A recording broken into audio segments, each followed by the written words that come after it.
Good evening. So, I'm a bit of a dummy in terms of setting up stuff on YouTube. So, I somehow, accidentally made the Zenless waiting room private, and I didn't realize until, just earlier. Because when I was setting stuff up and pushing back the time, I didn't realize that it was still privated and not set to public for everyone to actually see on YouTube, at least. Like, that the stream should be around this time. And also, the stream was pushed back to this time because I was kind of chilling with some friends watching the Musume anime, actually. We're around episode 9 by now, if I remember correctly. But, yeah. I can't wait to actually get to season 2 and to eventually start watching the movies. But yeah, because I saw a little gif of some random moment during, I think it was one of the movies. Bro, they got some crazy ass special effects going on. God damn, they went hard with that shit. So I really need to actually see it with context and all of the build up. Because that's a lot of sports or shonen animes or what have you all boil down to. It's or okay, maybe not all, but it's all in the build up and execution, and man, and the spectacle. That's the biggest thing. I think a lot of people, in a way, maybe rightfully, depending, kind of pan a lot of shonen animes or what have you, and just mark them as generic in a way, which, yeah, when you kind of reduce the plot elements a bit, it is kind of template-y. But honestly, to me, when it comes to shonen or sports animes, it all comes down to the spectacles and how much you like the characters, regardless of how samey, if you put certain character archetypes side by side. But yeah. A random stream out of nowhere? No, I did plan for Zenless tonight, but because of things that came up and me wanting to hang out with some friends of mine, I pushed back the time a bit further than usual. So yeah, sorry for, the bit of inconsistency there, Abdo. But yeah, I just wanted to chill with some friends of mine. They asked me if, they could watch some Musume and stuff because, I was kind of the one that brought it up to them, so it's kind of on me to be the one to sync up with, or get everyone to sync up with me as we're watching Musume, because normally it's another friend who handles a lot of the other animes that we all watch together and stuff. But yeah, earlier last night I was watching some what was it, To Be Hero X, I think the most recent episode of Kaiju number 8, and after reading some comments after watching the current episode of Kaiju number 8, yeah, I can understand why reception at the present is kind of middling because of the usual shonen anime sequel trope of oh yeah, MC gets power up, especially with what they showed off during the end of season 1, and then season 2, it's the trope of oh, why can't main character use power anymore? It's yeah, it's kind of one of those frustrating moments, and it's just yeah, it was we're going through that arc again. It's honestly, even in some video games and shit, you have all this power and then it all just goes away for some arbitrary ass reason, just to really drum up either suspense or tension that for the most part feels undeserved unless they really cleverly build up for it, which it isn't. But yeah, again, sorry for the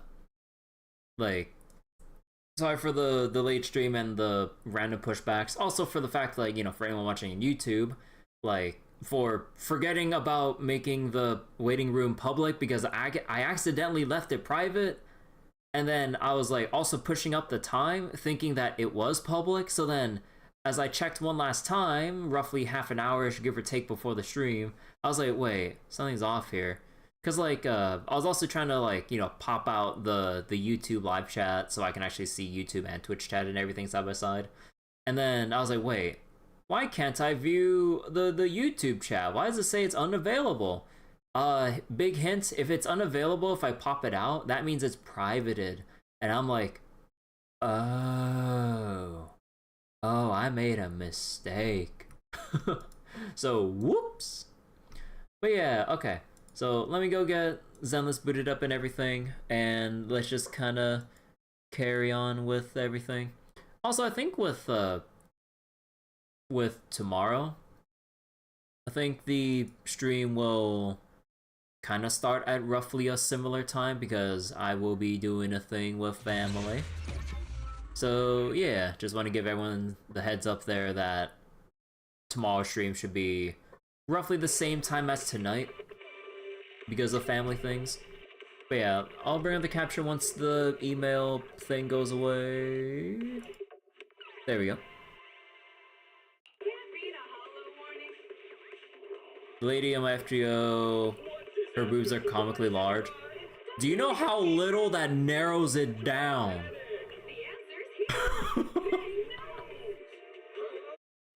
We got Ibuki fucking Doji who can transform to several god knows how many meters tall. We got Bargus, we got Murasaki Shikibu. I mean, literally any female busty servant designed by Raita.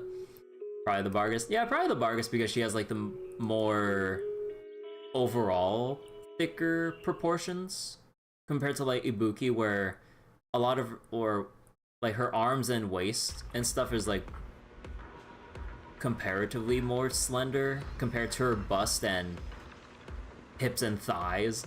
Because like, man, Raita like really makes Ibuki's legs or Ibuki's thighs like thick as fuck. But then once you get to like the lower half of her legs, it's actually a bit more thinner, which is pretty funny. It's like all of the thickness is only concentrated on the thighs, and I'm just like, it's like, come on, you gotta give like the lower half of the legs like a little bit there. Come on. But like with how Raita does proportions, that's just Raita style. And honestly, I really like it. Like, I don't know how to explain it, but the way that the characters are drawn, not just with like the way they're proportioned, but like just the way that like they're drawn and how they look with their like lines and color schemes and everything, I really like. So I won the 50-50? Yep. So I won the 50-50, and because I won the 50-50, well, I had to actually buy this because it's actually the most value for getting the monochrome, although I kind of went over a little bit, whoops. But yeah. I can't wait to hear the sound of the sea! So since I actually won the 50-50, I got Yuzuha, and I was like, you know what, I might as well go grab the swimsuit too. But yeah, so I'm kind of torn on how I want to pull down the road, because one, Alice is like, you know, the next half of this patch, but then I saw the YouTube previews for Seed and everything. Bro, her gameplay looks pretty cool, like when she actually goes into her mech and it's like some kind of separate like top-down like crosshair view of like the battlefield and shit. And of course they're pandering to people who are into feet, because literally when Seed does her whole animation of getting into like, you know, the big mech for the top-down POV, it zooms in on her feet, and I'm just like, and they make it very prominent, and I'm like, oh my god, Hoyo. I mean, I know who you're pandering to, but holy shit. Although, do you know what's funny? What is like, at least like, meta roster-wise, like, is turning off people from pulling for Seed. She's another electric attacker. And I'm like, you know what? I don't blame them. I mean, hell, like, when I check the roster here, let's see. Pretty good. Electric. I am the Eye of Obel. And then, let's see. Standing by. Electric DPS, electric DPS, electric DPS, electric Is it time to DPS. clock out? I mean, I only handle I guess you can technical also count matters. like Grace and actually, how much damage does Chingy actually do? I'm not sure. Well, Yunli. Yunli's not in this game. Maybe not yet, unless they do like a Yunli XP for like Zenless or some shit. I mean, I can see that. Like, does this roster even? Does the Zenless roster even have like a great sword kind of a character? Hey, Greenblade. Hello, hello. Cause like we got Eradicate like all the evil. katana here. We got twin Number blades. 0, Andy. Let's see, twin blades, scissors with Ellen, single Standing sword. by. Yeah, no one that has like a gigantic ass sword, right? There's a chainsaw, but it's not really like, you know, I'm sorry. sword. Hugo's like the big scythe. Lighter's his fists. You got the have my Naginata complete that support. Yanagi has. Pretty sure a little play on words there when they saw her name and gave her weapon of choice. But yeah, no greatsword character. Seth can change a greatsword. You know, that shows you how little I actually use him considering he's not even If you fully need leveled. help, call me anytime. Oh yeah, because he puts the stick into like the shield to then basically use as like a... Would it be greatsword or charge blade? Well, I'm barely into Monster Hunter, but wouldn't that count as a charge blade more than a greatsword? So technically, not greatsword. So wait. Oh wait, are you talking about the foot obsession with Yunli? Oh, right. Well, I mean, they don't, at least as far as I remember, they don't really, like, show it loudly and proudly in front of, like, the players for Yunli's beat compared to, like, the trailer for Seed, right? Because, like, we know that Yunli's barefooted, just like how Clara's barefooted, but they don't really make a show of that, right? Unless I'm forgetting a clip where they show whatever in particular for Yunli. Haramasa has bow to 2 swords. Yeah, but that's not a great sword, that's just 2 swords. Is it time to clock out? But yeah, that is kind of interesting though, like, how the 2 swords make up, like, the bow and everything. It's kind of cool. But yeah, also Need I saw something? the... Go ask my colleagues. Like, when I was, like, trying to look up posts about how to build Trigger now that the Summit 4-piece set is out, and then I saw a clip featuring Trigger and Haramasa. Bro, Haramasa mains scare the shit out of me.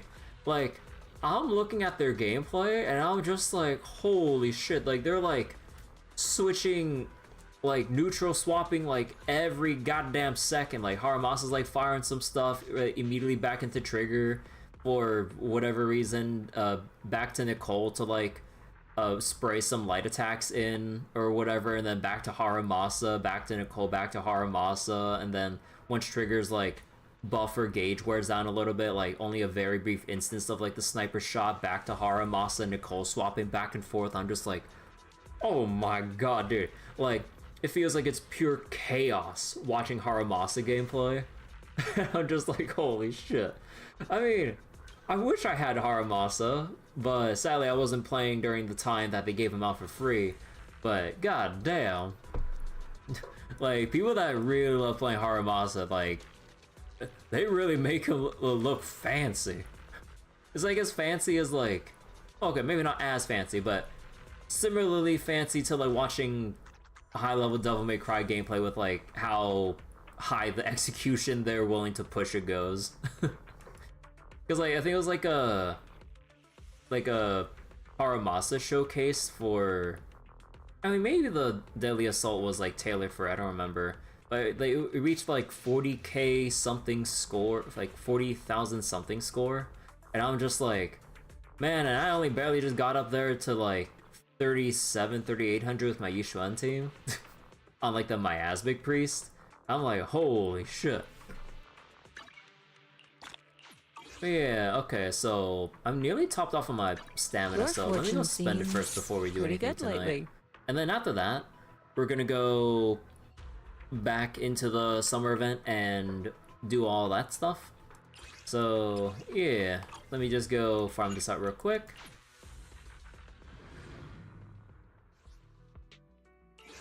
And there should be enough, well, there should be nearly enough freeze chips, and then I could probably use the original chips as like, or to kind of fill in the missing pieces.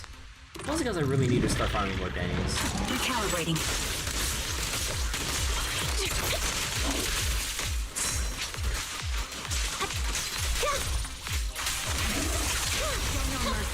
Right on cue.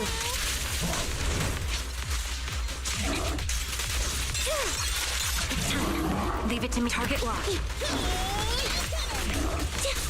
Board in position. This won't hurt. Wanna recharge?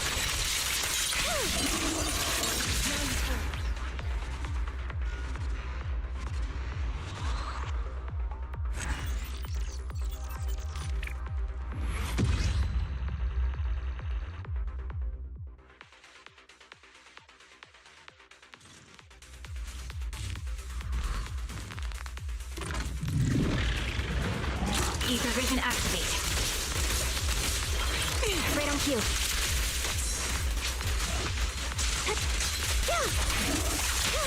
This won't hurt. It's time.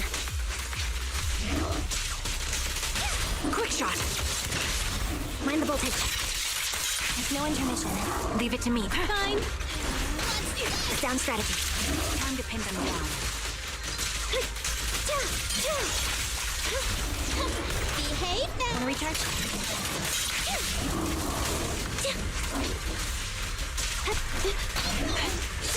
Call the Down button. This won't hurt. Mind the voltage.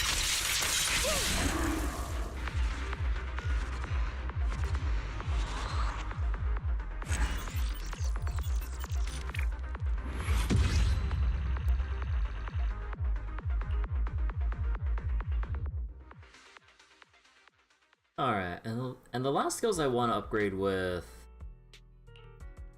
Miyabi at the moment. Get this going, and then okay, I'm really running this down, but I kind of, what was it? I might as well start using these. All things considered, considering regarding like how scarce resources are compared to Star Rail. So, fuck it. And yeah, we'll just leave it at level 11 for now. So now the rest of the money, we'll have to go for the final core skill here. And yeah, should have enough for the Notorious Hunt once the reset hits in 3.5-ish hours. Although I'm not gonna be staying up that late, but yeah. Oh wait, 3.5? All evil. No, I miscounted. God, I cannot like math right now. Oh, 5.5. I was like 3. I was like, wait, no, that's 11.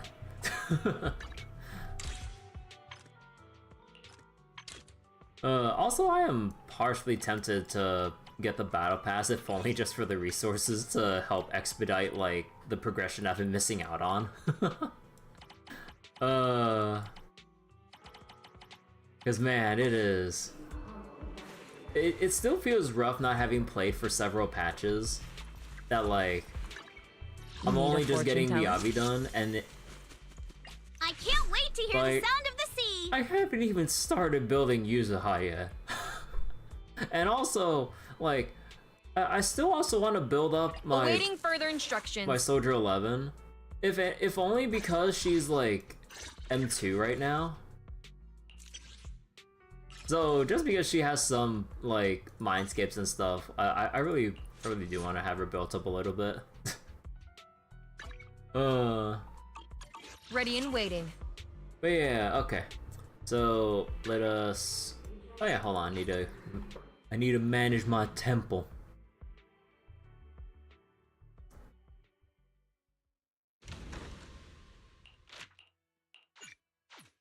Oh yeah, wait. That means I forgot to switch out the stock, didn't I? Because it switched over. Oh, shit. Okay, hold on.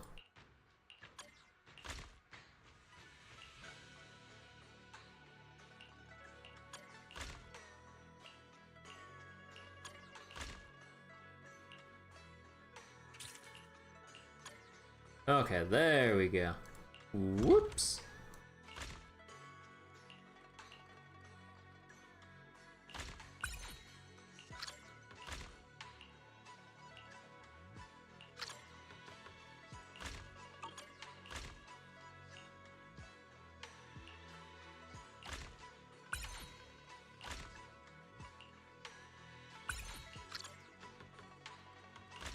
We can toss this one out for now, so then just gonna go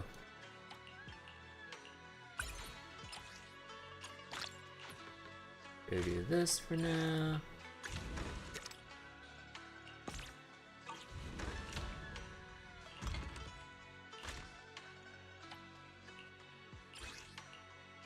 And then 2-2.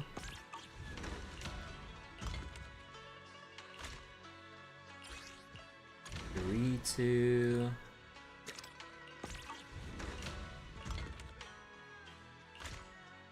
Guys, like never left playing Contact Collection at all. I also do I need to level up any other Bangbu? I swear I found. Oh yeah. Need to go level. Actually, do I need? Ah yeah. Go level you up. Level you up. There we go.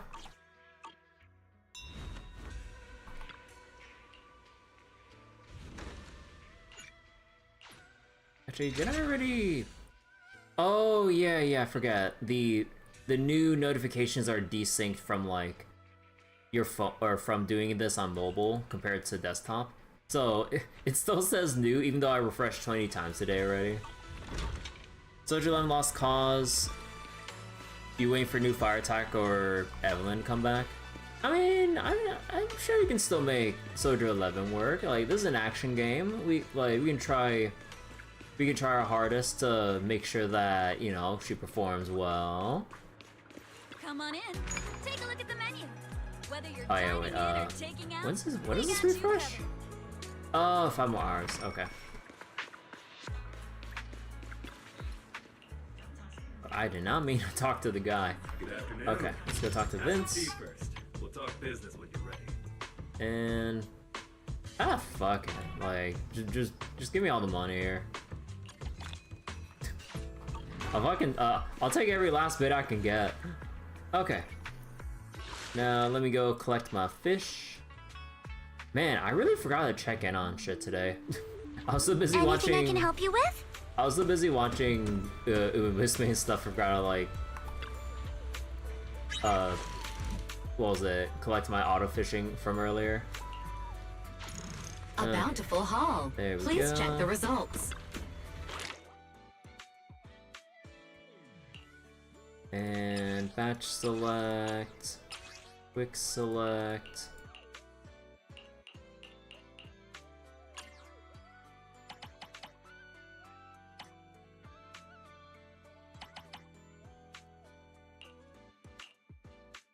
So wait, these ones can't be. Actually, let's just do normal, can't be showcased. I'll just do 2 stars at the moment.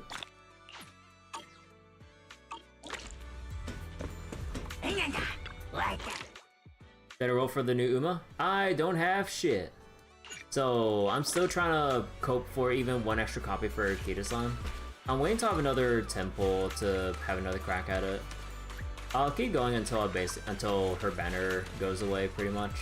Cause like, even maybe having that 1 star would help a lot. But yeah, so my roster is still bare bones as all heck right now.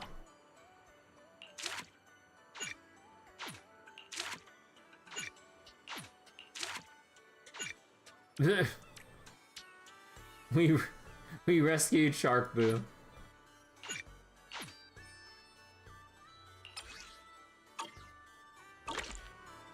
Alright, almost done there. How many polys do I have? Oh, it's only one temple worth. Oh. Oh, the quest updated. Alright. Congratulations, dear customer. This Talking Bangbu, the most trusted minister of the sea god, advisor to the sign of the sea god, and the greatest sea wizard of the century, is now yours. How many bags would you like for that? Just let it leave on its own. Sure. Thank you, kind human. The only benevolent soul on land. Now if you wire me 200 dennies, I can reactivate my divine communication channel and contact my master, the lord of these vast seas. And once I and the sign of the sea god have reclaimed the rightful place, I shall bestow upon you this entire expanse of sea. I received the entire expanse of sea the last time. Huh, human? Human, you actually have some instant experience. Until we meet again on the boundless sea. That shark is really heading to the beach, it's dangerous. Alright, human, I know you're eager to chase the energy of the ocean, but now's not the time. Once I tell Master about your kindness and enthusiasm, you'll surely be rewarded handsomely. Now please go back and wait patiently. Bangbu can't swim, right? Don't worry, I can feel it. My strength is returning. The ocean and Master are calling to me. The Bangbu continues walking towards the sea. Hey human, aren't you heading back yet? Whatever. It's quite fitting that a kind soul like you should witness the moment of my return to the sea. Was the first time getting fished? Alright human, time flows like water, and now we must say our true goodbyes until we meet again. See you around? The sea which swims or rather splashes determinedly into the sea. What a strange Bangbu. Last time I saw this was at Port Elpis. I have a feeling that it would have a lot to talk about with Gully. The sea here is beautiful, let's take a stroll around. Oh yeah, I need to swap back to the beach outfit. It's because I don't have the mission.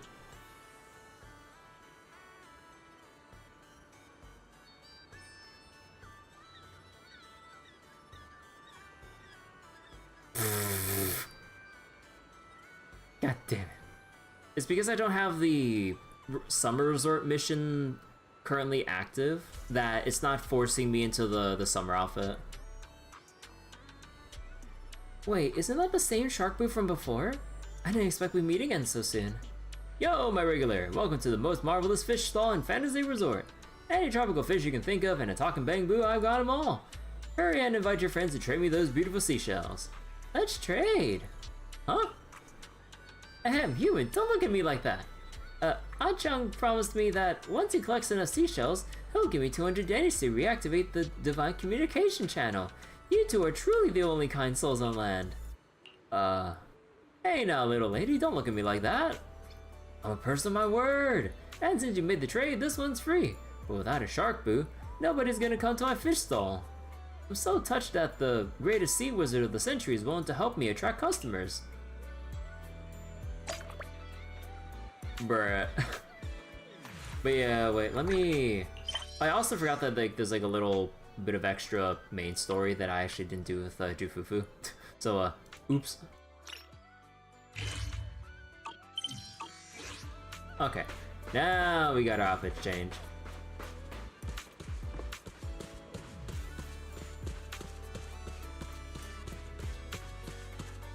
Although I think, hold on.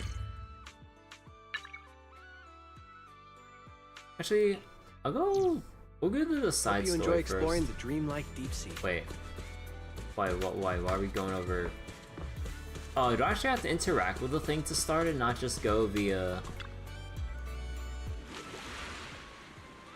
This is sea bullying. Okay, let's go do the archives. Let's see. Ask Monoto about Alice and Yuzuha's whereabouts. To promote the resort, Alice, Ukinami Yuzuha, and the others decide to have Alice do a surfing performance. As luck would have it, they received an invitation to film for a NEBC TV show, so everyone sees this opportunity to properly showcase the resort's attractions. Wait, didn't the thing Welcome not... to the aquarium.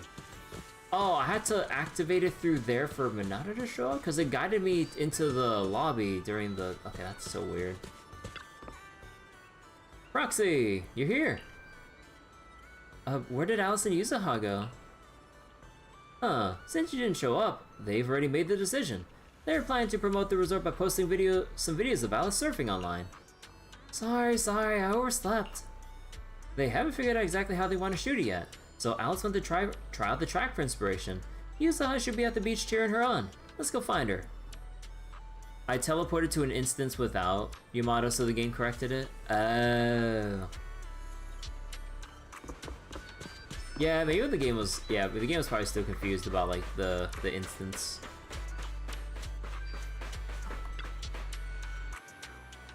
Well, look who finally got out of bed. Our dear Proxy. Alice couldn't wait any longer, so she went ahead to test out the new surf spot. Huh, didn't you just tell her to... Seeing Yuzuha's expression, Minato swallowed his words. How about it? Wanna see what our princess can do? Sure.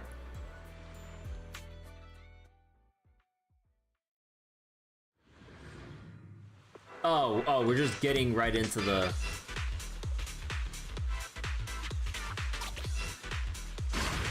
I got this! Looks like this is the real challenge. You got this, Alice! My speed knows no limits! Ha! My speed knows no limits! We've seen Alice surf a bunch now, but I gotta admit, she is tearing it up.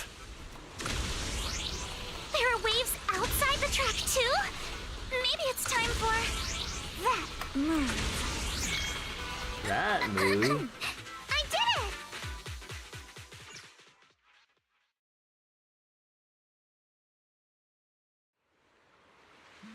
Oh my gosh, that was incredible!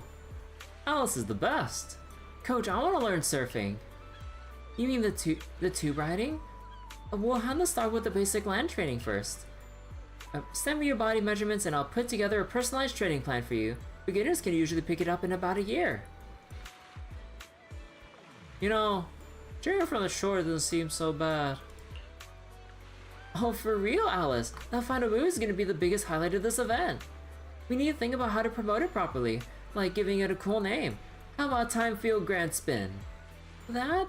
That's...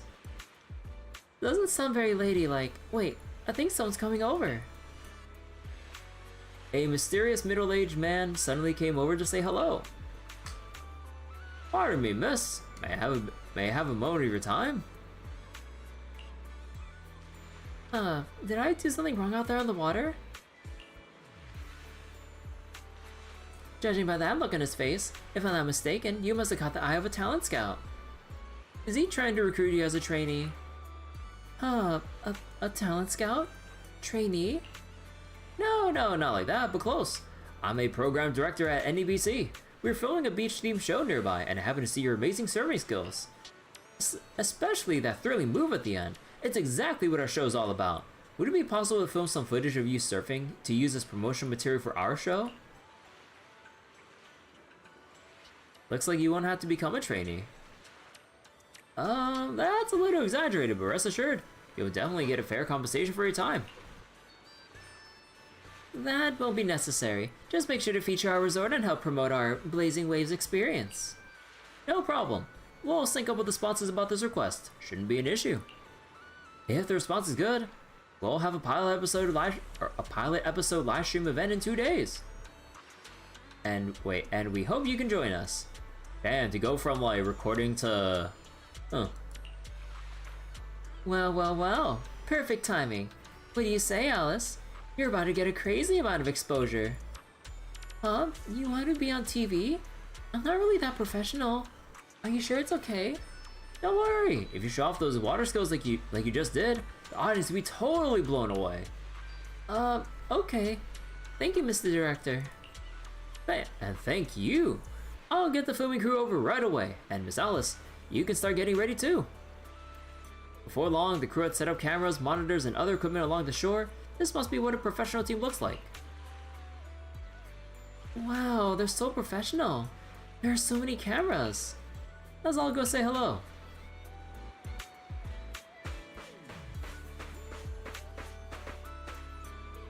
Can we talk to anyone else? Nah, just the director. Miss Alice, let's stick with what we discussed earlier. Once you finish the course, we'd love for you to perform that move. You know, the one where you charge into the wave tunnel and then swoosh, splash, and whoosh, bursting right out. You mean that super cool move where Alice goes splash God. and swoosh through the wave tunnel, right? Splash and swoosh. Oh, are you talking about tube riding? Yes, that's it. Sorry, we're definitely not experts in this area, but don't worry. When we go live with the official broadcast, we'll have a professional commentator on board. There's one more thing, though. It's a bit of an awkward request. Our show's sponsor would like to meet you in person. She has some concerns about using the program to promote your resort. So we're hoping you could take a moment to introduce yourself to her. Sure. I'll leave the introductions to you then, Director. Well, well. I thought the director was filming some legendary surf master. Turns out it's just Miss Alice from Celestia. Ew. My apologies, but do I know you? I'm Jacqueline from Class A. What? You don't recognize me because I changed my hairstyle? I mean, that can throw off a lot of people. Of course not. The Timefield family would never rely on appearances. Wait, Jacqueline? Where's your signature hairstyle? What do you mean, of course not? You clearly only remembered me because of my hair! Oh, so you two know each other already? Then I'll skip the introductions. Alice, is this your classmate? Nice to meet you. I am Jacqueline, president of the Jacqueline. Celestia sorority. This is my friend Belle, one of the managers of the resort. Oh, right. I heard you're running a resort now. Maybe I'll bring my girls over sometime to support your business. Or sabotage it. Seems like anyone that we come across at this point has some beef with either Alice or Yuzuha, or just the resort itself, and just do whatever the hell to bring it down. Thanks. Just kidding. If my family's company wasn't sponsoring this beach show, Oh. I wouldn't have the slightest interest in some half-dead resort. Yeah, figures. Good thing we don't welcome rude guests anyway. Sorry, and who might this be, this animal-scented friend? This is Ukinami Yuzuha. She's my friend. Forget it, I don't really care that much anyway. Just do your best, Timefield. Jesus Christ. I am a little curious to see how you'll do, though. I mean, can't be worse than your performance at the New Year's show, right? Anyway, I've got yoga training in the city, so I won't be sticking around this middle-of-nowhere beach. Director, This pompous make sure to ass send me girl, a copy Jesus. when you're done filming. It's not every day I run into an old classmate. It'd be a shame not to share it with everyone back at school. Sure thing, Miss Jacqueline. I kind of find it funny how they go between Jacqueline and with how Jacqueline likes to address herself. It's just like, it really gives off like that super snobby elitist vibe. I love it. I was like, alright, Jacqueline, it's Jacqueline. She's driving me crazy. Alice, give it your best. Show her what we're made of. Yeah, don't worry. If that woman dares come back here, I'll make sure she regrets it. Thank you, everyone, for looking out for me. Sorry. Our sponsor can be a bit difficult to deal with. Please don't take it personally. Okay, so at least the staff are all pretty cool. It's just Jacqueline just being a bitch. By the way, the cameras are all set up. Miss Alice, you can start your surfing performance whenever you're ready. Now we all head down to the beach. Alice is about to take the stage. Alright, time to hit the waves, young lady.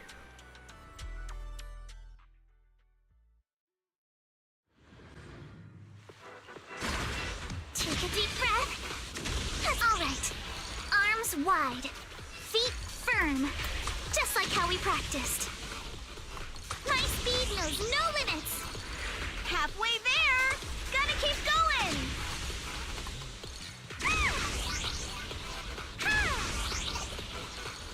Keep it up. I'm so ready to be your surfing agent. My speed knows no limits. Give me 5.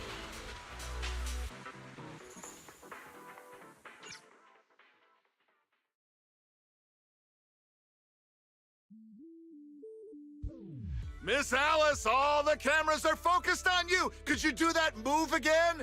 You charge into the wave tunnel, then swoosh, splash, and burst out with a whoosh. It's called tube riding. Even I remember it now. Okay.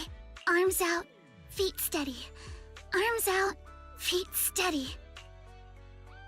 Alice is clearly more panicked than in solo practice, as after she enters the hollow wave, only the surfboard comes shooting out. Aww. Yuzuha quickly dove into the water and found Alice, who had taken in a mouthful of the seawater. Alice, are you alright? Sorry. Where are the people from the TV station?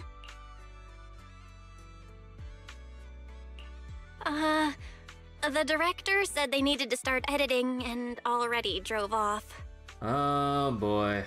But don't worry, he said your surfing on the course came out great. I'm sorry. You know Jacqueline's gonna be, like, overseeing this shit. She's probably gonna, like, sneak in the fact that, like, she fell off during that wave. I've always been a little afraid of performing in front of an audience. Back in middle school, Jacqueline's clique bullied me into dressing up as a carrot for the school's New Year's show. Oh, that's fucked up. Like the fucking Mean Girls group. Whether it's on stage or in front of a camera, the moment all eyes are on me, I start to lose control of my body. Even when I know the movements by heart. The moment I saw all those cameras in the film crew, I got nervous and lost my footing. It's okay. Everyone gets nervous sometimes. And it's totally fine if you don't want to do the surfing performance. Exactly! There's always another way to promote the resort. I've already started looking into how to train Kama to do acrobatics. Comma. When it comes to promotion, I've got a few connections I can tap into. I'm truly sorry for making everyone worry about me. No need to apologize, milady. Let's go get some rest first. Proxy, I'll take Alice to the visitor center first. Let's meet up there later. Okay, hold on. I still think after all this time the voice volume is still, like, I have not budged any of these volume sliders, like, for a long while. Like, it's so weird that the voices, like, overall just recorded with higher volume than, like, in previous patches. And it's not just Yuzuha just being as, you know, loud as she is comparatively. Like, I think everyone as a whole is just louder on average this patch. It's so weird.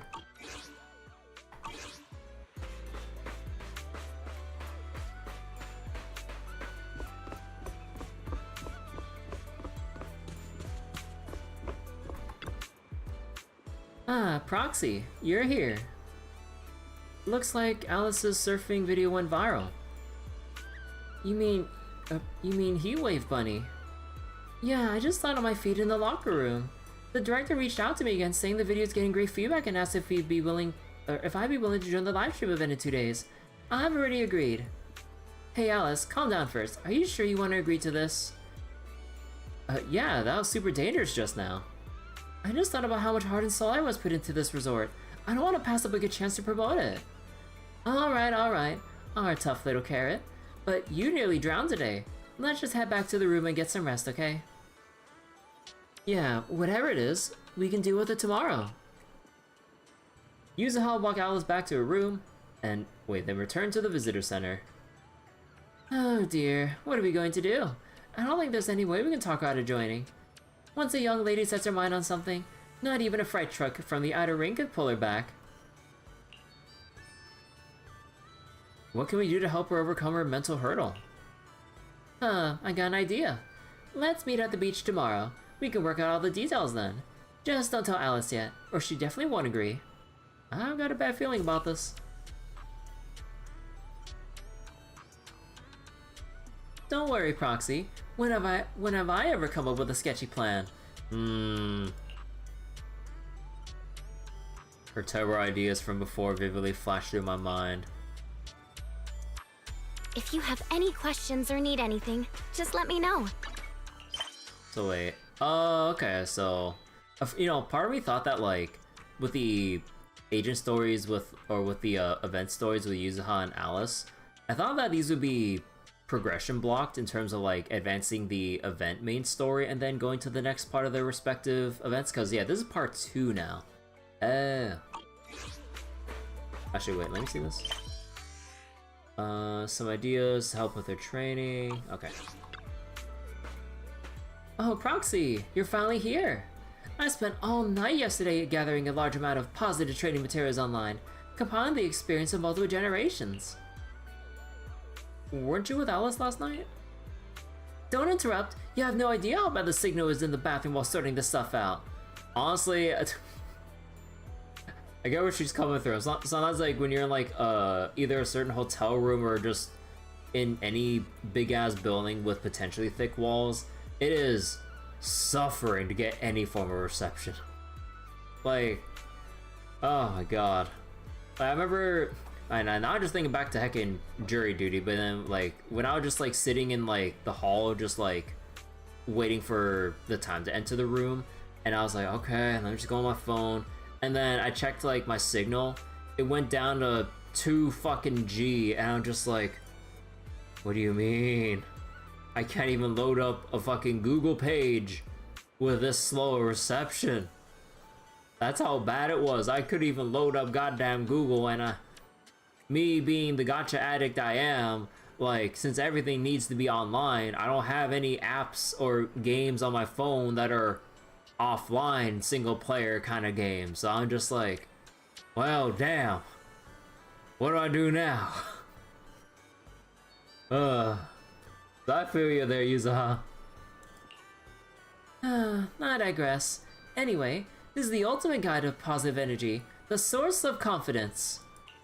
Ta-da! The Book of Praise. You know, I can just visualize Huyenjo just melting in the distance from all the praise already. Yuzuha pulled out a notebook with the Book of Praise scrawled messily across the cover. Any one of these phrases will give Alice a huge boost of positive energy. If we cheer her on with these words while she's practicing surfing, she'll definitely rebuild her confidence. Oh no. This isn't just about rebuilding confidence, it's the mental barriers being rebuilt. Oh, come on. If you don't trust me, at least trust the wisdom of these positive training masters, right? Quick, pick a line in here. Make sure to shout it out loud when the time comes. Near or far, we ride like a shooting star. Ride the wave, go all out. For you, Alice, we scream and shout. Waves are roaring, you keep soaring. Okay, the most tolerable one for me would be 3 because it's like a rhyme. I mean, like, I don't know, they're all rhymes, but like, it's not as like, what's the one looking for? It's like the simplest out of all of them. I don't know. So wait, Belle's so small and tiny here. Jean's got short end of the stick. Wait, what do you mean? She looks great. Let's see, waves are roaring, you keep soaring. Alright, this is the one. You gotta shout out loud. Let's shout the rest together, Minato. Yuzuha's totally gonna just not say anything while we just look awkward. Nope, I refuse. Alright, I'll take that as a yes. Alright, Proxy. Alright, Proxy. There's one more thing I need your help with. We just reached out to a friend for the Outer Ring, hoping she can act as a mentor and help guide Alice through her mental struggles. We figure those biker gangs, with all the revving engines and wild riding, Might have some kind of bold, fearless spirit that can give Alice some real positive motivation. But she just kept working on the wave machine and rejected us without even turning around. You guys looking for Lucy? Oh hey, Lucy's been here the whole time. You know, it's a shame that we don't have like swimsuit Lucy. Like, I'm sure like she'd have like a pretty cool looking like swimsuit if they actually gave her one. And more importantly, when's the Caesar swimsuit? Come on! You know people will buy up that shit. What's the matter? I'm still trying to figure out what's wrong with this wave machine.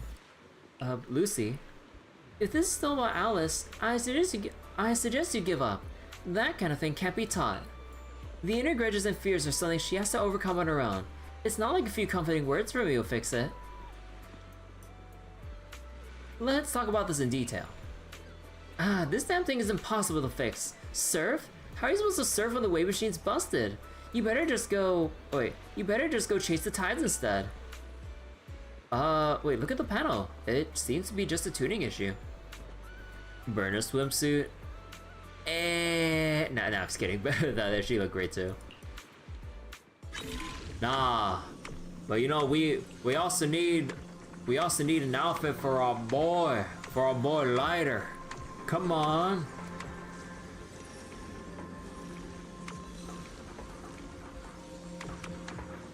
Wait. How the fuck? Oh, okay. You just really have to stretch it out there.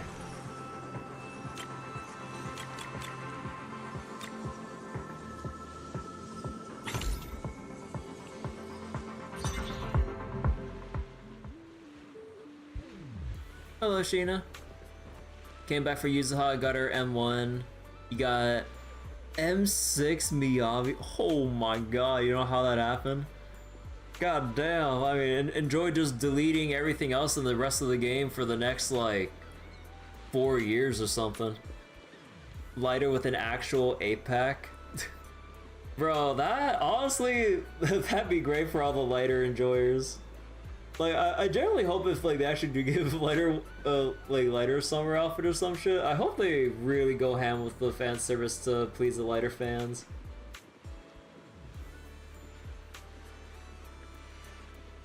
Not bad, Proxy. I've practically taken this whole machine apart and still couldn't find the problem. So about Alice. Jane do bikini skin. Now I'm just visualizing the chibi Jane with the big like with the big inner tube. Like, you guys know like the chibi Jane fan art that's gone around for a while. That's very much like taking the hearts of like the community for ZZZ.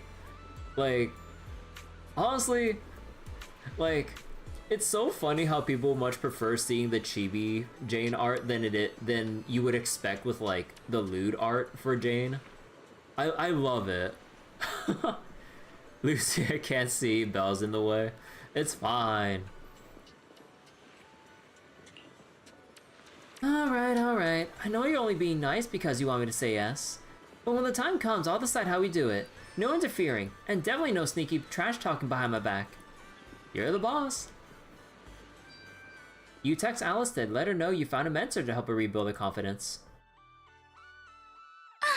It's Miss Luciana! What, Luciana? Just call me Lucy. Lucy of the Sons of Caledon. I just didn't expect she'd be willing to help me. Why wouldn't I? It's not like it's my first time helping you. Remember last time when I chased Jacqueline and her little trio all over campus? And what did they end up calling me? Celestia's baseball bat overlord. Honestly, that's pretty sick. That Jacqueline girl may be mean, but I've gotta admit, she's pretty good at coming up with nicknames. Alright, Proxy already filled me in on everything. If you ask me, your problem is, you're just way too shy. You keep worrying about your family, your reputation, your image. No wonder you freeze up every time the pressure's on. So Alice, we need you to learn these 4 words to guide you through these troubling times. Fuck it, we ball. Stop overthinking it. Just focus on what you really want, and then shout it out loud. Huh? Shout it out loud? I'm not sure about that. There are a lot of people on the beach. And what exactly am I supposed to shout anyway? Oh no. Seriously? Do I have to teach you everything? All right, come here. Watch and learn. Caesar! You are a super-duper mega dummy! Caesar just taking strays here, like, okay. We're trying to just help a girl, like, build some self-confidence, and then Caesar just taking, like, the big stray, like, out in the public like this. I'm gonna take over the Sons of Caledon! I'll make them the strongest logistics company in all of New Eridu! Okay, your turn. Isn't that a bit inelegant? Inelegant? Forget about elegance. Shout out your deepest desire from the bottom of your soul. I want to be a model student. Aw. Forget it, Proxy. This one's a lost cause. Hey, wait! Lucy, don't give up. Let's give it another try. I know you've got this. All right, how about this? You just repeat after me, word for word. Got it? Okay. I don't care what kind of crap other people say! I don't care what kind of other people say.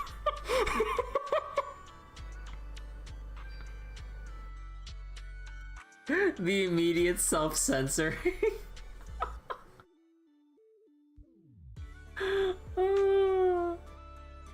What the hell is What the is Oh no, she's gonna be repeating literally everything. Oh my god. I didn't mean for you to repeat that one! Ugh, you're driving me crazy! Did someone install a filter in your brain or something? I just didn't want to sound unladylike. Why does Lucy look like someone from Warhammer? Oh, Warhammer vibes! I mean... Do you really have to censor yourself just to be proper? Is it that hard to say how you actually feel? Are you really okay with always letting others' opinions control you? I... Say it! Say it out loud! Give me your raw, true emotions! Alice say the F word, she says F. I hate sideswept things! I hate flounders! Sideswept I want things? to trim every asymmetrical thing in the world to be perfectly symmetrical! Well, okay, that close enough. And you, Lucy! Yes, sometimes you're kinda cool, but that asymmetrical side ponytail of yours drives me crazy!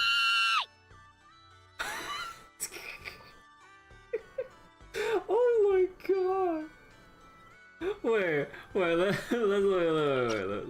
Let's play that back. And you, Lucy! Yes, sometimes you're kinda cool, but that asymmetrical side ponytail of yours drives me crazy! Oh my god.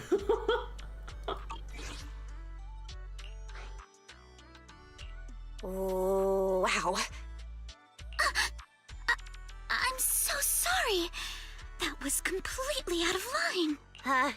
It's okay. Honestly, that was a great breakthrough. How about you try riding that momentum straight into your next surf? Thank you so much, Lucy. Okay, she's feeling much better now. So, when are we gonna see Twin Tail, Lucy? Come on! Whether it was adrenaline or panic, Alice took off in a flash and started warming up in the prep area.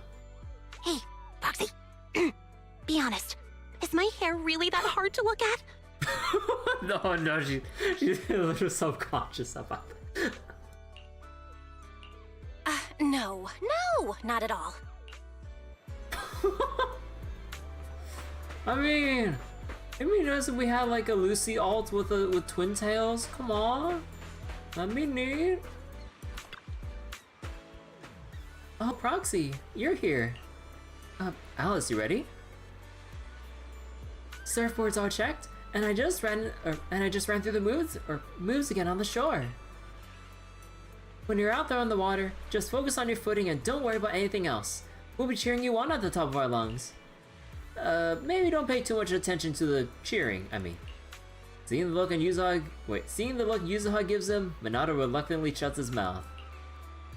Thank you, everyone. I think I'll be fine. Well, let's go. We'll escort our lady over there. More surfing. So, I'm guessing Yuzuha's story would just be like the shooting galleries. I got this! Alice! Near or far, we ride like a shooting star! My speed, ride the wave! Go Alice! For you, Alice, we scream and shout!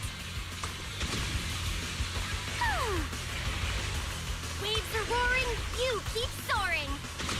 Oh, she actually says it.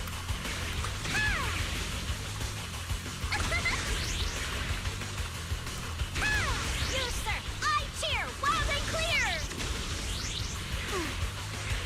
Wave after wave! Go!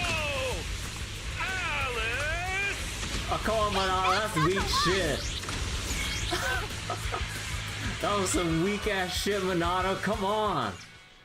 Where's that spirit?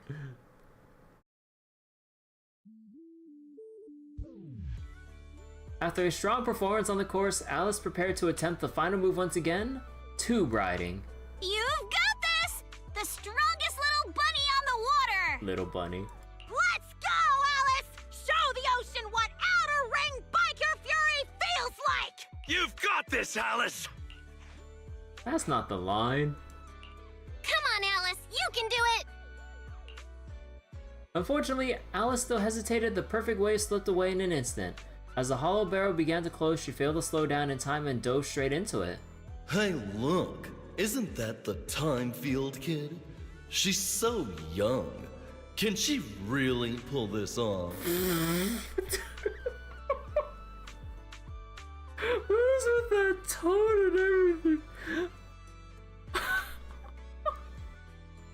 I love how they're really overselling the pompous elitist like voice line here. No, it just looks like generic NPC, but it's just like, oh hey look, oh my god. Ugh, these big name families always love to show off. Daddy, I'm scared. I'm scared. Proxy? Did I fail again? So I guess that was meant to be the like little brief flashbacks instead of like people actually criticizing her at the beach or some shit. It's okay. That move's always been a tough one. By the way, what were you whispering just now? I was just reminded about something from the past. When I was little, my parents always encouraged me to express myself. But then other people probably took it as her just trying to like show off and gloat and rub people the wrong way. But after they passed away, it felt like I lost the support holding me up. People are always linked with their family name, so I became cautious about everything I say and do. Afraid of attention, and even more afraid of making mistakes. But the more I worried, the more nervous I got, and then things always ended up like this. Alice, everyone makes mistakes. It's nothing to be ashamed of. What really matters are the choices we make afterward. Exactly! Remember how Kama thought you were an evil, corrupt, and ruthless businesswoman and wanted me to teach you a lesson? Wait a If second. it weren't for me convincing him otherwise, who knows what would have happened? Kama, how could you? Oh no. Someone's been secretly tampering with the timeline. Someone's been tampering with the timeline. I know the feeling. I was mistaken for a bully before, even though I was the one who got left out. Stop looking at me like that. I've got a double life going on. I can't even tell PubSec officers my online name. So, Alice, other people's opinions and attention might make you nervous or cause mistakes, but they don't take away the skills you already have. No matter what, you're still the best surfer we've ever seen. Yes, I think I get it now. No matter what, I still want to give it another try. Even if it's not to uphold my family's name, I still want to give it a try. As long as you want us there, we'll be with you, all the way to the end. After a restless night filled with worry and anticipation, you return to the beach early next morning. So, I assume this is part 3. After Alice's failed attempt yesterday, everyone returns feeling worried, but they find a huge crowd has gathered. And Yuzuha looks completely overwhelmed in the middle of it. Well, where's the crowd? The middle of what crowd? the crowd of onlookers? Of 2 onlookers? Oh, Proxy, there are way too many people here. What people? Did you pull some strings to your connections again? No, I didn't. So it wasn't you who invited them? I just dropped Alice off at the visitor center to change. And when I came out, there were so many people here. Ah, it's Jacqueline, isn't it? When I came by just now, I heard them gossiping about some drama and family collaboration stuff. How about we split up and gather information and meet up in the front of the surf shop later? Let's go find out what's going on.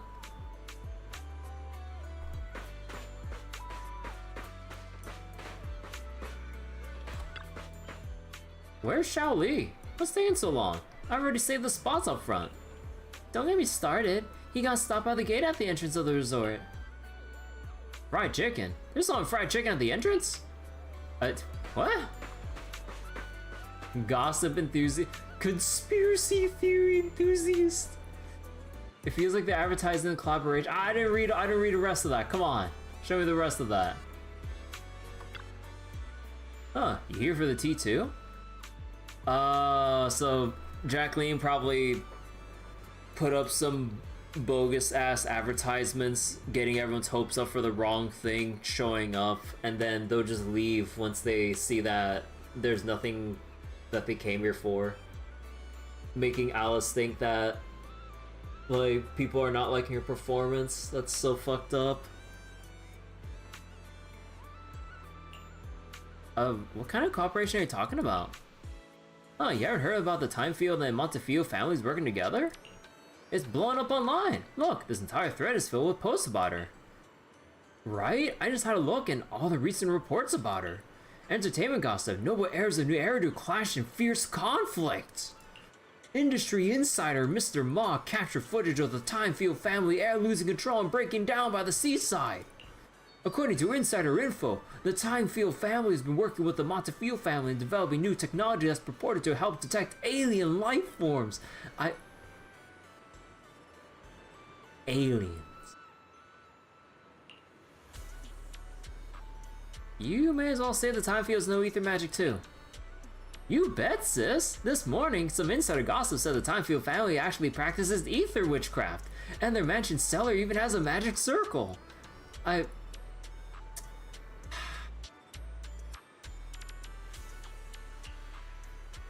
These rumors are getting way out of hand.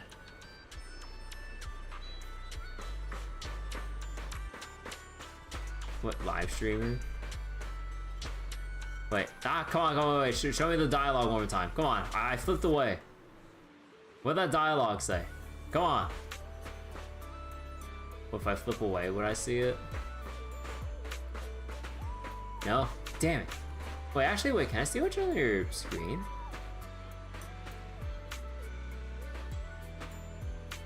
Wait, that's not even what you're looking at. Wait, is that a one-for-one convenience store? Looks like the lowest res blurry photo of a one-for-one. Have you seen her cutback route? She controls it perfectly, staying right along with the waist face. Piece of cake, for me, I just do it in one slide. Hi, excuse me. What's up? Want to learn how to slide tackle? Let me tell you, once you master this move, forget surfing. It's great for self-defense too. Tigers, lions, nothing will stand a chance. Back in my day, After that, Buchanan kept talking non-stop about kung fu techniques and his heroic stories from back in the day. He's never giving a chance to ask any questions. Oh boy. Oh no, what do we do, Proxy? We got a huge problem. Keep her focused on surfing. Yeah, agreed. Minato, you stay near the surf shop. Yeah, no problem. Yuzuha, you keep an eye out, or wait, don't let her look at her phone. There's a problem. Looks like the film crew and Alice are already in position. Huh? They're already here? I guess it's not that surprising. She doesn't have a habit of showing up early. There's another problem. Oh, please no more problems. That troublemaker Jacqueline showed up too, and she's already chatting with Alice. Come on, we better get over there and check it out. Yeah, let's get over there quick, but just in case Jacqueline tries to stir things up again, I've already arranged for a special bodyguard to watch over her secretly. A bodyguard?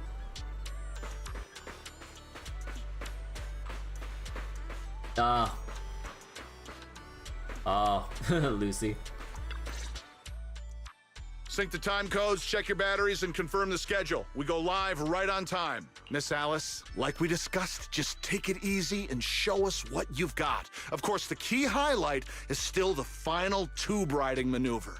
No need to worry about the angles. We've got 4 cameras running 4K broadcast coverage.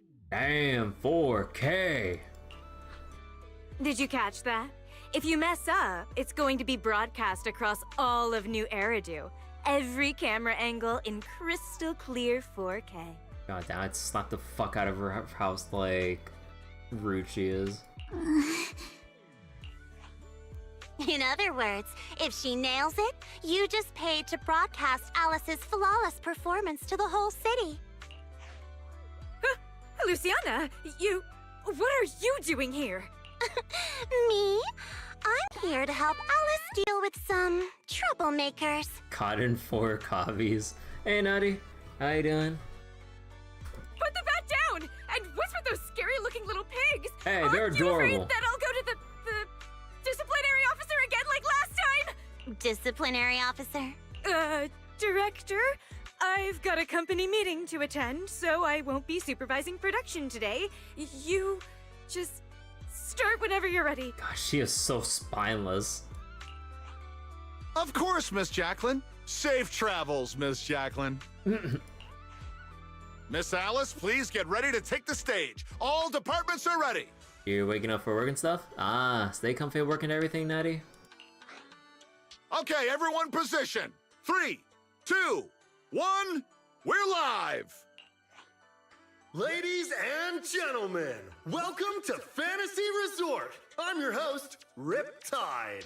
The waves here in Throne Court are playing nice today. Not so weak they'll put surfers to sleep, but not so wild they'll send them flying into the hollow. But even if today's guest gets slammed into the hollow, she'll be just fine. After all, she comes from a family known for years of research into ether corruption. Let's give it up for the Orange Whirlwind herself, Alice Timefield! Orange Whirlwind? Wait, Orange Whirlwind? That name's much too unladylike. And why carrot-colored?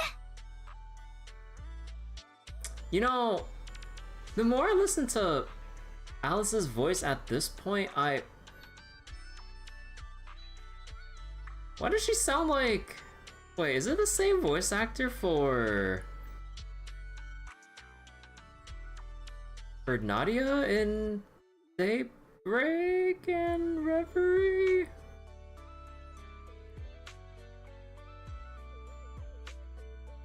All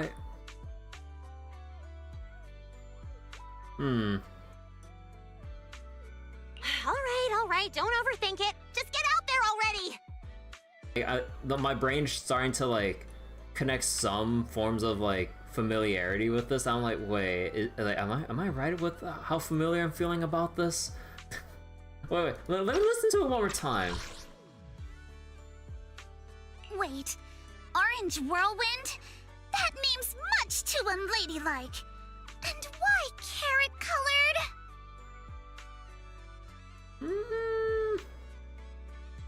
I'm not sure.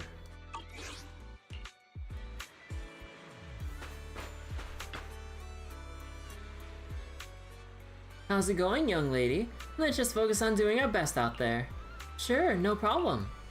Alright, I got a fortune reading this morning. The reading said it's best not to look at your phone before going on stage, as it's not good for your neck.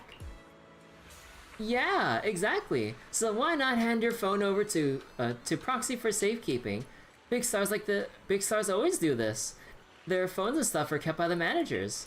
So, Faith and Manager, are you ready to take our young lady into the spotlight? Yeah, we'll be right there with you.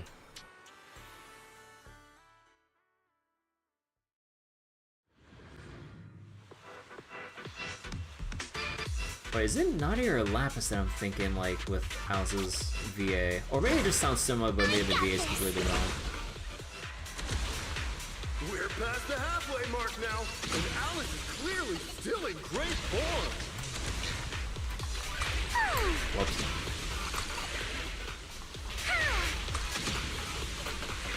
Incredibly steady force control. It's hard to believe someone this young could have such experience.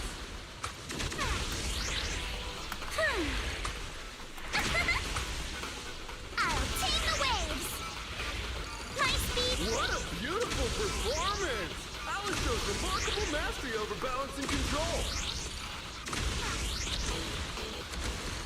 Alice's clear and focused approach naturally brings to mind the performances of her father, Mr. Lionel, back in the day.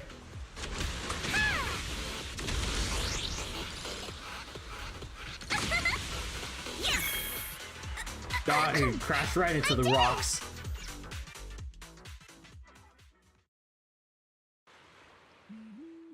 Alice delivered a flawless run through the course. Now it's time for the grand finale, tube riding. Camera 1, give me a full body shot. Cameras 2 and 3, keep circling from the side.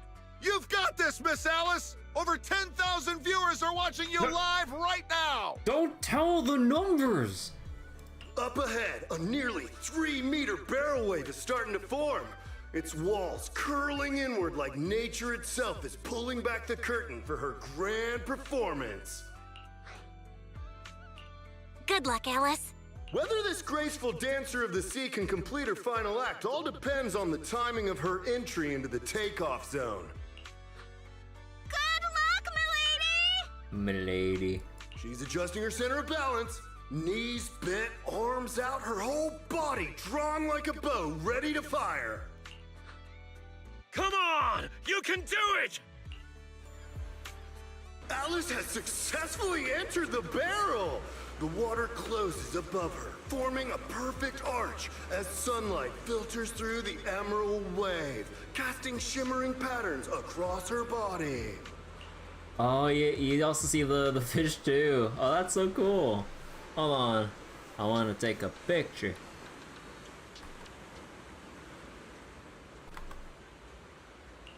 This is the art of spatial awareness at the highest level of surfing. She moves as if carried by the sea god's hand, dancing across the water like a graceful spirit amid the thunderous power of nature. The true test of skill begins now. The wave narrows. Alice shifts her weight and angles the board's tail. The nose slices cleanly past the wave's edge. Her body tucks in, nearly brushing the surface, less than 10 centimeters from the wave. She's done it! Alice bursts out of the collapsing barrel like a bullet. Sprays of crystal clear water scattering through the air. This textbook perfect tube ride goes beyond mere technical analysis. It's pure mastery! This is art! Pure art! Alice! Alice! Not bad at all! That's our Spook Shack's leading lady! Yeah, nicely done. Didn't think she actually had it in her. What do you mean by that? I trained her myself. Ah! Where did you pop out from? Jacqueline escapes to her car with a whoosh, while Lucy takes the chance to promote the Sons of Caledon's logistics business on TV. Doesn't miss a beat. Meanwhile, on the beach, Yuzuha and Minato are still have yet to recover. Wow, who would have thought? The live stream's viewer count just broke NEBC's all-time record, and the top trending searches are all praising Alice. Alice is a shark. Let's have a rational discussion about Thyron's survey skills. Timefield is a genius. Heatwave Bunny fan club sign-up thread. Is this resort the GOAT for surfing? Anyone up for a trip to Fantasy Resort? Our resort's gone viral too. Yeah, all thanks to Alice. After so many ups and downs in just a few days, the outcome turned out pretty great. Helen said all the upcoming surfing classes are fully booked. It feels like a dream. I never expected Alice would be the one to finally put the resort on the map. Wasn't it you who said we should rely on her to promote the place? Well, yeah, I did say that, but everything that happened after went way beyond what we imagined. I never expected Alice would have to deal with that much public pressure. Amazing. Lady Alice. Alice's surfing promotion took an unexpected turn and ended on a surprisingly positive note. Everyone was both excited and exhausted, so they decided to head back to the resort to regroup and recover, agreeing to meet up later at the drink stand.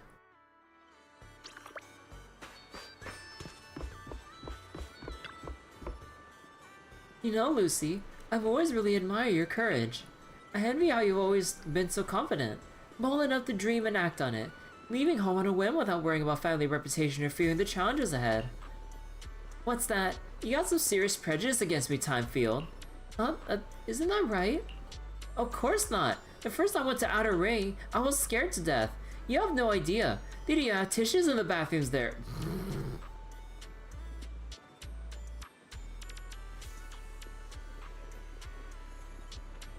Aww.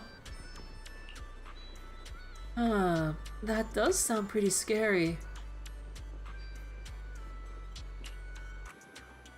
Nothing's more scary than the horror setting into your mind as you, like, take a dump in the restroom only to find out the toilet paper's all empty. Or worse, the toilet paper's there, but it's all one ply. Right, as for why I'm so confident right now, maybe it's because I ran into that annoying Caesar back then. That was also the first time in my life that I realized how comforting it is to have companions by your side. Aren't you the same, young lady? Yeah, I think that's probably right. Come on, Proxy's getting impatient waiting over there. Get up there already. Everyone's waiting for the big star. I'm not impatient. Huh, Lucy, you're not coming up with us? Me, I'll pass. Gotta head to the Outer Ring later. Caesar's got into some trouble again. Let's go, Alice. Oh, we gotta go up. Wait, is that? Oh, okay. Oh, Yuzawa's making drinks for everyone. Alright. Quiet down, everyone. Let's give it up for our surfing campaign's MVP. Alice! No, not at all. You guys are the real MVPs here. Oh, don't be so humble. Thanks to your outstanding performance, the new Eridu Surfing Association has already reached out to me about partnering with the resort to offer some surf lessons. Coach, I want to learn surfing. Oh, Proxy, stop teasing me. Everyone kept celebrating late into the night, until Yuzawa brought out a massive cake, with each layer of cream sculpted into wave patterns. So that's what she needed the cream for. Into wave patterns? Honestly, that's kind of cool. After eating her fill, Yuzuha passed out right on the counter. Probably didn't get much rest this afternoon while preparing the cake. Therese helped escort her back to her room, and everyone else started cleaning up the mess of the drink stand. If I known there'd be this much cleanup, I would have stopped Yuzuha when she went wild earlier. By the way, where's Alice? Minato, have you seen Alice? When I asked Tyrese to take Yuzuha back earlier, she mentioned Alice said she wanted to take a moment alone by the beach. He hasn't come back yet? Don't worry, I'll go take a look. Dang, what a gentlewoman. Alright, let's see. All alone, sitting by herself, contemplating things.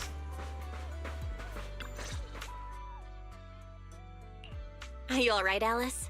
You seem like you're still lost in that surfing high. I'm alright, Belle. Just feeling a little dazed.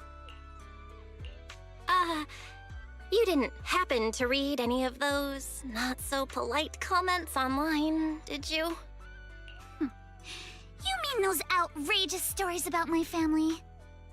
Yes, I saw them first thing this morning. Oh.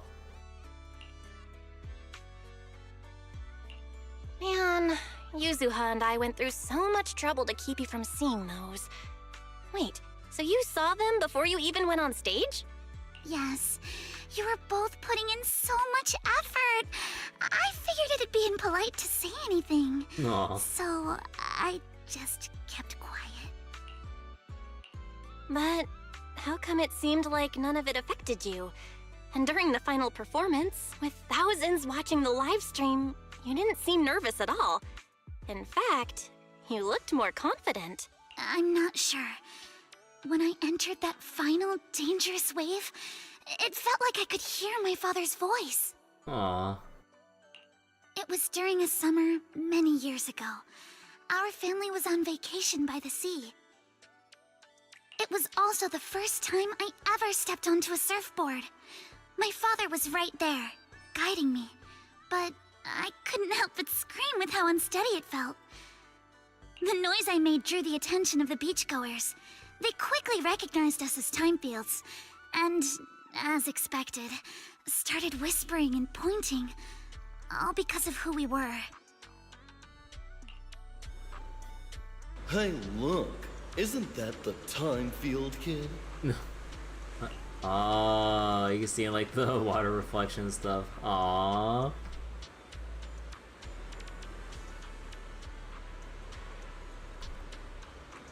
She's so young.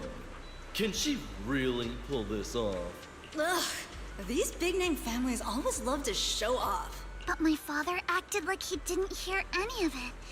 He just stayed focused on me, carefully guiding my movements and correcting my posture. Bit by bit, the waves grew rougher, and the voices around us got louder. But slowly, my focus shifted away from the noise and onto my father's calm, reassuring words. Arms out, feet steady.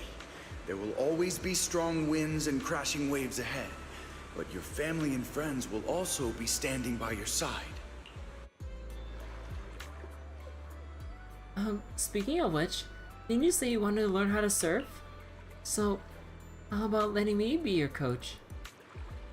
Sure, what do I need to get ready? You don't need to prepare anything. What should I teach you first? Let's do what Lucy taught me, a courage training session. Just repeat everything I say. Oh no. Isn't that kind of not elegant? Oh, I was just kidding. When you start picking up on my elegance, In any case, thank you, Proxy. Thank you for everything you've done for me. Aww. Eat Bunny has just arrived.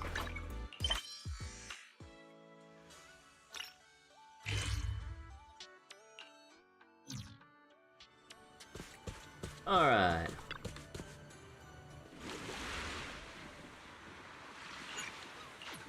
And that's the episodes one.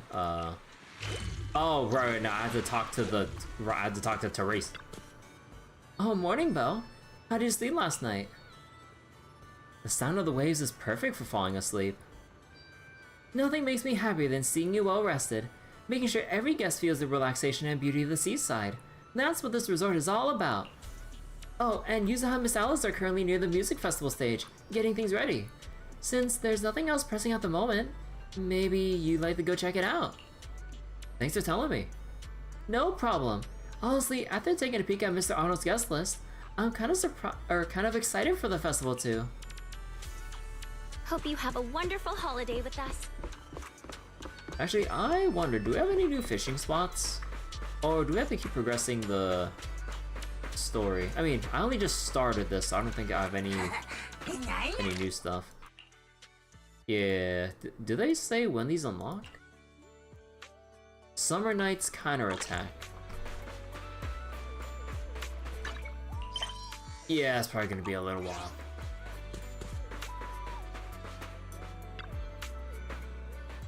Morning, Belle. You're just in time. This lady actually picked classical music for the festival opening piece. Come on, help me talk her out of it. Classical music can liven up the atmosphere just as... Oh wait. Classical atmosphere can liven up the atmosphere just as well, and I've studied it since childhood. I can make the arrangements even better. This is our music festival after all. It deserves a design that's fresh and original. You weren't that good at negotiating when we first met, so how'd you get so skilled? Fine, let me think about it more. For now, let's get back to checking the performer list. You were pretty energetic for this early hour. Feeling totally recharged after a full night's sleep. Monato's covering the other attractions today, so Alice and I are diving headfirst into Music Fest prep.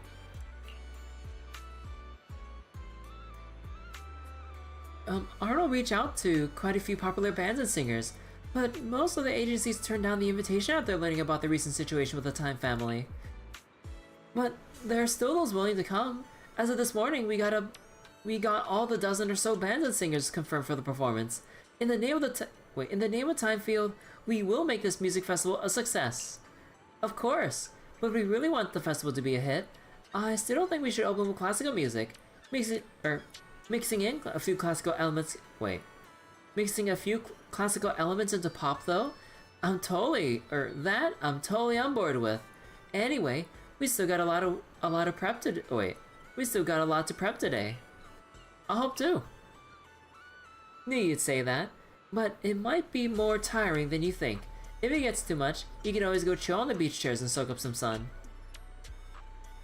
Well, when I'm tired, I just slack off a little.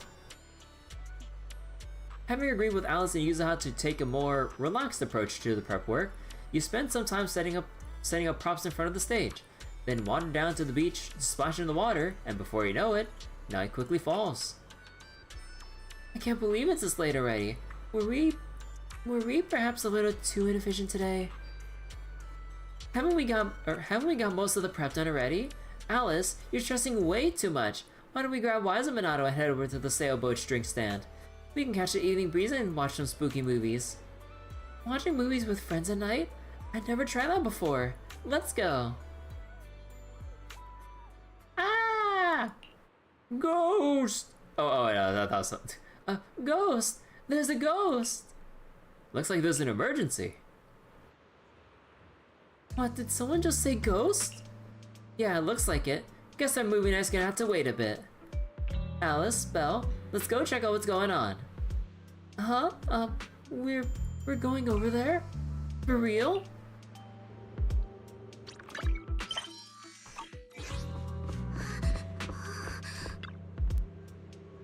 Get up! This place is haunted. We can't stay here. I want to, but my legs feel like jelly. Besides, you're the one who insisted on this resort. I've been warning about those rumors on the internet about this place being haunted. What's happening? Ah! Calm down. This is a real person, not a ghost. You are a real person, right? How will they react if Rena just showed up behind them? Calm down. I'm a real person. This place is haunted. Those rumors were true after all. We were just taking a walk here when all these paranormal things just started happening. Some resort this is. A resort for ghosts, more like. Where'd you see this? The reception, the shopping area, cafe. Just go check it out yourself. Yeah, I'm just like my girlfriend. My legs are so weak that I can barely walk. Someone help us get back to the hotel. We need to check out and go home. Oh, it can't be that bad. They say this place is haunted. Yuzuha, you promised this vacation would have nothing to do with ghosts. Haunted. This shouldn't be happening. I haven't sensed any supernatural presences at this resort. Belle, let's head over and see what's going on. Are we really gonna check it out? Let's go. Someone's screaming! What's going on? Okay, I'm gonna wait for the dialogue. Let's head over and check it out. But I ain't trusting this shit if they give us control. Wait! Wait for me!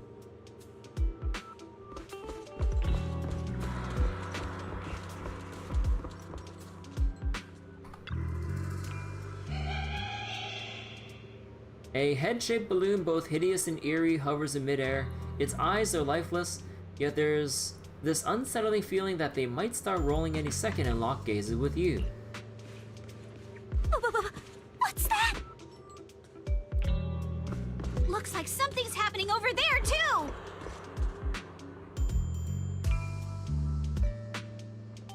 Belle? Yuzuha? Could you please slow down?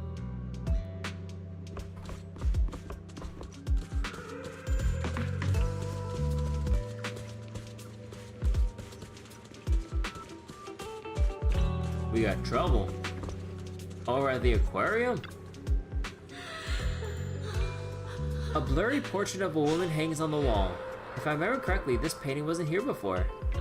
The woman smiles eerily. You can't make out her face, but her skin is as pale as a corpse. Could this be the creepy portrait those thugs were talking about earlier?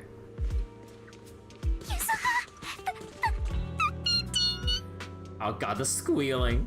Don't be scared, Alice. Just stick with us.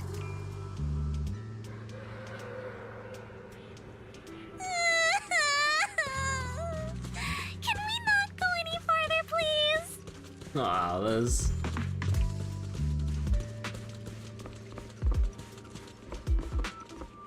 Oh my god, not some kind of plush toy hanging upside down by the leg. Oh my god. A tattered doll hangs upside down, its head twitching ominously upon closer inspection. The inverted posture combined with its newly shattered body seems to herald the arrival of some horrific presence. Meanwhile, hurried footsteps came from behind. Wise, Minato, Therese, Egg, and your other companions, everyone was drawn here by the commotion. What's going on? What are these? Have you guys seen anything like this before? No. Nobody would put something this disturbing in a resort. I don't remember anything like this either. Let's get rid of them first. I think quite a few customers are already freaked out by them. Wise is looking pretty uncomfortable too. Why? Wise? You reach out to touch these weird objects, but your hand passes right through them. No matter how many times you try, you fail to make contact. These objects have no physical form. No. This isn't right. Why can't I touch any of them? No, he's actually freaking out. Impossible! Something must be wrong. Therese also reaches out, trying to grab the objects, but touches nothing but air. Her face turns pale. The visitors have witnessed both failed attempts, their fear growing as it becomes clear that these eerie objects have no physical form. Whispers spread among the guests, unease and panic starting to ripple through the crowd. How could this be? I always thought Willis was just spreading rumors. But if these things don't even exist physically, then that means... Miss, please stop. There are guests all around watching. You're the manager. Anything you say right now can make things spiral even worse. Everyone stay calm. It's too early to jump to conclusions. Let's focus on handling the situation. Minato, please help calm down the guests in this area and get them settled in their rooms or somewhere safe. Iji, take Therese back to rest. Okay, I got this. Miss, take a breath. Here, come with me. And then Wise, Belle, and Alice. Let's... Wait, Alice? You realize Alice isn't following you. After seeing those eerie objects, her nerves finally snap and her brain's completely shut down. Aw. Oh no, Alice can't handle scary stuff, especially up close like this. She's passed out standing up. Alice? Can you hear me, Alice? If you don't answer, I'm cutting your bangs into a weird side part! This balloon! This painting! And this plushie! Is she terrified that it's all asymmetrical? There we go. I knew that would snap you out of it. Easy now, don't be scared. They won't hurt you. I can't! This is horrifying! They're completely asymmetric! Oh, the horror. You know, you think Alice would like to watch The Shining? Huh? It's the asymmetry that's bothering you right now? Asymmetry is terrifying! And they're scary too! Oh my god. Guys! Belle! Yuzuha! Please, just get rid of them! I'd love to, but they don't have a physical form. Wait, what? Your attention shifts back from Alice to the haunted objects only to find they have vanished without a trace, as if they were never there at all. They just vanished. But we didn't even do anything yet. What's going on? Yuzuha! Didn't you say this place wasn't haunted? No physical form? Vanishing into thin air? That's totally ghosts! It's okay, Alice. When I first came here to check the place out, I didn't sense anything supernatural at all. But now this is happening, which means... So you're saying there's something else behind this so-called haunting? Yup. As a veteran of Spook Shack, I can say with certainty that most urban legends aren't really supernatural. As for what they actually are, well, that's what we're about to find out. I've evacuated the guests and did a quick sweep around the area. No sign of anyone suspicious. What's the plan now? Thanks, Monato. It's getting pretty late, and without any leads, we're not likely to make progress tonight. Let's call it a night and get some rest. I hope this incident won't cause too much trouble for the resort tomorrow. Yuzuha, Belle, I'm scared to sleep alone. Can you stay with me? Sure. Sorry you had to go through all that tonight. I got you. I can even sing you a lullaby, Alice. If you can't sleep, I'll help you drift off, or we can stay up and have a girls' night chat. Wise, you seem scared too. You good, bud?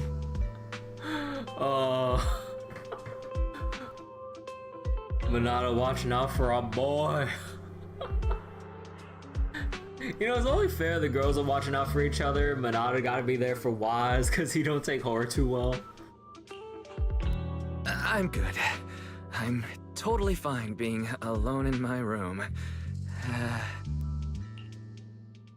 Had a whole night of nightmares, and the arguing outside the room makes going back to sleep impossible. Better head out and see what's going on.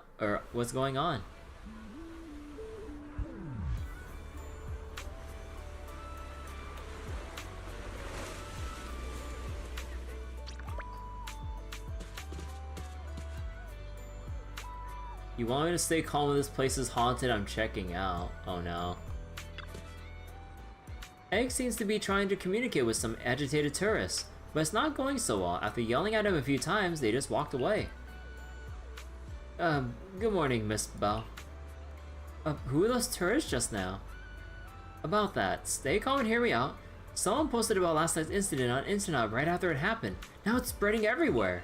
Even tourists who weren't at the scene last night are losing trust in the resort after seeing the photos online. Early this morning, lots of guests rushed over demanding refunds and checking out. I can manage things here. Please help a receptionist. She's probably dealing with way more complaints over there. She won't be able to handle it alone. I'm counting on you.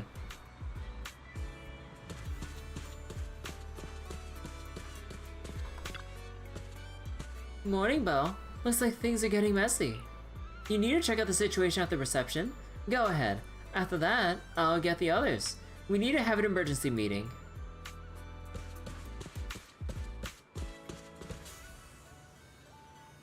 Dear guests, please remain calm. The resort has never taken your safety lightly. Please trust us. Stay calm? How can we stay calm? Internet is flooded with ghost videos and photos right now. Just makes your excuses look even more pathetic. You know, I'm pretty sure, like, if there are, like, stories posted about a resort being haunted and shit, I'm pretty sure, like, legitimately people would actually flock over. Well, maybe not completely flock over, but, like, I'm pretty sure that would garner more interest for people to actually try and say, like, oh, this place is haunted, you want to check it out? Yeah, dude, that sounds cool. But these guys are just going like, oh, it's the end of the world, oh my god, ghosts will actually kill us. Please give us some time. We'll get back to you with an answer soon. We don't want to wait for an answer in a haunted resort. Bottom line, we're checking out right now. Are you giving us a refund or not? Keep beating around the bush and we'll expose you as frauds all over the internet. Not the internet. I received everyone's requests. Regarding the refunds, I'll process your request one by one. Please line up in an orderly manner. You can see tears welling up in Teresa's eyes. While observing the reception area, someone suddenly tapped your shoulder. You turn to find Wise, Yuzuha, and Alice standing behind you. You all move to a more convenient spot to talk. I can't believe how fast the haunting rumors spread. We've worked so hard to turn this place around. If this keeps up, it could scare people off all over again. Looks like we need to get to the bottom of this ASAP. Monato can hold down operations at the resort for now. While he's handling things, we need to figure out what's really going on. If we keep dragging this out, who knows if we'll even be able to make the music festival happen? Yuzuha, do we really have to investigate the haunting? Can't we just let Mr. Arnold handle this? Milady, last night you hugged Belle and me so tight we almost passed out, and now you're getting cold feet? By the way, do you always sleep at home hugging a plushie on each side to keep things perfectly symmetrical? Hugging a plushie on each side. Besides, Mr. Arnold must be busy with all your family matters, right? Stuff like this is exactly what Spook Shack is here for. But all those places you took me to explore before were just false alarms. This is my first time seeing a real haunting. So asymmetrical, so terrifying. Asymmetrical. Ghostly objects with no physical form right before my eyes. Alice, calm down. Remember what I told you last night? Most urban legends... aren't really supernatural? You got it. Actually, I didn't finish the whole thing. As a new member of Spook Shack, you should hear it all. You know, we need Jonathan Frakes to tell us whether or not these horrific occurrences are actually fact or fiction. Behind every urban legend lies something unknown in this world. The truth behind these unknowns might be man-made, supernatural, or even a brand new truth nobody's discovered yet.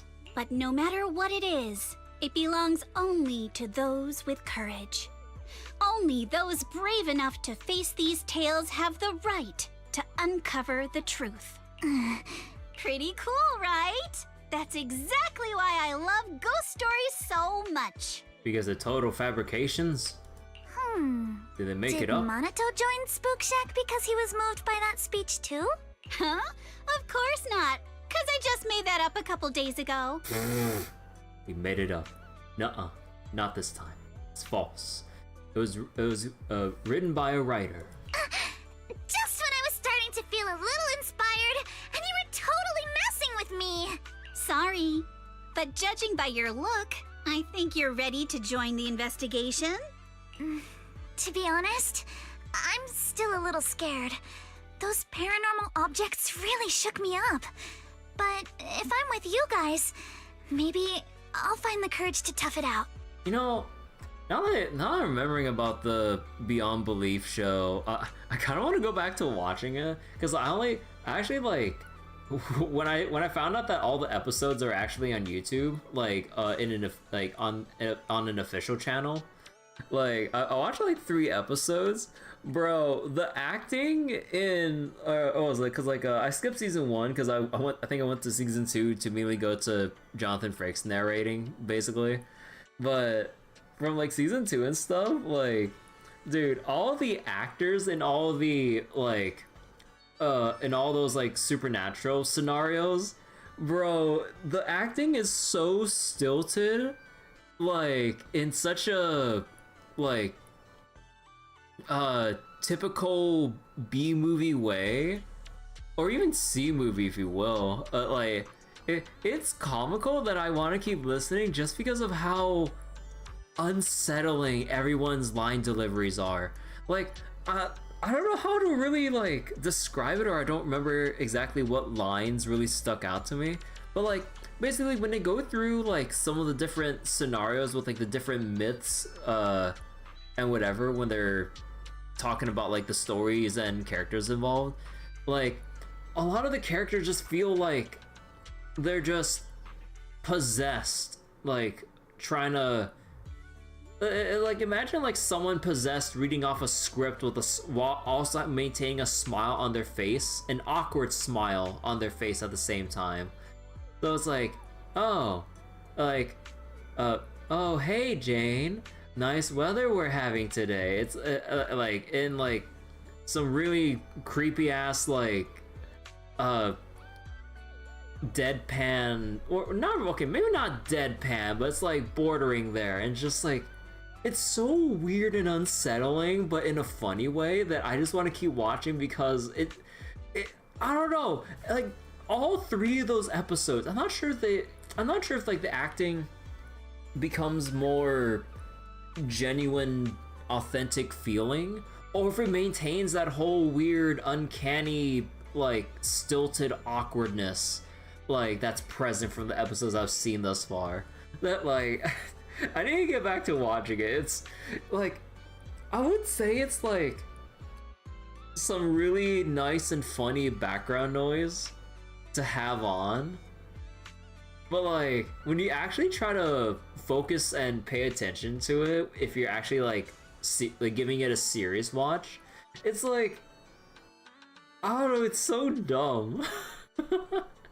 Like obviously it's like over the top as hell because, you know, it's a show that's supposed to get people's like suspicions and all that stuff like raised up and going and everything, but it's so dumb. Like there was this one episode where like a family is just in the middle of bumfuck nowhere in the woods on some kind of family trip, and because the husband and wife are having some kind of family drama, the kid just being bored and wanting to help the family set up like, or I think get some fishing bait by looking for some worms or some shit. Like the kid just keeps running around further and further away from his kids, and then ends up like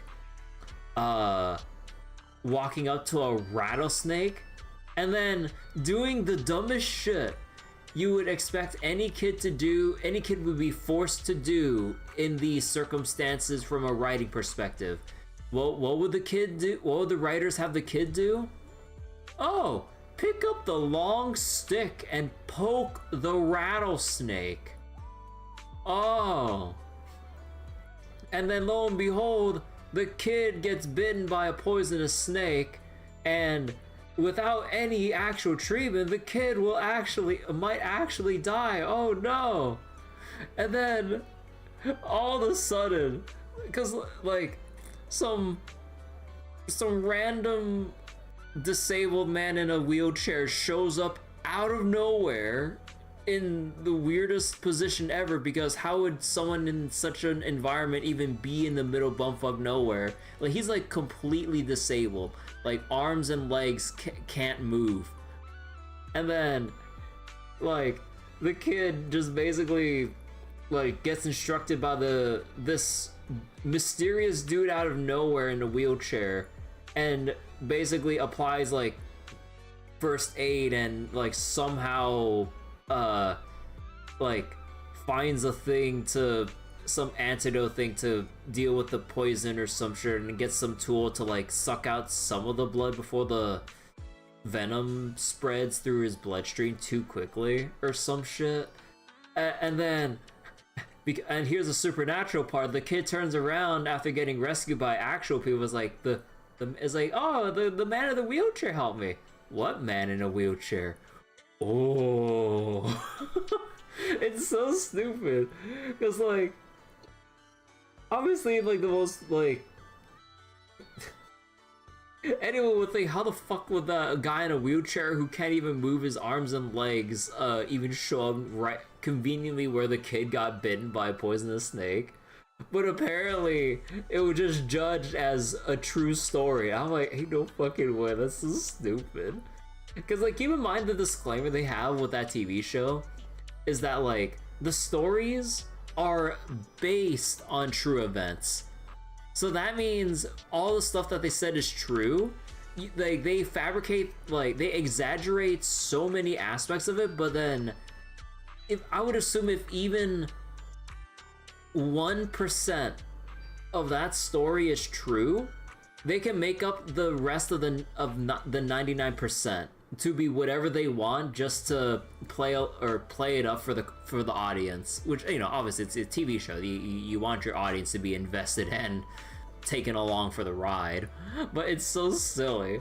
Like, completely disabled man in a wheelchair in the middle of like some bumfuck nowhere forest conveniently has all the medical tools, like all the improvised medical tools on hand for like an 8-year-old kid to suck out like venom from like his bite spot from a snake bite, and then apply like some kind of antidote and bandage and everything. Or I'm not even sure about stitching. I'm not sure. I don't remember that part of the episode. But basically it had enough like first aid things on hand to like heal himself back up. And then his parents actually find him with like, you know, actual authorities to help, like, you know,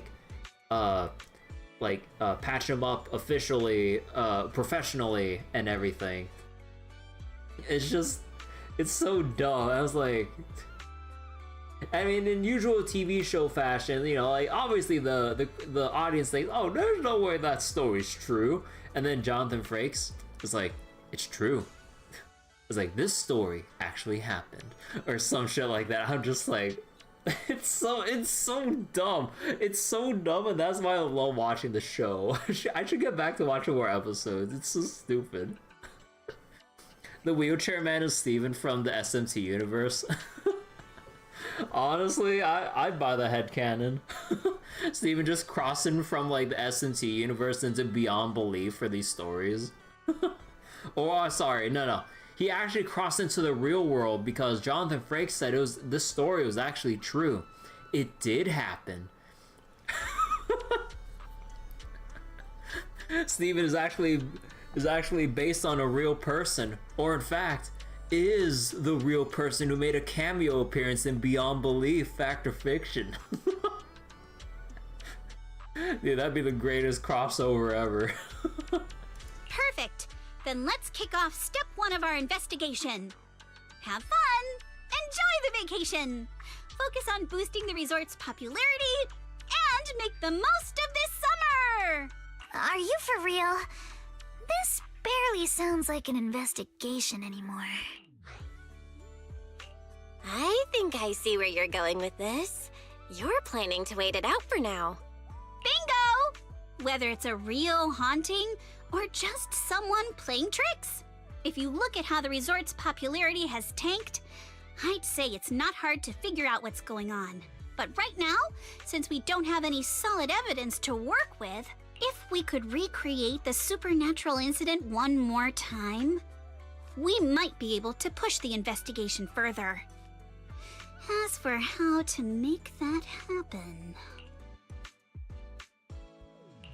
If we keep bringing people in like usual and minimize the fallout from the haunting, the ghost won't be able to stay hidden for long. Sooner or later, they'll have to show themselves again. But if something like this happens again, the resort's popularity will take an even bigger hit. Are we really just going to sit back and wait for the next haunting? Of course not. Before the ghost makes their next move, let's talk to Therese and the others and see if we can find out what really went down at the resort in the past. You sorted things out with Alice and Yuzuha. Alice is off to talk to Helen, and Yuzuha is checking in with Mia. Go see what they found, or head straight to Therese. She's probably the one who knows the resort best.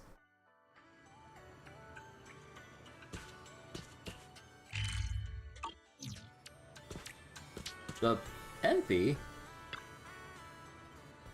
Miss Bell, you're here. Sorry, I've been dealing with tourist complaints all day, so I'm a bit low on energy. Please don't mind me. Miss, please take a break. I've managed to keep the remaining resort guests calm with some entertainment discounts.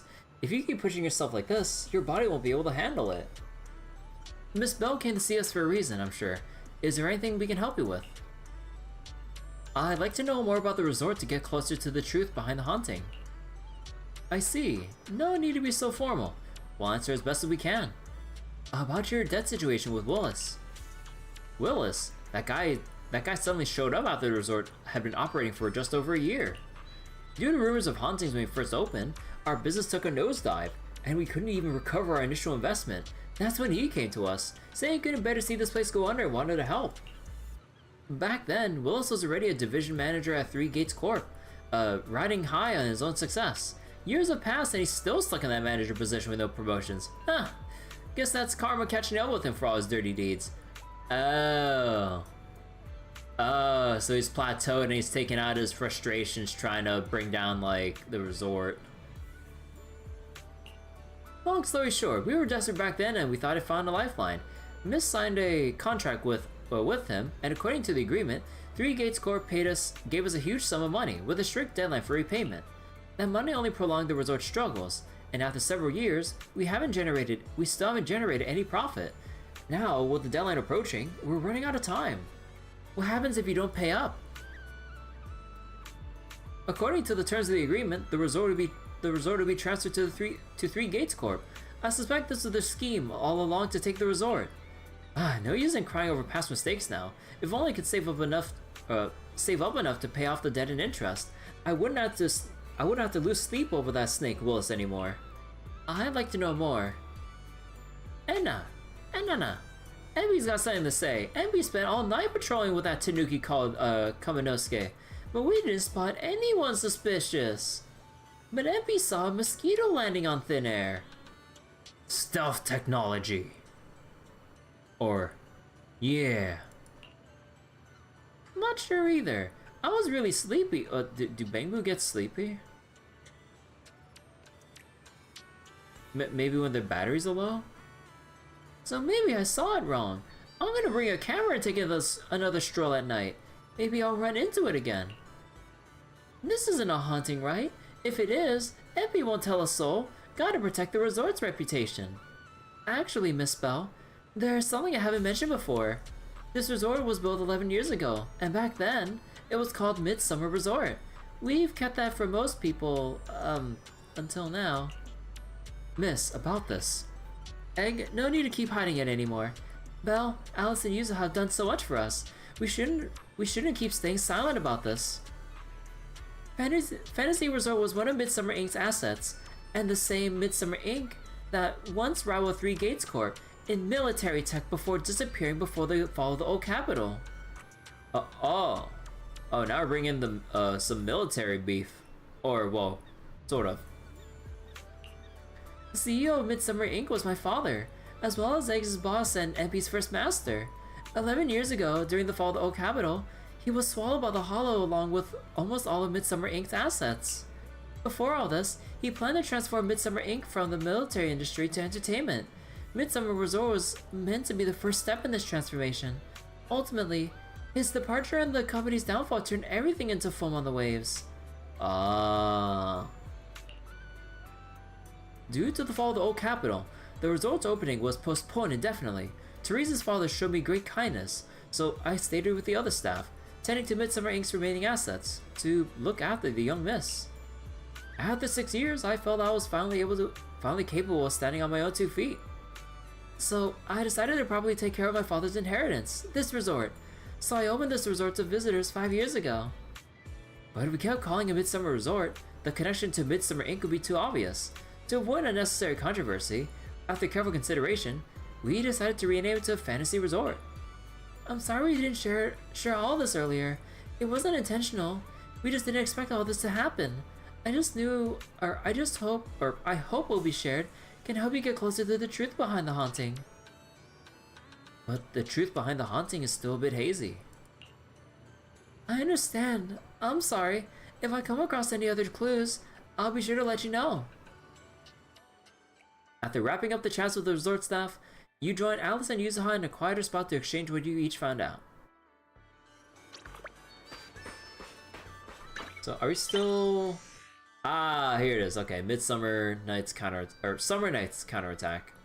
Okay, so after this, we should be able to unlock like Yuzuha's Yuzuha's side story and more fishing spots with MP. Oh, so there's more to it than I thought. I feel like there's something that could be a crucial clue. In what MP said? What's not adding up here? Keep spacing out like that and moss will grow on your head, Alice. Wake up! Hold up, Yuzuha. Let me think about this some more. It's like that feeling when a painting looks symmetrical but something's off in some tiny corner, and you just can't figure out where. It's driving me crazy. Take your time and think on it. Belle, we got quite a few helpful details from the last round of questioning. Maybe what Willis, being a mid-level exec at 3 Gates, has his eye on isn't Fantasy Resort itself, but the Midsummer Incorporated backing behind it. But what could Midsummer Incorporated mean to him? And to get Therese to hand over the resort, he first spread rumors about it being haunted, then played the nice guy to get close, sat at the place with debt, and just waited for it to slowly collapse so he could take it over legally. That explains why he stirred up trouble the other day. If the resort managed to recover and cover its debts, his whole plan would fall apart. He had no choice but to sabotage the business. Now all that's left is the haunting itself. If we can just figure out how they pulled off these ghostly tricks. Oh, Yuzuha, why did you just suddenly grab my tail? So you stop making those weird noises while you're thinking. When you're stuck, it's best to take a break and relax. Belle is right. Keep frying like that and you just give yourself wrinkles. Okay, hold on. I need to move my headphones. Alright. I heard from Emmy that the resort made pretty good money yesterday, so he went ahead and fixed up the offshore fishing boat. Why don't you two head off for some fishing to clear your minds? Well, standing here getting nowhere isn't gonna help, but Yuzuha, aren't you coming with us? Wait, if going out to sea means listening to someone go, non-stop, I'll pass. I'll stay here and keep an eye on the resort. You two go enjoy the sea breeze and clear your heads. Oh.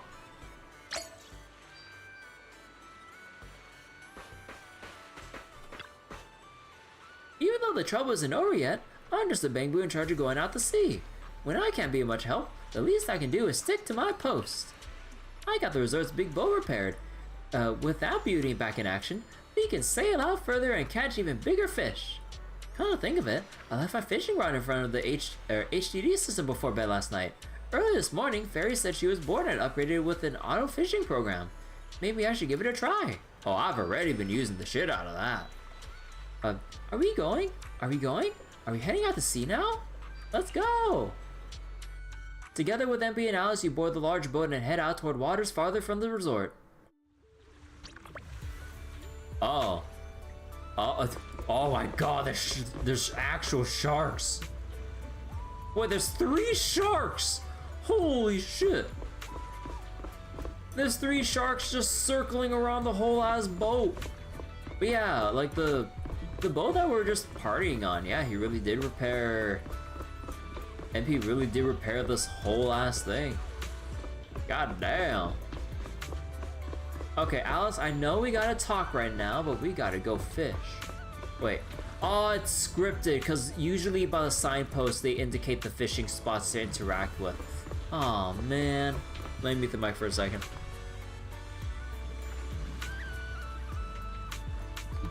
Okay.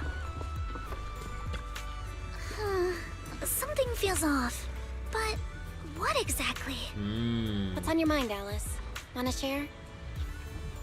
I'm sorry, Belle. You came to help me clear my mind, and I've just been lost in thought the whole time. I was just wondering, what exactly is the true nature of those ghosts? There's this strange, unsettling feeling of déjà vu that I can't shake. Yuzuha is right. Only those brave enough to face the supernatural have the right to uncover the truth. Everyone at the resort deserves to know that truth. I don't want to be the trembling little bunny, cowering in fear of the unknown anymore. You know, it's kind of awkward Deja that vu we're is just a standing signal here. from our subconscious. Don't ignore that feeling. The answer might be hiding in the everyday stuff around us. Come on, Alice. Shake off those thoughts for a bit. Look over at the horizon. I swear I just saw dolphins out there. Where? Symmetrical dolphins are the most adorable. Can you point them out to me? Yeah, like, it's weird that... It feels like ever since I met you, Yuzuha, and Manato, everything's been changing. Do you not like change, Alice? Change means the unknown. It means losing something. Just like ghost stories. It scares me. Ghost but now, stories? I see it differently. It's not because you're a It's rabbit. not too bad. Every day I spend with you guys Oh is a my pleasant God. surprise. Brought about by change. I feel like I might have said something a little embarrassing. Just don't tell anyone. Especially not Yuzuha. Oh, and I think there's a whale over there. What? A whale? Where? Come a little closer, and I'll tell you. Why cutscene is a better camera angle? But yeah, like the way that they do these, like they're supposed to be looking like what was it? They use the special like cutscene mode and everything, but they don't actually animate them, so they're just like set in their idle pose and looking into the distance. But like when they have like these specific, when they choose the specific cutscene type to do something with, like why aren't they, you know, like I wish they really animated them to make them, you know, make eye contact, like to make their bodies and heads, you know, turn toward each other, and then, you know, then have that back and forth. But they're just only looking out there, like, you know, like I can visualize like Alice like putting her hand to her chin, like looking all mopey, and then Belle turns around to look down at Alice in a bit of pity, trying to find words of comfort, and then like maybe a gesture to put Belle's hand on Alice's shoulder or something like that, or you know, like just something. But they just stand there idly, but then we're in the special cutscene form, because like they want to have voice dialogue, but they don't want to animate it. But they don't want to do the visual novel style cutscene though, because we're on the boat, so they want that little cinematic feel of like going between the different camera angles while having the sunset view of the ocean from the boat. So I get why they chose that cutscene style, but it sucks that they don't actually animate Belle, Alice, or even Yuzuha when we're having that moment. Alice kissed Belle is hinted in this. Wait. After spending a long afternoon on the boat with Alice, you returned to the resort. Was it really ended? Man, okay, times like this, I really wish like I was playing the Trails games where I could just press a button to bring out the message log of what they just talked about. Because I was just kind of like listening while being really bothered by the fact that they didn't animate shit for that cutscene. That whatever you just mentioned, Abdo, I think I might have missed the hint. Listen, just look at Alice boobs, easy devs, be like, I see. But yeah, like, it really bums me out when they have like those special cutscenes that they're showing off like characters in and then choose to not animate them in even the slightest of ways. I know that, you know, probably animating would probably add a lot of extra time than just having them in like a bog standard idle standing pose or whatever. But just like, if you're gonna do that, I'd rather they just switch to the visual novel style cutscenes of just like the portraits, or not portraits, but like the little shots of Alice and Belle side by side in that VN format with like little split like line in the middle between them and everything, you know, stuff like that. Like, I'd rather just have that than see like that special cutscene form of Belle and Alice next to each other, but they're not even like making eye contact with each other. They're just staring, and it just looks so awkward. I can always look at my VODs to see the proof. Yeah, probably. But yeah, I was too bothered about how little they actually did for that, like, what was supposed to be a special cutscene that I didn't pay attention to that specific part of the dialogue. Hope you enjoy exploring the dreamlike deep sea. What's wrong? It looks like something's happening again. I'm gonna wait for the dialogue. Alice, are you okay? I'm fine, but there's something else that's been bothering me. What, the balloon over here? Belle, would you mind coming with me to check it out?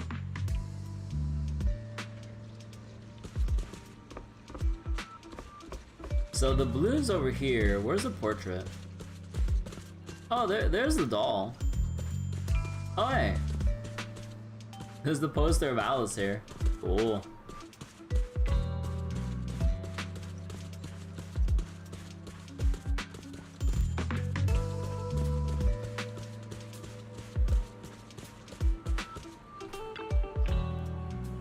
Oh, Belle, Alice, you're back just in time. Just as we predicted. Once the resort started developing normally, the ghost couldn't sit still anymore. A ghost in broad daylight. Now that's something you really don't hear. That's something you don't hear every day. They must be really desperate. But don't worry, Monado makes sure to evacuate all the nearby visitors right away, so this shouldn't have much of an impact on the resort's image. Huh? Alice, what's wrong? You see, a mosquito hovering in midair. That must be what's going on. What are you thinking? Uh-huh. You have to excuse me, but I need to go verify whether my theory is right or not. Alice hurriedly runs toward where the haunted object was. Did she just say mosquitoes? Mosquitoes are a pain, especially when you're trying to sunbathe. Resort needs to step up their pest control game.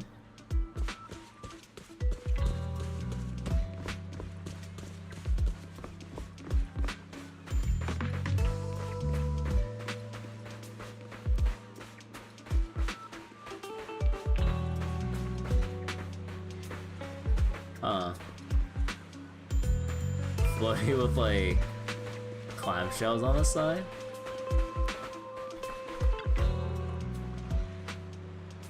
No matter how many times I see it, it's still so scary. No need to force yourself, Alice. No, I'm fine. More importantly, there should be something around here. Something invisible yet definitely tangible. What's that?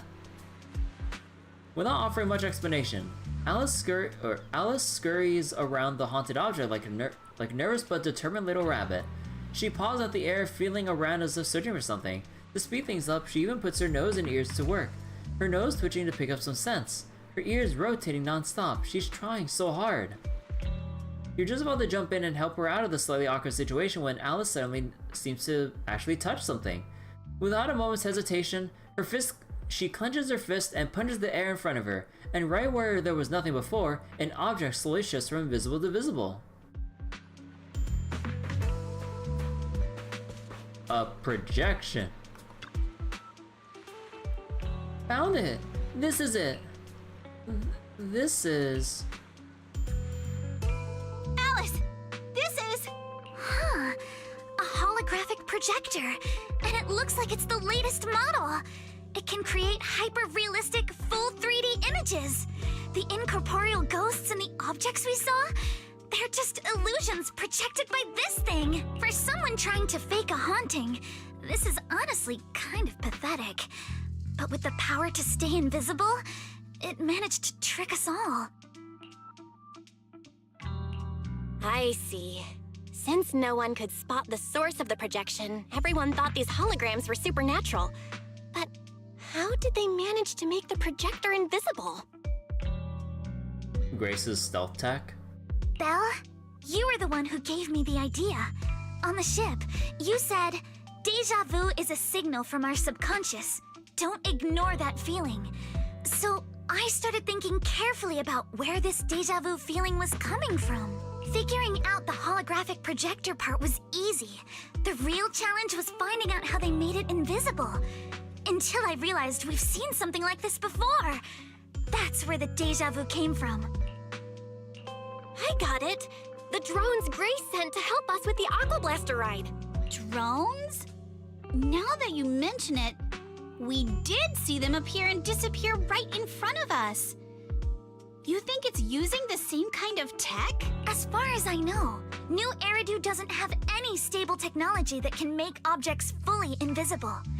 But if the drones can go invisible for short periods, there must be some new tech I haven't seen before. So I'm guessing that same technology was applied to the projector. Even though searching for invisible objects with paranormal images right in front of me is still terrifying, at least I guessed right. Good job, Alice. Thanks to you, we're one big step closer to figuring this out. Now let's get in touch with Grace and confirm it. You contact Grace through Knock Knock, who is on vacation here with the folks from Belobog Heavy Industries. The moment the topic turns to something mechanical, she shows up in less than 5 minutes. I'm here! That holographic projector you mentioned. Mind if I take a quick look? Oh my god, Grace. Please, we'd appreciate your input, Miss Grace. We're trying to find out if these projectors use the same tech as the drones you brought. Grace takes a projector and examines it closely. You're right. They all have the same surface material. Chameleon coating. Was it like similar to Octo Camo like in MGS4? Chameleon? Is that some kind of rare new material? Yes. The military's been hoping to develop a new tech that can make weapon systems or combat personnel invisible. Defense contractors have been pulling their hair out over this for years. And chameleon coating was 3-Gates military tech's solution, though it barely passed the bar. When sprayed on equipment surfaces, this material can achieve visual camouflage by blending into the surrounding colors through temperature control. But the problem is, it's not stable. Low temperatures, infrared exposure, even a little physical impact, any of those can instantly break the camouflage. No wonder it only took one punch from Alice to knock the projector visible again. What are you trying to say? Exactly. Since it's still full of flaws, the material isn't usable for actual military applications, which is why 3-Gates Corp hasn't made it public. They're currently working on fixing these issues, and that's where Belobog Heavy Industries comes in. Ben struck a deal with them at a friendly price, and I received a batch of chameleon to help them test and improve. That's the story behind the drones. Thanks for explaining. So, since this invisibility tech is flawed, it hasn't hit the market yet, right? Other companies might have struck deals with 3-Gates Corp like we did, but I'd say most of the material's still in their hands. 3-Gates Corp. Now we can pretty much confirm that Willis is behind all this. By the way, on my way over here, I overheard some people talking about hauntings. Judging by your reactions, is 3 Gates Corp involved? I'd say there's an 88% chance. 88. We lack direct evidence and can't confirm if Willis's actions were ordered by the company. But at the very least, we know that there are hidden projectors scattered around the resort, projecting those creepy images. Well, I can't sit back and do nothing. Sweet Pea's been under a lot of stress lately, and both Anton and Ben could really use this break. No way I'm letting their precious time off get ruined like this. Miss Grace, could you lend us a hand? Finding the other hidden projectors might take a while, but something you just mentioned gave me an idea. Alice stands on tiptoes and whispers something into Grace's ear. That's a brilliant idea! Leave it to me. I should be able to take care of it in no time. Thank you. Belle, can I borrow your phone for a moment? We'll be right back. Sure thing. Though I'm kinda curious what you're going to do. Obviously, we'll fight ghost stories with science. You hand the phone to Alice, she and Grace walk off, chatting about something. It really seems like they're hitting it off. After a while, she comes back with the phone, places it in your hand, and then calls over Minato and leads you both to another haunted object.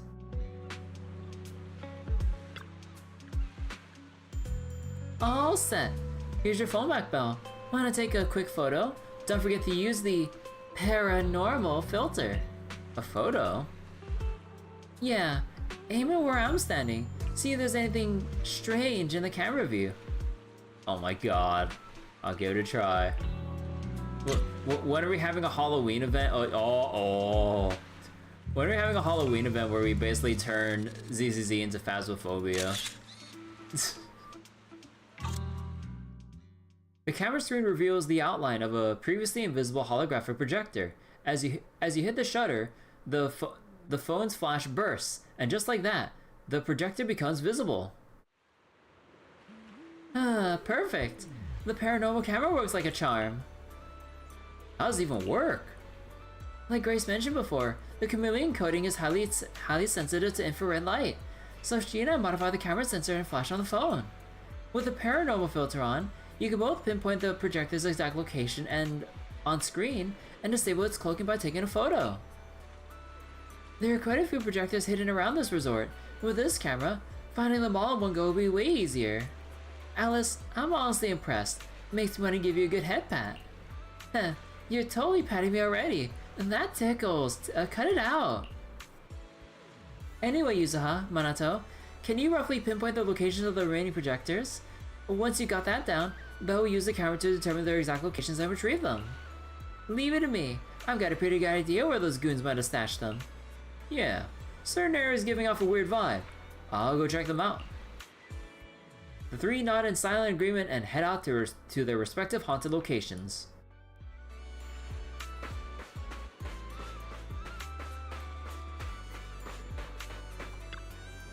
Up close, the scent here matches the one from that projector perfectly. Let's see what shows up on the camera. Oh.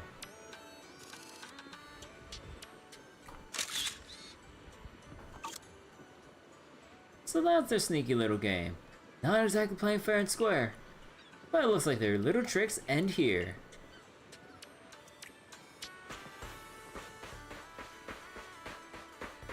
A one-of-a-kind, brand-new experience. Wait, what's over here? Oh, the doll. I can faintly hear something, like a subtle mechanical noise. Perhaps it's just my imagination, but could you check with the camera just in case? Oh, it's like literally right on top of the trash can. Okay, time out. How has nobody bumped the top of that trash can? Like, surely someone must have thought for even a brief second to set something down. Not a drink or food or anything on top of a trash can, because that's unsanitary. But like a water gun, or like hell, even a beach ball like whizzing over that, or like placing like a cooler or whatever might be inside on top of this, or just like anything passing? How has nothing bumped that? Ain't no way. Just as I thought. Now that we know what these things are really... Wait, what these things really are, they're way easier to track down. Let's get rid of this projector and make these unsettling, totally asymmetric images disappear for good.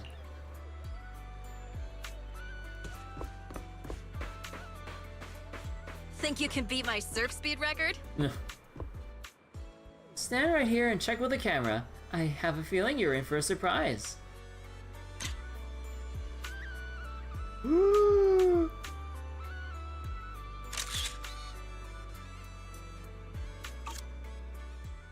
I knew they had a projector in a place like this. Once you get how they operate, it's easy to guess how they think. By the way, Belle, when you were taking photos earlier, did you make sure to get my cute side?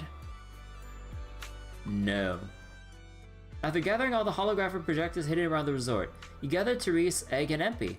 Looking at these projectors, they can hide the shock. And that's the whole story. So there's no need to worry about any so-called haunting now. We've recovered all the projectors that caused this mess. Oh, thank goodness. Thank goodness. I always knew there was nothing wrong with the resort my father left me. Miss, here. Take this handkerchief to wipe your tears. Everyone, thank you for stepping in to help during such a crisis. And now I'm almost certain. 3 Gates Corp is definitely behind all of this.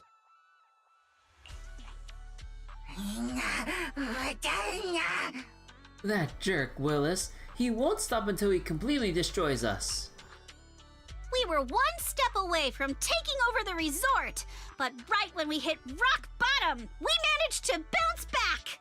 Of course he's doing everything he can to interfere. Those stupid minions he brought to cause trouble were probably just a distraction to keep us busy while his other lackeys snuck around installing these projectors everywhere. After that, they could control the hauntings remotely without needing to stick around. No wonder Monato didn't spot anyone at the time. It all adds up. Time to report them to public security. No, we can't. Not yet.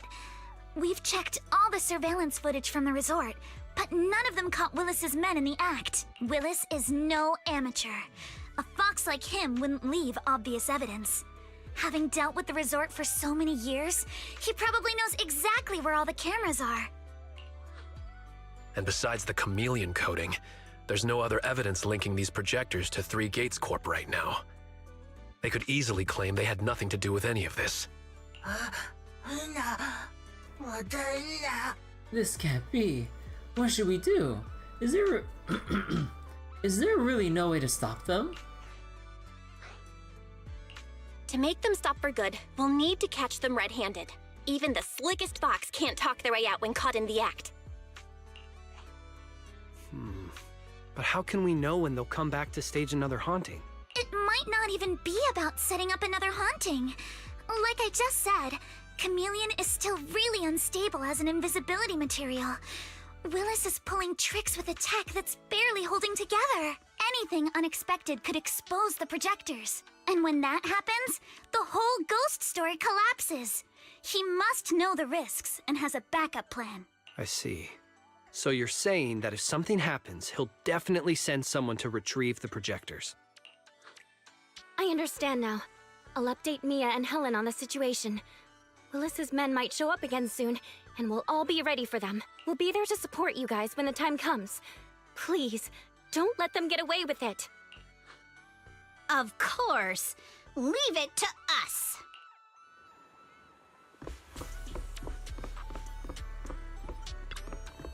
Belle, everyone's ready.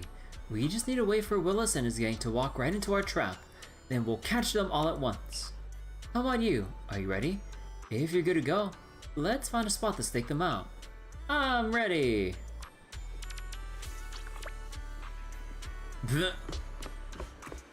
What? Oh, they really block you off from being able to like. Actually, wait. Can they? Wait, can we actually walk around here? Oh shit, we can. Oh, hold on.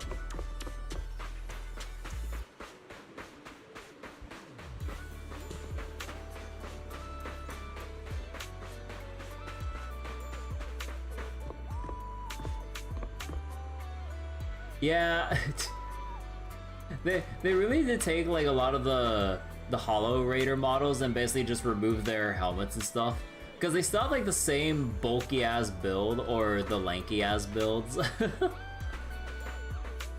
Like holy shit though, like the guy's shoulders, like when you actually see him like without the helmet blocking all this, like oh my god. Like that goes, huh. Hiding in a spot where few would think to look, you spot a group of sneaky thugs quietly slipping into the resort. They look uneasy and you can hear every word they say. Steroids. More effort than Genshin gets. Hey Bryce. What the heck? We did put it here, so why is it completely gone? You idiot! One simple job and you still blew it. Don't tell me you messed up the spot. Projectors don't just grow legs and leave. But this is definitely the right spot. I even double checked with you when I saw the last time. Don't you remember? Damn, you're right. How the hell did it go missing just like that? If he finds out, we're all screwed. You didn't think I was streaming today? The stream was a little bit late because I was like doing some stuff with some friends. And as for YouTube, I set up the waiting room, but I forgot. I somehow accidentally made it private and forgot to make it public until like half an hour before, and I'm like, oh, this isn't good. So yeah.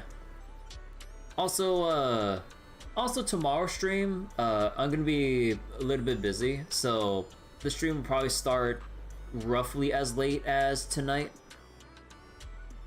Explains why I didn't see a waiting room. Yeah, I thought I made it public, but then like when I double checked and everything as I was setting up, I was like, wait, something's not right here.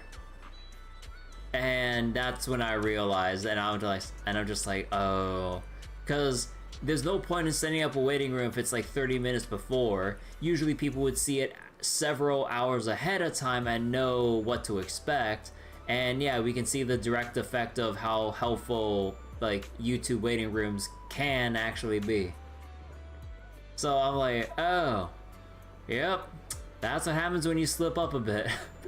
It's like, well, we don't see it, that means nothing's going on. Nope, I accidentally did a dumb. And yep. Whatever, no time for this now. We'll figure it out later. We got a bunch of projectors to pick up. Let's get moving. Just as I thought. They walked right into our hands. Sounds like they're the ones who brought the projector here too. But I don't see Willis among those people. No surprise there. A sly old fox like him would never get his own hands dirty. Still, this is good enough. We caught them red-handed, and there's no talking their way out of it. So, should we strike now? Pop up behind them out of nowhere, and catch them totally off guard.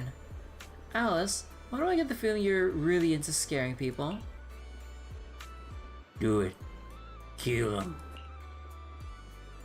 You show up ready for battle right in front of the thugs. Panic flashing across their faces, they clearly didn't expect to be found. But in no time, they got their helmets on and weapons drawn. The fight is on.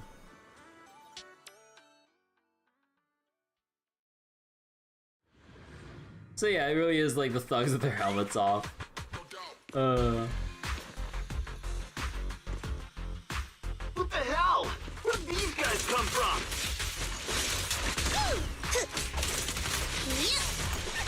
So you guys ever think about maybe, giving up? Keep it up! Give up my ass! I don't know how we got exposed.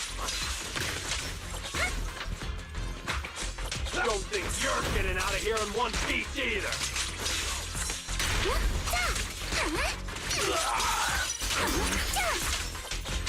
Keep it! No time to deal with you individually. Apologies. The enemies are like seashells on the shore. The defeated thugs try to escape, but everyone at the resort swarms in and takes them down. Stay put and don't try anything funny. Public security is on their way. Let me go. What did we even do to make you call public security, huh? Let me think. Breaking into the resort store, malicious damage to Asymmetrical property, helmet. assaulting staff, and wearing that asymmetrical helmet. I'd say that's plenty to press charges. Huh? What kind of charge is that last one? EG and I searched these guys. Willis wasn't here, and none of them look like Three Gates Corp employees. In other words, these guys look like a bunch of thugs who broke into the resort with no connection to Three Gates Corp. Of course, that's just on the surface. Hiring thugs to fake hauntings? How awful! Just spill the beans about Three Gates Corp, honestly. And maybe we'll go easy on you. You better think this through. Three Gates Corp? That huge company under Tops? And what's this ghost haunting business? I have no clue what you're talking about. Hey, listen! We hit the resort simply because you people ticked us off. How? So we're here to mess with the place. I planned it, they carried it out. That's all there is to it. How much did Willis pay you? We'll double it. Willis? Never heard of him. Don't know what you're talking about. We make our living with our own two hands. Also, can I just say that for some reason the average volume is lower than it should be now? I know I lowered it, but then I know I lowered it by 1 notch when reviewing the prior voice cutscenes, but they were still relatively loud, Yuzuha and everyone included. Now everyone now is on average lower, because I'm having trouble hearing them over the music, which wasn't the case during the prior scenes. Like, what is going on with the volume mixing here? That's enough. Monato, would you mind locking them up until public security arrives? Monato takes away the restrained thugs, and then returns to the group. Yuzuha, are you still planning to use Denny's to turn them? To be honest, Spook Shack's in the doghouse in terms of cash right now. I'm also a member of Spook Shack. I can chip in if you need funding. It's okay, Alice. I was just feeling them out. Judging by their attitude, I'd say Willis has already paid them a pretty hefty hush fee. No point wasting time on them. Anyway, after tonight's Counter-Strike, Counter-Strike. Willis probably won't be making any bold moves for a while.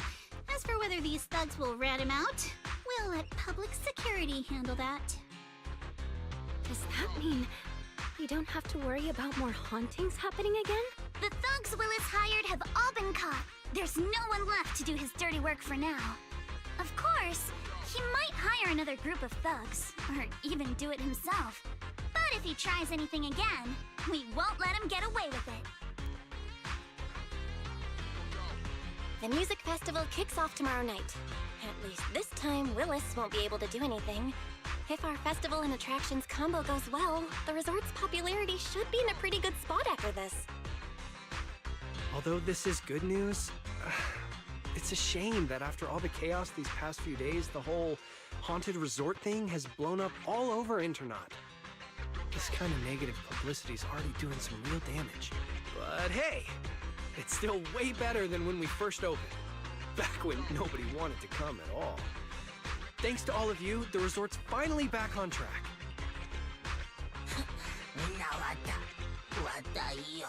Those people spreading wild rumors online without knowing the full story. If it weren't for them, the resort could have been way more popular. MP, don't say that. Honestly, I'm already really happy we've gotten this far in such a short time. At least now, even with the ghost rumors, we can still keep the resort running. Oh, right! Speaking of which, I've been scrolling through Internaut posts these past few days, and it seems like people's opinions about our resort are starting to shift. God, like, online reputation, like, shifts so fluidly, like, back and forth. Hold on, let me pull it up. Look, since the hauntings were just spooky but didn't cause any real harm to people, quite a few paranormal enthusiasts are getting super interested in the place. Yeah, but that's exactly what I was going on about earlier. Like, some supposedly, like, supernatural occurrences wouldn't even scare people. It would get people more interested to go, hey, yo, I heard there's some, like, crazy-ass ghost shit going on in this resort. We gotta go check it out, man. Like, that would drive up more publicity in a good way. Like, whether or not it would actually, like, people would actually see, like, these paranormal things or not, people can still go there to just enjoy the resort itself, meaning more business for them. Like, it's kind of silly how in Zenless, the resort goers are taking the hauntings, the initial resort goers were taking the hauntings way too seriously, demanding refunds. And they're not like the throwaway NPCs that would be the kind of people paid off by Three Gates Corp to falsify drama and make a ruckus just to damage their reputation. No, they're like legitimate resort goers going, oh my god, I can't stay in this haunted place. I'm just like, bruh. Maybe filming deals with paranormal TV shows. Huh. Let me see. Wow, you're right. There are even posts calling us a must-visit summer hotspot, with guides on where to take the best photos. What on earth are these people thinking? Aren't you the same, my lady? You say you're scared of ghost stories and supernatural stuff, but deep down you're dying to run into some spooky events yourself. No, I'm not. Aw, she's embarrassed. Anyway, what if we flip this whole haunting thing around and use it as a publicity stunt to attract more visitors? It might even help offset the negative press we got the past couple days. No, let's just end it here. I don't want to use something like this to make money off the resort my father left me. MP, could you help gather all the holographic projectors we've recovered so far and hand them over to public security?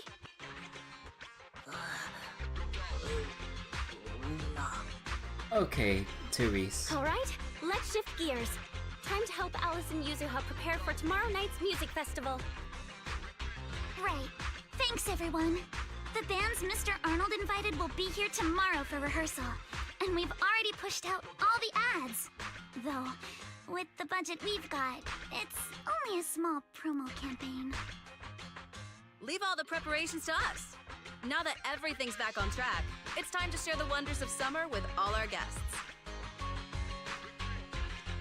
Wise and I will help too. Let's make the most of it and spend an amazing summer night together. We got this! In perfect sync, everyone stacks their hands together. Summer isn't over yet, the storm has passed, and tomorrow will be full of hope once again. Summer. If only it could last forever. Monkey's paw curls.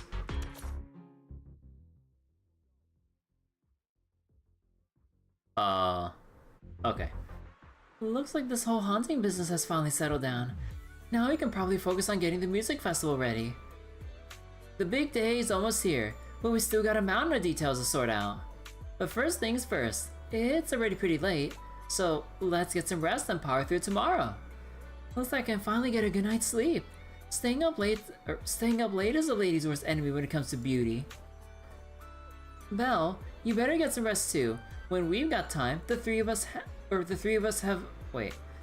had to do another girls' night chat. You know, I wonder what Yuzuha says here if you choose Wise as an MC instead of Belle. What a great way to summon BB. Oh, you want an everlasting summer, huh? A week so enjoyable that you want to go through it over and over and over and over again. Good night and enjoy the sound of the waves. And then meanwhile, like out of nowhere, it's like, hey Belle, let's make some dojin. I was like, oh no.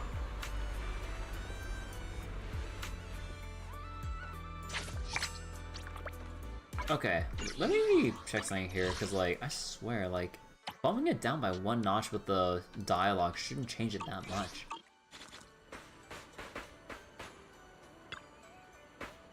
Belle, look how many visitors we got. How'd it get so lively all of a sudden? Mr. Arnold did thorough research on the resort's target audience, and although the advertising budget was tight, every penny was well spent. That's why so many people came early just for tonight's music festival. With this many people around, I'm feeling even more fired up. Come on, let's push through and finish checking off the rest of our to-dos. How's the prep going? Let me think. We've already booked the performers for the festival. Most of them have arrived at the resort. They're either getting ready for backstage or relaxing nearby. The stage is all fixed up and ready. Oh, whoops. The stage is all fixed up and ready. And all staff are in position. First up is a sound check. Then Minato will lead the guests to the waiting area. And we'll go through a rehearsal a bit later. Feels like we're almost there. Once the music festival is over, let's throw ourselves a little celebration. Gotta properly toast to the resort's full recovery. Yuzuha, anything can still happen before the festival comes to a close. This isn't the time to let our guard down just yet. Yeah. You and your little bunny ears and tail haven't stopped twitching since this morning either, right? Stop staring at me all the time. Oh right, Belle, could I ask you for a favor?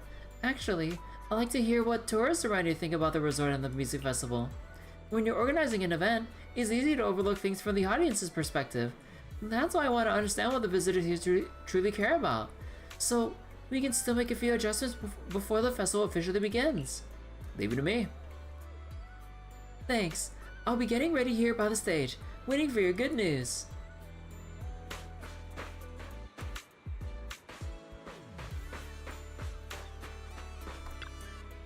I can't wait anymore. I wish it'd get dark already.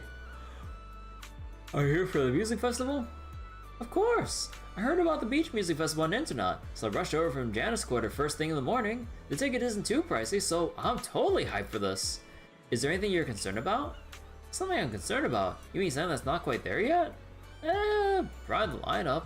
It's all mid-tier singers and bands. Feels like it's missing that real big name to hold it all together. I'm mostly just here to soak with the vibes, so it's not a big issue for me, but yeah. I bet some folks are hoping for more.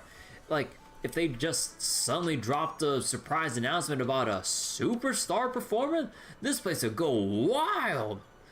Yeah, man. Like, what are the odds of finding some random musical superstar to just show up on such short notice to really make the festival pop off?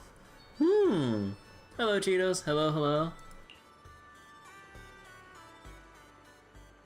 I see. That was very helpful, you, Belle. There are points that we're talking. Wait, well, I only talked to 1 of 3. Hey, let me talk to the others. Wait, what the fuck? Bro, I hate Gacha Gamer impatience. Like, literally in probably a bunch of other RPGs, namely Trails, because that's the most recent one I've played so far. Like, they'd show markers over, oh, you can talk to these people, or optionally, more of these people for more, you know, background dialogue to build this up. Come on, what do the other 2 people have any concerns for? Bro. Like, I hate this railroad design of like, oh, you have 1 of 3, but only 1 of 3. But I want to listen to the other dialogue. Too bad the story has to go on because people are impatient as shit. Come on! Let me hear them talk! Or at least let me read their lines, more like. I want to read more! I'm like, I feel like I'm in the super big minority of players that actually give a shit about the story. Well, okay, no, not really. There's obviously a good amount of players that actually do care. But it's just like, man, like you can really tell when they feel like, oh yeah, players will not have the patience for this shit, so let's just move them along. It's like, but what about the others? Nah, the vast majority don't give a shit. They're irrelevant jokes on me, haha, ZZZ. Let the rage, hate empower me. Cast the community down. But yeah, it's just like... like, for things with, like, story focus, it really, really bugs me. Like, how the experience gets screwed over because of the impatience or indifference from other players that, you know, don't care about this, that affects people like me that actually want to read more. I know I'm getting worked up over 2 extra potentially optional NPC dialogues, but like, I was down to read them. because I'm enjoying the story so far. It sucks, dude. Unless like they really forced me into this cutscene after one thing, but come on. No big names, and security doesn't seem all that reliable. Wait, one of them actually had concerns about security? I would have loved to read about that from a concerned NPC. Bro, like, god damn it. We've got to fix those. But there's one more thing that's bugging me. Did that staff member just say they tripped over nothing? Like, literally nothing in their way? Oh. Someone put an invisible drone. ZZZ community reading, good joke. And it's more like just like, well, capital G gamers like in recent years, honestly. Or, I mean, I wouldn't even say recent. Oh, it depends on what your range of recent is. Well, let's say like a general big time range of like the past 7 years. Like, I know that's kind of ballpark, that is maybe overgeneralizing too much in a time period, for a time period, but just like, I've always just anecdotally just seen more and more people just like either like completely skip over stuff or not care about story, but then when something does come up they say it makes no sense, or they blitz through the journey that is a story, and then when everything's said and done they put up their hands going, where's the content? And I'm like, motherfucker, you just skip through the content. Like, people just don't regard story as content anymore for some reason. It's weird. Like, kind of makes me think about like, well, I mean, it's like two different kinds of people, but like when it comes to like MMOs and stuff, what people just like completely skip through and go through like all the dungeon gameplay content, and then once they're done and geared up going, what else is there to do?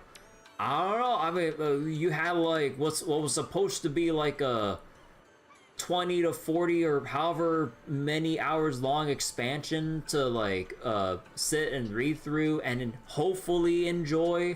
Yeah, I know some people were kind of mixed about Dawn Trail, but I think like I heard from some other people it's like honestly several factors that kind of line up with what other MMOs have gone through, namely World of Warcraft, because like you have some expansions that were absolute bangers that people loved, and to the point where people kind of disregard any of the game's shortcomings.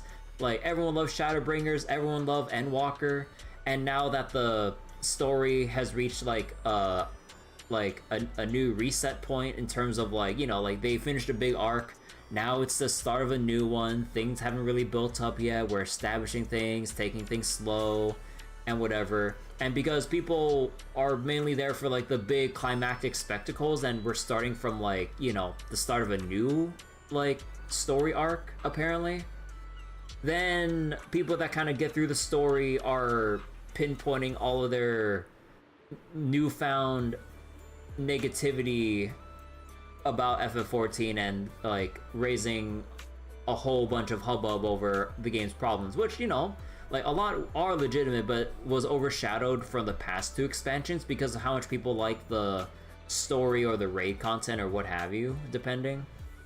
So it's kind of like a weird little perception thing. It's like you liked everything up to this point except for the one update or one thing that you skipped through, and then now that you went through it without giving a shit, now you're giving the game a bad rap. It's like, well, what about the things that you did earlier? You know, like, doesn't that mean anything? I don't know. It's weird. But yeah, man, I really need to get back to FF14 myself. I'm still in the middle of Stormblood. I haven't touched FF14 in like actual months, and I wouldn't be surprised by the time I actually work up the feeling to get back to FF14 they make Shadowbringers baseline for free to play. Or for the free trial. I wouldn't be surprised. I mean, I might as well wait for that day to come at this point, but anyways, I'm worried about this too, Yuzuha. Do you think...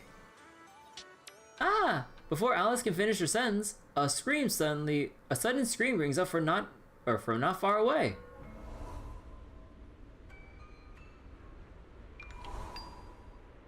Whoa. Whoa!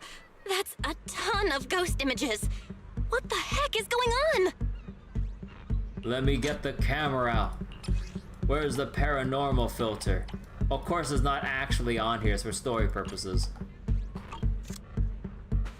Frightened male tourist. Frightened female tourist. Calm down the frightened visitor. What, is it only just her?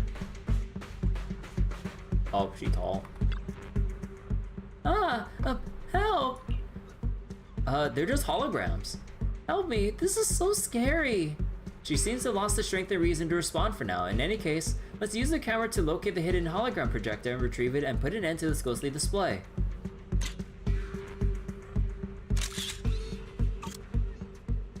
Huh? That nasty thing vanished? Those images are harmless. Really? I would just hear the chill and then suddenly there were all these scary things, one after another. I seriously thought that was the enemy.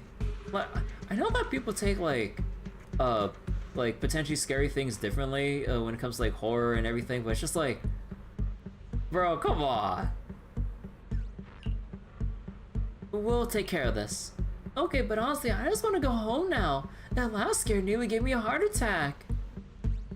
The terrified tourist leaves the scene. Most of the other visitors are reacting the same way. The situation isn't looking good. Yuzuha, Alice, Minato, and the others seem to have gathered nearby. Let's go find them and discuss our next move.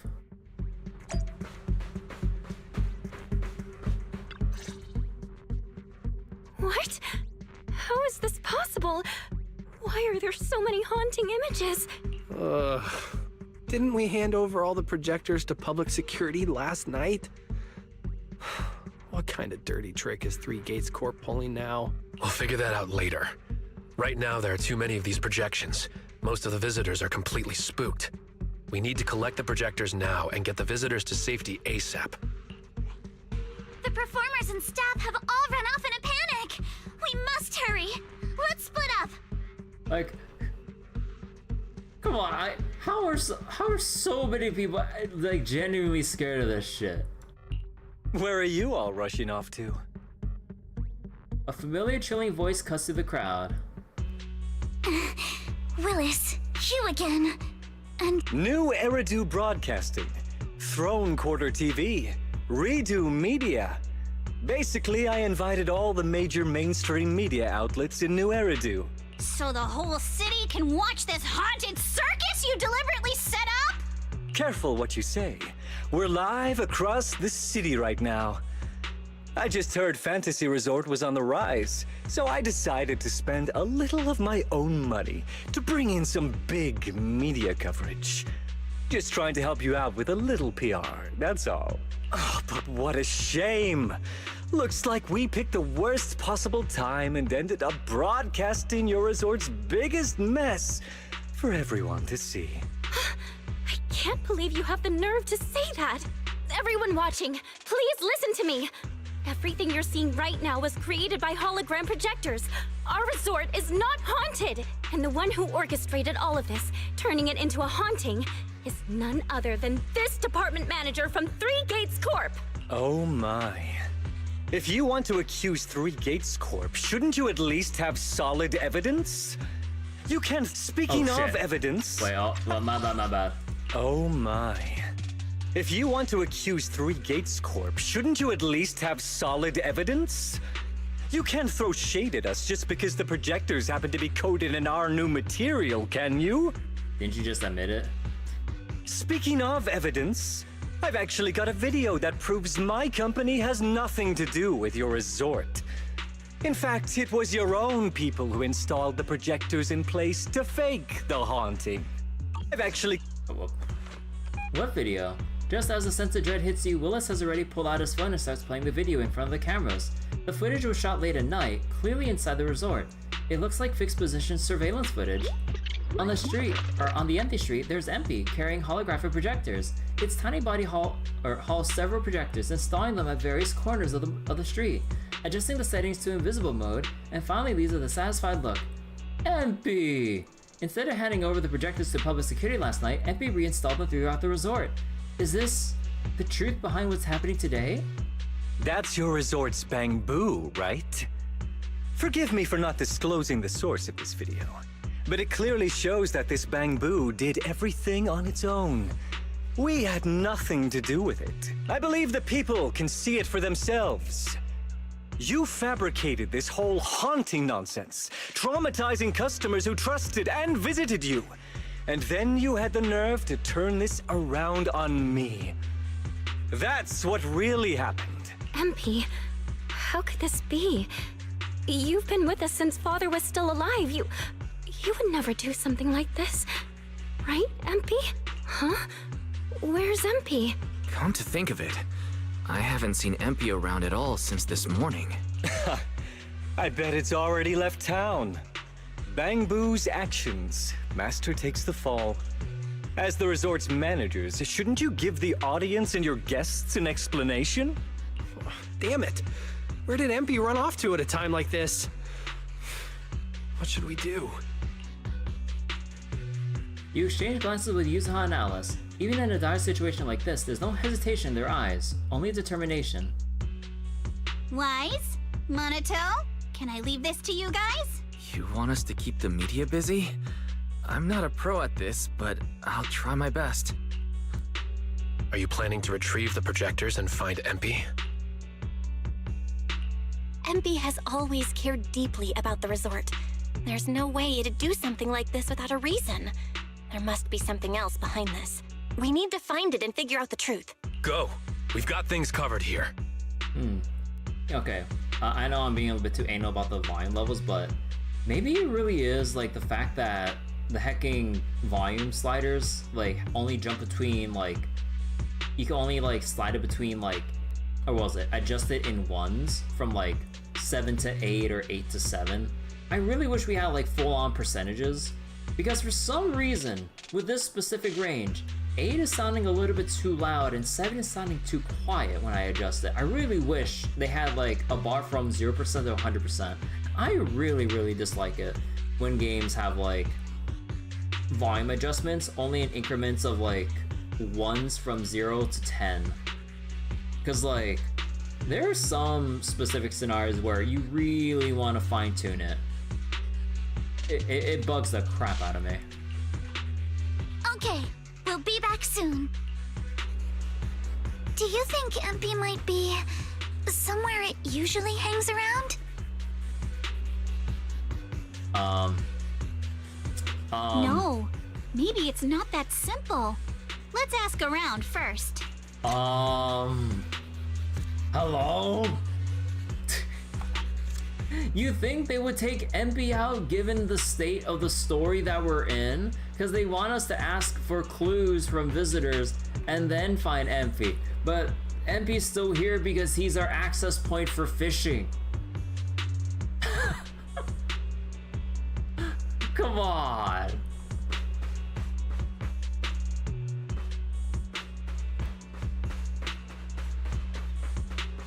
Hi, MP.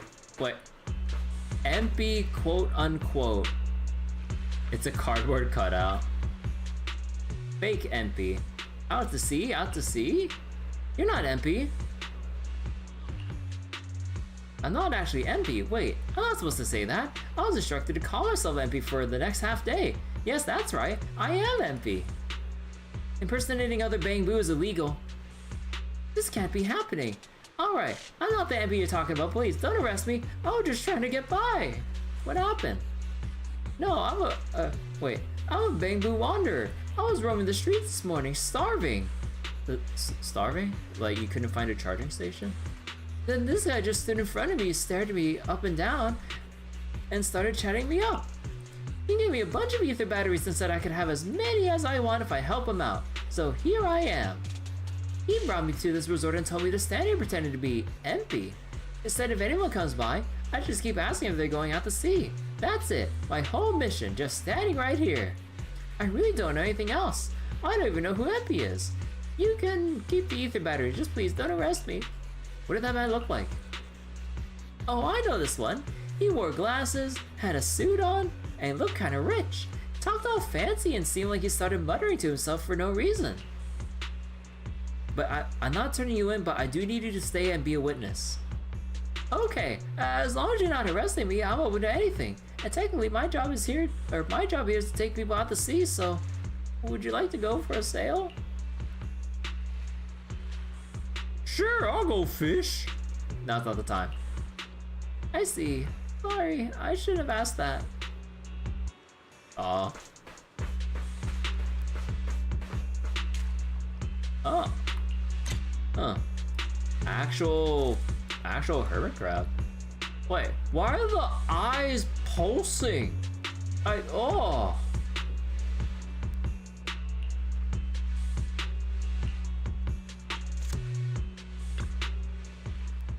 If he went to jail, he would get food. Do jail Bangbu get like a tray of like ether or of like a battery, like, or was like, did they get like one battery per meal? What kind of cursed resort is this? It's not just the creepy things floating in midair that you can't even touch. Now there's creepy stuff looking by the beach too. I should have never come here. What kind of creepy stuff? I have no idea either. I mean, I didn't see anything. I was just walking along the shore earlier thinking I'd go feel the waves, and then something tripped me out of nowhere. If it weren't for all the creepy stuff happening around this resort, you'd think I was nuts, but I swear I tripped over something, went face first into the sand, and when I looked up, there's nothing there. It's like some kind of haunting, isn't it? It has to be. Where exactly did you trip? Let me think. I guess those maybe a few dozen meters from the dock. Can't say exactly where, but if you wander around the area long enough, you're bound to bump into that ghost too.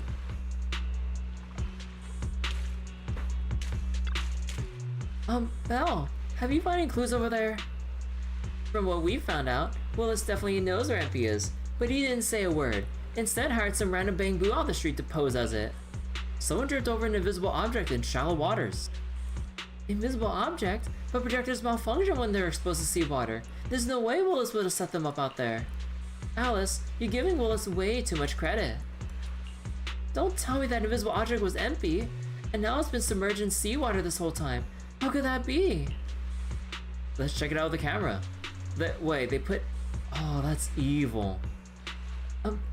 I'm counting on you. Oh, it's not too late. They fucking drown...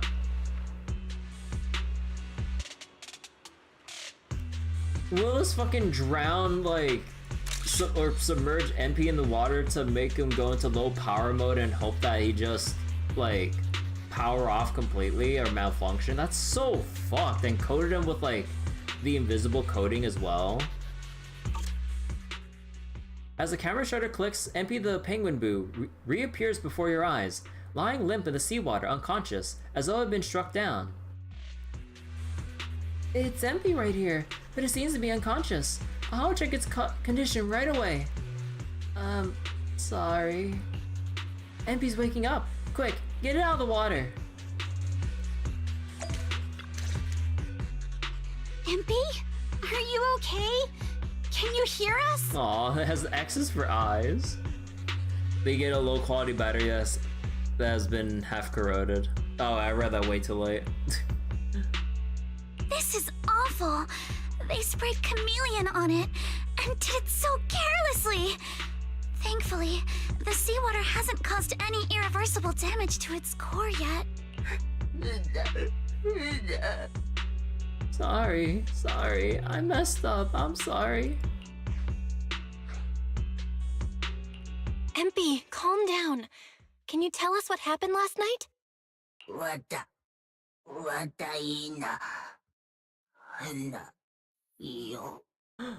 MP! Sorry, MP didn't turn in the projectors but kept them instead. MP waited until everyone was asleep and reinstalled them. Last night, Therese said if only summer could last forever. MP feels the same way. In summer, everyone's here. Then the music festival and the visitors, but once summer ends, everyone leaves. It'll just be MP, Egg, and Therese, and the deaths. I Happy times won't last, and we'll have to work ourselves to death again to keep the resort afloat. Just putting on a good music festival isn't enough. The resort will eventually fall back into decline. Eppy doesn't want to see Therese cry anymore. Eppy wants the resort to stay popular even after the music festival ends.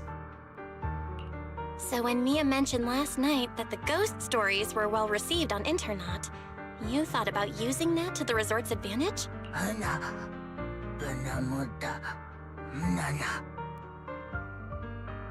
The images in the projectors, those visitors found them too scary, so MP secretly changed it to something cuter.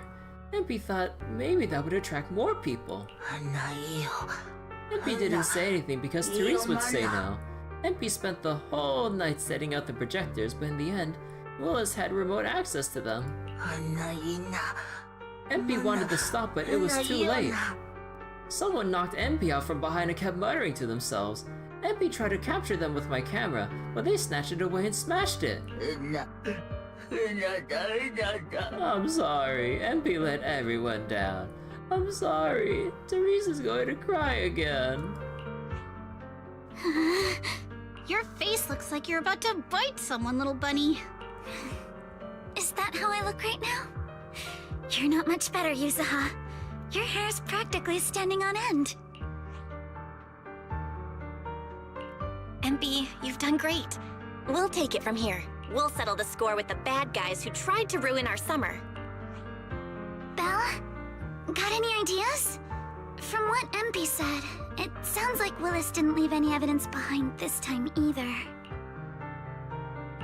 No, this time he made a fatal mistake. What are you gonna do? Are we gonna pull Miles Edgeworth and just like interrogate him like on the spot and have him break down? Honestly, that'd be sick. He crushed every bit of hope we had just to sabotage the resort. He even went so far as to leave MP invisible in seawater to make it malfunction. We're heading back, and we'll make him pay for what he's done.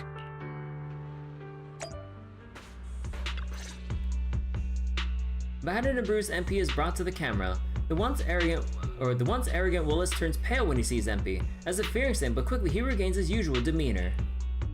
I'm impressed you managed to find this troublemaking Bangbu. What's with all those wounds on it? Don't tell me you beat it up to appease the guests. MP! Those wounds! What happened? Willis, you did this, didn't you? MP is just a little Bangbu! You bastard! When it's time for revenge, you gotta say something cooler. Guys, when you finally get your shot at revenge, you can't just say something weak like, you bastard! Alice, show him how it's done. Oh, are we gonna talk to him with words? Huh? Me? Alright then. We're putting her on the spot. My name is Alice Timefield. For the sake of Fantasy Resort's reputation, for MP, and for everyone's hard work that you tried to trample, I will push you into an utterly asymmetrical abyss of despair! Maybe we should have had Yuzuha for this.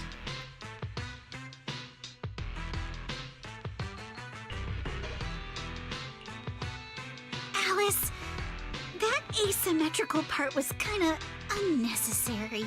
What exactly are you getting at?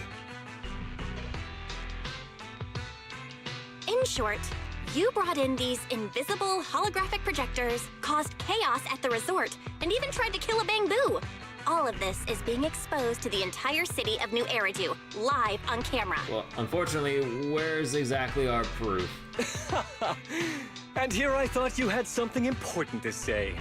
How ridiculous!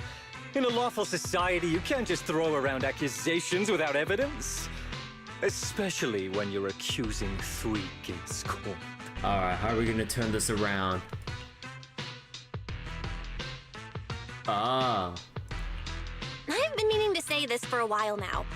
You keep dragging Three Gates Corp into every conversation. What are you, the CEO's secret illegitimate child or something? This isn't about them.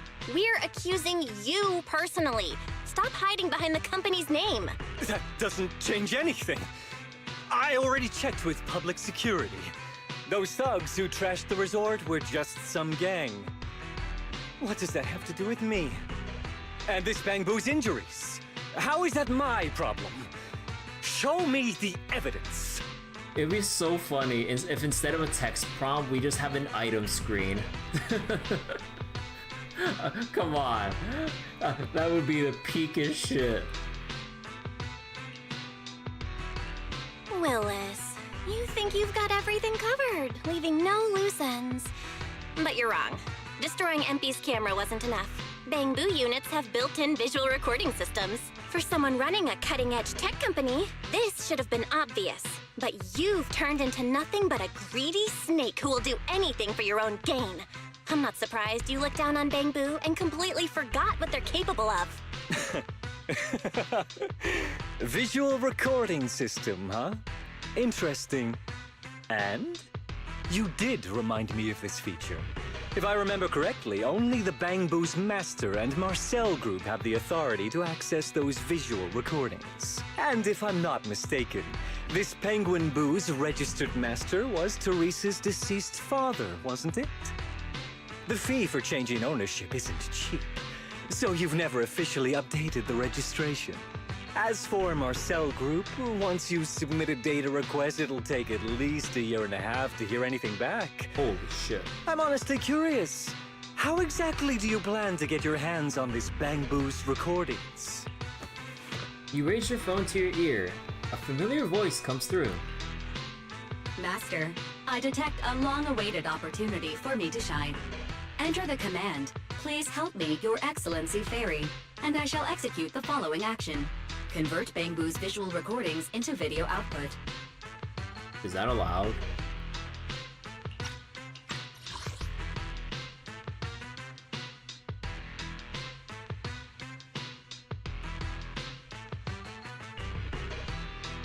Bangbu Master Marcel Group. I mean, that's like the policy with like accessing the recordings. Is there any actual law for that?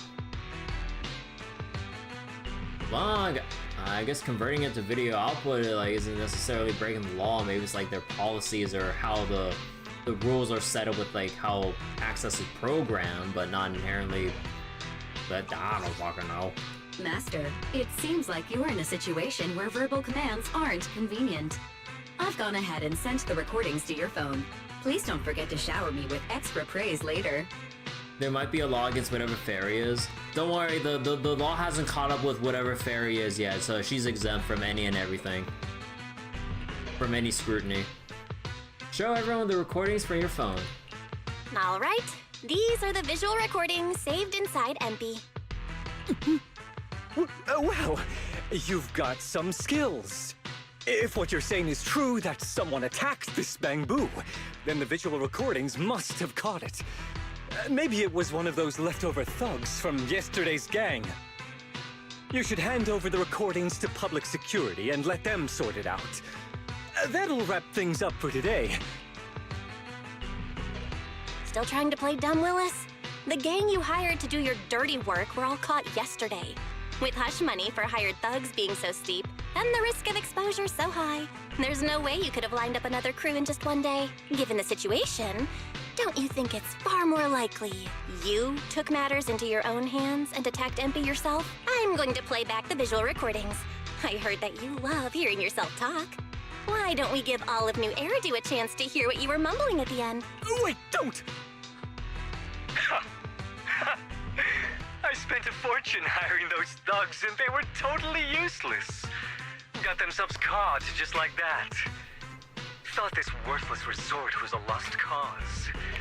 But who would have guessed, just wandering around here, I'd stumble onto such a lucky surprise. This Dung Bangbu even set up the projectors for me. This'll work. Just gotta wait till daytime when the place is packed. I'll project all those terrifying images, and the resort will be doomed for good. Smash the camera, then get rid of this Bangbu. Why is it so heavy? Whatever, I'll just leave it invisible and let it rot in the sea. This time I'll finally drive this place into bankruptcy and take it for myself. How convenient that this guy just loves monologuing. Classic villain dialogue. I've been waiting for too Monologue. long. Midsummer Inc.'s research data must be hidden somewhere around here. Oh. Who would have thought? The man who always covered his tracks so perfectly turned out to be so careless and completely off guard. As MP's visual recording finished playing in front of all the cameras, one glance at Willis showed a man barely able to stand, his face completely pale. Got any more excuses? There's no such thing as a voice-changing ribbon in New Eridu, you know? Wait, everyone, please let me explain. This video doesn't prove anything. It was AI generated. Well, I mean, given the existence of like fairy and stuff, I mean, not like the public knows that fairy exists, but I mean, you think that in this society where technology is like pretty advanced, like they would have some kind of voice generation technology or some shit. And AI was involved. It was involved in getting the recording. No alterations were made. The reporters' phones at the scene suddenly start ringing. After answering and listening for a moment, they all switch to speakerphone, making sure the voice on the other end can be clearly captured by the cameras. Citizens of New Eridu, I apologize for taking up your valuable time. As the corporate spokesperson for Three Gates Corp, I would like to make an official statement regarding this incident. The law is only against the proxy, you believe? She only converted to audio-only file. Like Fairy legitimately said to a visual output. So I think it's just the usual case of like, you know, Hoyo kind of cutting corners and just going with a sound-only bite instead of an actual like what Hoyo could have done, they would just have like one panel on one side of Willis, and then you'd have like the little glitchy, film grainy, nostalgia filter, or flashback filter scene to show that it's him back at the beach, and like cut to that on the right, on the left or right panels, and then, you know, show him just saying all that shit. I really don't get why they couldn't have done that instead of just going with the sound only thing. Like, they legitimately could have done that. Like, they have done it in other cutscenes where there's some people on another side to simulate a video recording, like when Belle's talking to Wise on the other side of the HDD. Like, they show stuff like that, and then, you know, if it gets cut off, then, you know, there's some visual glitches, and then it just cuts. Like, they could have done something like that here. I don't get it. It could be one thing of writers saying one thing in production, not having the time. Yeah, but I don't know, because like, I'm not sure how much it would take to set it up, because like they've done that kind of a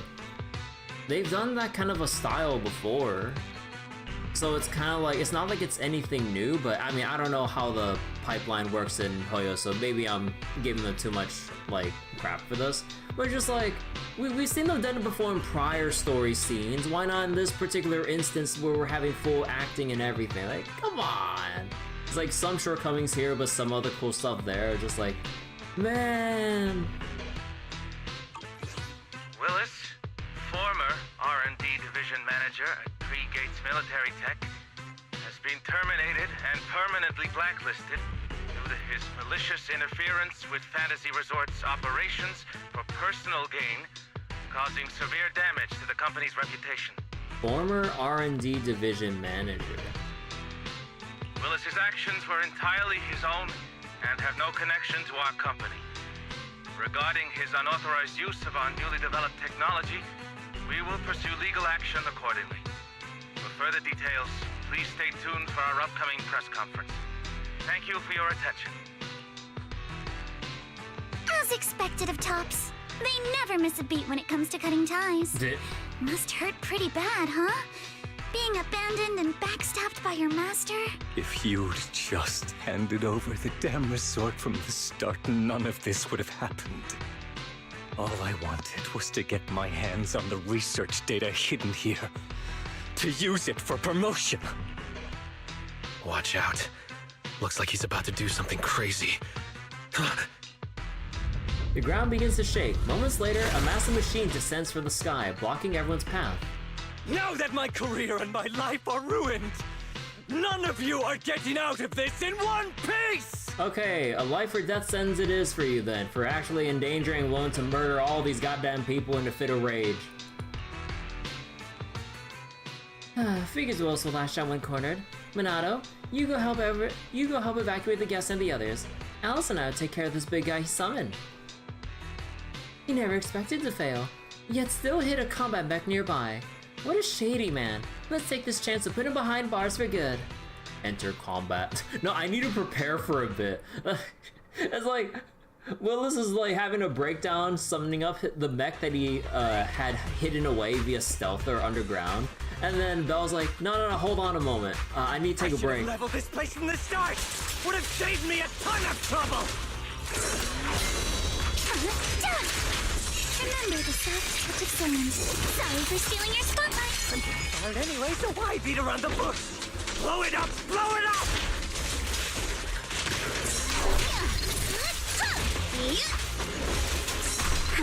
Why did you get to go on vacation? Did you even know the pain of spending summer moving with the higher-ups?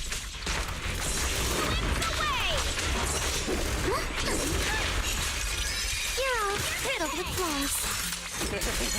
Once this place goes boom, I'll head over and blow up 3 gates! Make myself the boss!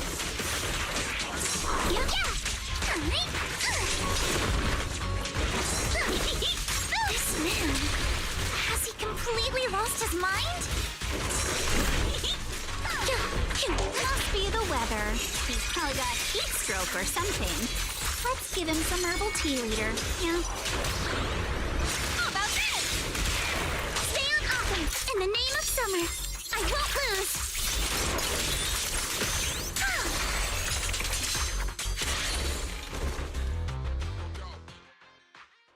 So you often find mistakes in the localization, like Belle and Wise being misgendered in latest main story. Yeah, that was a bit of a thing in the recent updates. Yeah, like, or it's like it's kind of like they use like the, or yeah, like both like in the text and through the voice lines. Like I believe Jufufu accidentally referred to Belle, who I chose as my main character, as Wise. I'm not sure if that affected people who chose Wise and if they got addressed as Belle by accident. But yeah, like they did use like the wrong voice lines for some parts. Although it was only that one instance, I think, for that voice line. For the text, there are some typos, or there's some like I think they incorrectly used like the wrong proxy's name, I think. Wise is still Wise 3. Oh, so it's only Belle that has the issue. I see what's going on, Hoya. No, I'm just kidding. With the mech disabled, Willis is left with no means of resistance, but he no longer seems to care. He sits on the ground muttering things like, I'm covered in the coating too. If I stay still, I'll turn invisible, and you won't find me. Over and over until public security arrive and take him into custody. The fucker doused himself in the invisible coating material and then lied there on the ground while still muttering aloud. Bro. That's so sad. Now that's what you call being caught red-handed. And thanks to that live broadcast, word should spread quickly that Resort Tante was nothing more than one of Willis's little schemes. Crisis has passed. Let's clean this up. Let's clean up this mess. The tourists are still waiting in the safety zone. Please wait a moment. There's something I'd like to say. Oh. Also, how's everything else going there? Okay. Everyone, thank you so much. I don't know what crimes Willis will be charged with, but without him around, I think the resort is finally free from all the nightmares. I've already repaired MP's body. Thanks, everyone. It's just a shame about the music festival that we had planned for tonight. Yeah, it's a real shame. But the bands and staff all got spooked and ran off. No matter what we say, they won't come back now. We've got no choice but to put the music festival on hold. On hold? But Yuzuha, weren't you really looking forward to it? No worries. I feel like I've already spent one heck of an epic summer with you all. How should I put this? Guys, I actually have another way to save the music festival. Ooh. I could ask a friend to see if she'd be willing to perform here. Since Spook Shack was running the show, I figured I should leave the planning to you guys, so I never brought it up before. But what do you think about having Astra Yao perform here? Astra Yao? You mean the Astra Yao who's perfectly symmetrical from head to toe except for her leg and armpits? Wait, what was that final squeal at the very end of that?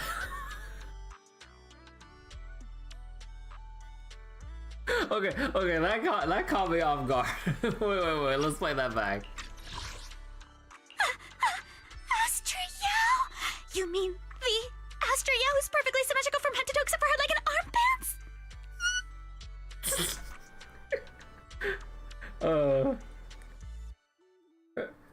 Alice's ENVA really had a lot of fun with this.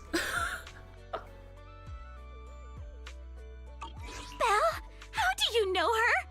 I love her. Well, I wouldn't know because I never got to do that introductory quest with her. Because I missed out on it. And the main story just assumed you just met her as Chaotic Fried Rice, and I never got to go through that part. That part I'll forever miss out on, and I'm still pissed about that. I kind of wish we had that little introductory scene or whatever to actually, you know, figure out how we even got in contact with Astra Yao in the first place. I would love to know how we actually first met. You better be clear about this. Do you love her for her songs or for her symmetry? Yuzu, how rude of you! Of course it's because of the music! I'm not just some classical music snob, you know. But Belle, I can't believe you can get Astra Yao on board! Looks like there's still hope for turning this music festival around. Could you contact her right now? Val, we've already got some friends staying at the resort, and now we're inviting Astra. Why don't we invite the others to come along too? Great idea, Wise. I might as well set up a video call. You open Knock Knock, select familiar names from your friends list, and start a video call. In no time, everyone joins the video call. Like, okay. Belle, what's up? Okay, never mind. I just wrapped up a commercial shoot. Now heading to my next gig. Oh my god, is that Hoshimi Miyabi from Section 6? But yeah, like we got everyone on video call at the exact same time here. Like, okay, well, I want to take another picture. This is a cool little shot of like the group call here. Alright, let me just paste that real quick. Yeah. Hello, Belle. I just started my learning how to say no to debriefings and everything else training. Did you need something? Miyabi, you just don't want to go to the debriefing, do you? Belle, I just finished work. Are you at a resort? Roxy, I thought you were video calling me for something important, but look at that! A whole screen full of familiar faces. As for what I'm doing, let's just say PubSec doesn't need to know.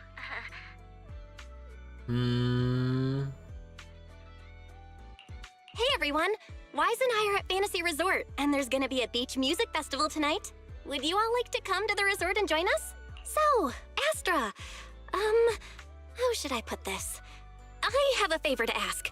Performing at the music festival, right? I'm done. I'm heading over there now. Huh? How did you know? But don't you have another gig coming up? I was watching the live broadcast earlier. You looked so cool standing up for the resort. The next gig was just some private show for Top's bigwigs anyway. I already asked Eve to cancel it for me. I watched it too. So my say no training is over now. I'll head over with Yanagi and the others. I knew you wouldn't forget about me, Proxy. The Cunning Hares watched the live stream and we're already on the way. But first, let me check. All the resort facilities are free, right? Oh my god. Or at least we get the friends and family discount? Yeah? Never skips a beat. I didn't catch the live stream, but the case I just handled was connected to your resort. Last night, some gang members were transferred to us from Throne Quarter. They were being particularly difficult to crack, so I was put in charge of the interrogation. Oh. I couldn't get them to spill either. But when Jane heard about it, she said she'd handle it. Just now, they confessed everything about their shady dealings with Willis from Three Gates Corp. He'll probably be spending quite a long time behind bars. Of course, it's Jane that really gets the info out of them. I'll come over with Qingyi and the others. We could really use a break. Belle, you handled this case brilliantly. Thanks, guys. See you all tonight at the resort. Just as you're about to end the video call after setting up the meeting time at the resort, Yuzuha leans in. Belle, don't end the video call yet. Can I have a quick word with Astra? Of course. What are you planning to say, Yuzuha? Yuzuha flashes a mysterious smile, takes the phone, whispers a few words to Astra, then she hits the speakerphone button and points the phone screen at the TV cameras, which are just about to wrap up the broadcast. Oh, yeah, because we can't just have this as a friends and family kind of gather. No. We gotta drum up hype again. Everyone, I have an announcement to make. Tonight, I'll be performing at the Fantasy Music Festival, so get ready for some incredible magic through music. Like, they have Astra here cut in like this. They could have easily just had Willis with like a little glitchy video recording filter overlapping and just go with that.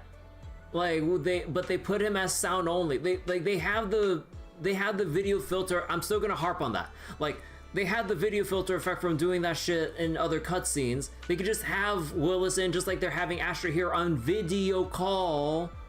So come on. If you're interested, come meet me at Fantasy Resort. Let's make this the most amazing summer night ever! You actually came up with that on the spot? Yuzuha, are you some kind of genius? My rage meter's at 60%. It's like the small details, dude. Like, it's one thing if they have to make up something completely new, but like they've done this kind of like style before. Come on. I wonder how much it would have cost to get this kind of media coverage the normal way. Bet Willis never saw this coming. All that effort he put into getting media to trash us ended up working in our favor. The music festival's hype is gonna hit an all-time high. So, Alice, how are you liking your first summer since joining Spook Shack? Huh? Me? How should I put this? Nothing went according to plan at all. Everything was total chaos. Just one scare after another, and I barely got any chance to relax. It's completely different from what I had in mind, but I loved it. Honestly, it might have been the best summer I've ever had.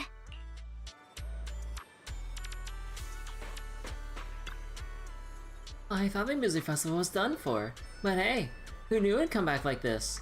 Kinda lucky, huh? Yuzuha, it's too soon to breathe easy. The media coverage is already out, but we've lost a bunch of staff and performers. There's no way we can pull off a full-scale performance or festival like this. Then let's bring them back one by one. With my charm as the face of Mystic Wares, I'll definitely get them to change their minds.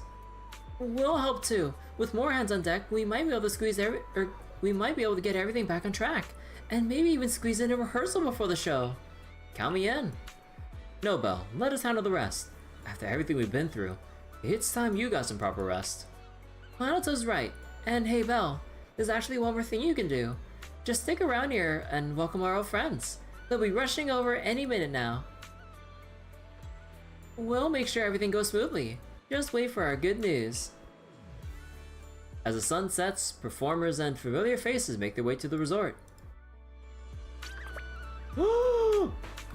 It's Astra in her in her cosmetic or in her paid outfit. Hey Evelyn. Miss Yao was just saying the other day that it's been a while since we've seen you, and now here you are. Maybe it's fate. Yeah, Miss Yao and I watched your entire conversation with that Three Gates Corp manager through the live stream.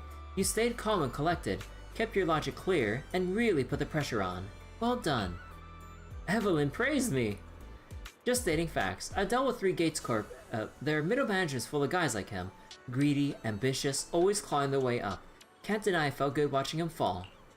Anyway, even though the other agency will probably blow up if we turn them down, since Miss Yao wants to perform here, I'll do my best to make it work. Besides, in this sweltering summer, it's nice to take a short break and catch up with a few friends. Man, could have had Evelyn in a swimsuit. Roxy, it's great to see you. May we all have an unforgettable summer night.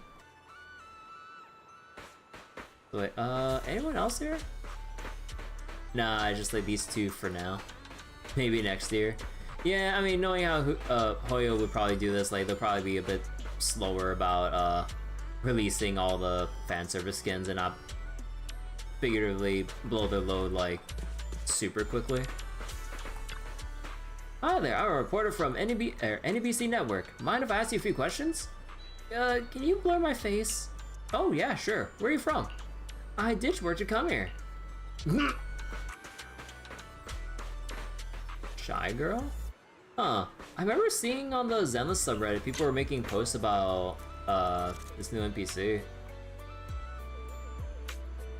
Huh. The backpack?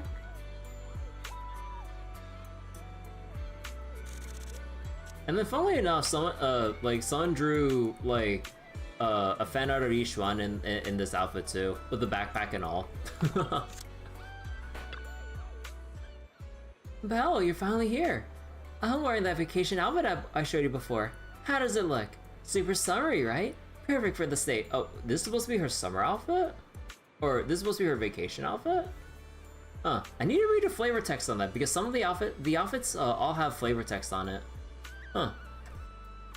You wonder though, why the hell is Zenless the only Hoyo game with swimsuits? I don't know. Like, I'm not sure what Genshin's excuse is. Wait, no, time out. Well, we got Honkai Impact 30. Why are we ignoring the existence of Honkai Impact 30? They got a shit ton of skins. Like, I'm pretty sure they have plenty of similar stuff like that in droves. You know a little about that game? I know a little about it too. I have a friend who's like super deep into it though. But yeah, no, a Honkai Impact has a crap ton of stuff. So if we want to be a bit more accurate about this, why don't Hoyo put out more skins for both Star Rail and Genshin? Because it seems like, you know, Honkai Impact, they're doing their own thing. They're putting out a crap ton of stuff. And then Zenless, like, they're putting out skins on a bit of a more regular basis. Like, you got Schoolgirl outfit Ellen, you got Astra Yao with this outfit as a paid skin, you got Nicole's, well, quote-unquote free skin, but I missed out on the free claim period, so I'm a bit pissed about that. But again, I wasn't playing during that time. Like, Yishuan's outfit, and now Belle and Wise's summer outfit is technically free, but only if you complete this event before the patches end. So, yeah. Jiggle physics. I mean, like, you got jiggle physics or other fan service in, like, or potential for in the other games, too. Like, you can still have the skin without the jiggle physics and still be enough for fan service for people to, like, clamor over and buy. Or it just looks really good in general, you know? Like, I mean, jiggle physics, it's like the cherry on top. But, like, we know that with Star Rail and stuff, the way that the game's, like, structured, I guess, with their models, it's not as, you know, smooth and fluid as Zenless because of it being an action game, kind of necessitating the need for more smoother, more detailed models and animations and everything. But yeah, like, they could easily put in, like, other cool looking skins for Star Rail and stuff. Like, every character, or most characters, should probably still have, like, a decent amount of background lore or history to then use as skins. And yet, all we get is, like, there is the new Firefly skin, but it looks so meh. Like, the schoolgirl outfit for Firefly is neat and all, but obviously we're gonna be seeing her in her Sam form, the mech suit. But it's only a color swap that is arguably just as bad as the color swap on your average ass Apex Legends skin. And I mean that in the meanest of ways possible. You can barely tell a difference. Like, obviously there is a difference, but like, it's not much of one. It's not, they haven't even changed out complete colors. It's like roughly the same amount of like shine, brightness, and like whiteness with some of the coating and everything. And like some of the tints or accents are a bit different, or like only a tiny bit different. Not enough to really warrant having to pay for that shit. Zenless feels like real life. I don't think real life would have everyone's like body parts in general like just bouncing around like fucking jello in a plastic bag. Give Firefly a swimsuit, her mech form is wearing a bikini. Honestly, people would have paid for that shit if it was like a legit swimsuit and then they have a joke thing with like having the mech form in its own swimwear. Like, it would have, I mean, it would have been weird, but it would have been funny to give like, you know, like you have Firefly with the bikini and then you have Sam, the, you know, the suit with just swim trunks. Like, bro, that would have been perfect. Like, you know, fireproof swim trunks. That shit would have been funny. And then you'd see like, you know, we could have had like, we could have had the Sam armor with swim trunks, the little beach hat, the like the flower, like the leis or whatever, or like the flowers to wrap around its neck and everything. I don't know how that shit wouldn't shrivel up in the fire given Firefly's like fiery attack animations, but that would have been like, some of that would have been goofy and like just something different and fun. I don't know, just would have been more fun to see, you know? A skin that you would potentially see every 2 weeks for an endgame mode. All they need are Kafka's, then it's over. Amazing. Yeah, like there's also given how like Hoyo also kind of, what was it, lays out their content, like for the most part, at least in the story, at least pertains to Zenless, like you mainly just have your trial units for the story, and not too often will, I would assume the vast majority of players, like I would assume they're not really gonna interact on the regular to complete the weeklies. Maybe their dailies, or at least burning their stamina if they do feel like it. And then only other time you would see the skins you would pay for would be going into endgame modes. But then most players wouldn't be touching those endgame modes. Like for however many people you hear about it online, there's going to be a significant amount more that wouldn't even interact with it or only do the bare minimum before they start encountering even the smallest of difficulties, and then just kind of write it off as like, I'm not going to bother, it's like, it's not worth the effort or some shit. So then, and also for Star Rail, because of how, well, people love to talk about the content drought in the game, which some of the concerns about that are valid, but people are over-exaggerating it to the point where it feels unnecessary in my opinion. But like, also like, because it's like an RPG and like most of the main challenge or times you would see a character and their skin in Star Rail of all things would be in battle. But then let's say you're doing simulated or divergent universe, you're just gonna be walking from like node to node, maybe skipping over some combat encounters, but even then, like, those combat encounters would be kind of few and far between. And then, like, putting aside that, you'd have maybe the endgame modes for like Memory of Chaos, Apocalyptic Shadow, or Pure Fiction, which would be your only little snippets of seeing that skin you pay for then. And then, even then, like, I don't know, like, it feels a bit more short-lived. Although wouldn't you say the same for I mean, like essentially the same thing, a similar thing for Zenless. I don't know what the differences I'm making, even the difference I'm even making is here. But I mean, maybe this like applies for both. But yeah. Like, oh, I don't know, like, so then they make all the skins for Zenless, but then they don't really feel being as proactive about it for Star Rail. I think that's like the main thing we need to like, I need to refocus on with this whole little spiel I'm having here. At least Genshin have overworld exploration. Yeah, with Genshin, you'd have your overworld exploration, and then you'd be actually going around like playing with your characters of choice in the overworld. Cause like Star Rail overworld, no one gives a shit. Like you get to your teleport checkpoints, and that's basically it. But then there's no actual sense of exploration because it's, you know, kind of bare bones. There's no jumping, there's no verticality. There is some like, you know, 3D shit when it comes to like Penacony or whatever. That's pretty clever, but that's kind of like their way to work around the no jumping or other kind of fancy movement restrictions or whatever.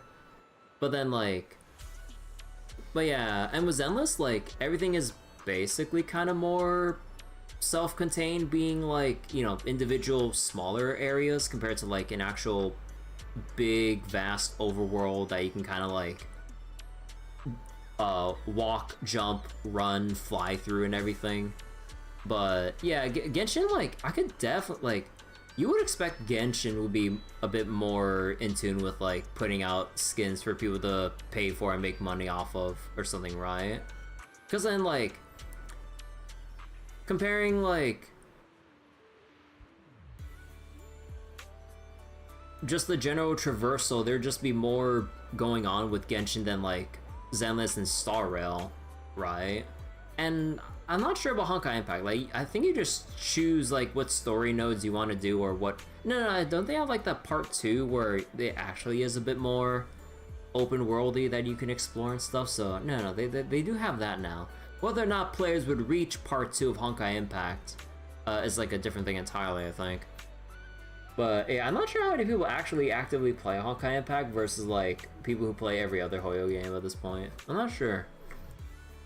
But anyways, Genshin also has chest opening lines for each character.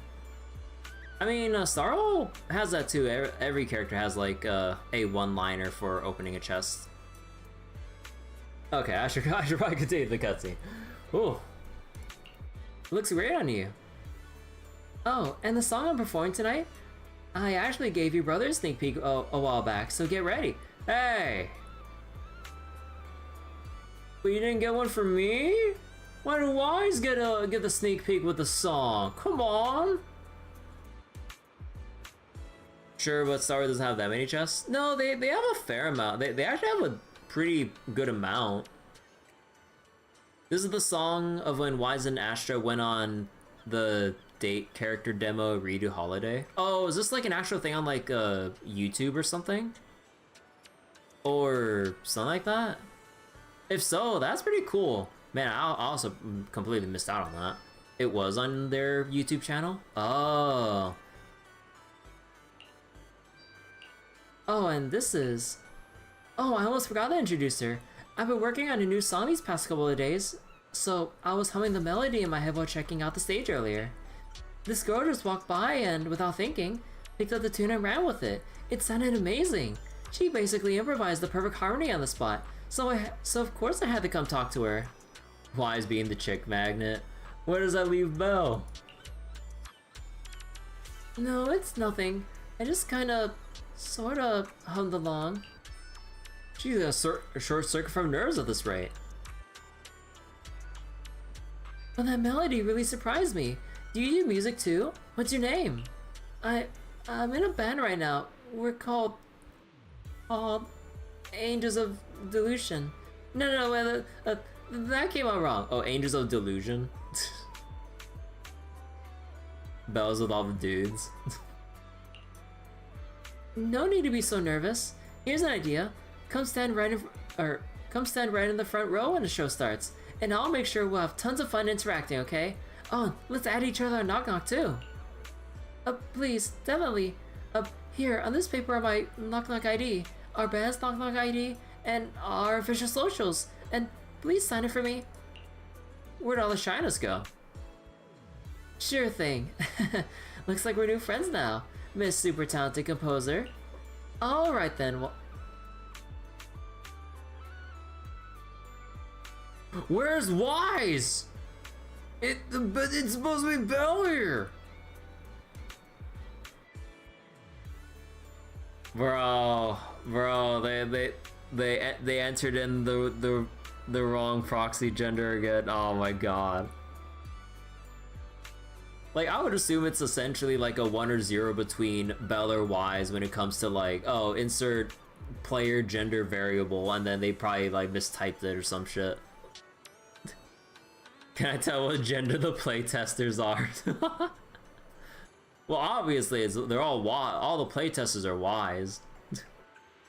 Wise is the MC. I will not have this Belle erasure go on right in front of me live on stream. Oh, yo, fix this shit. Ooh, I'm gonna write a strongly worded letter. Nah, I'm just kidding. Alright then, Belle.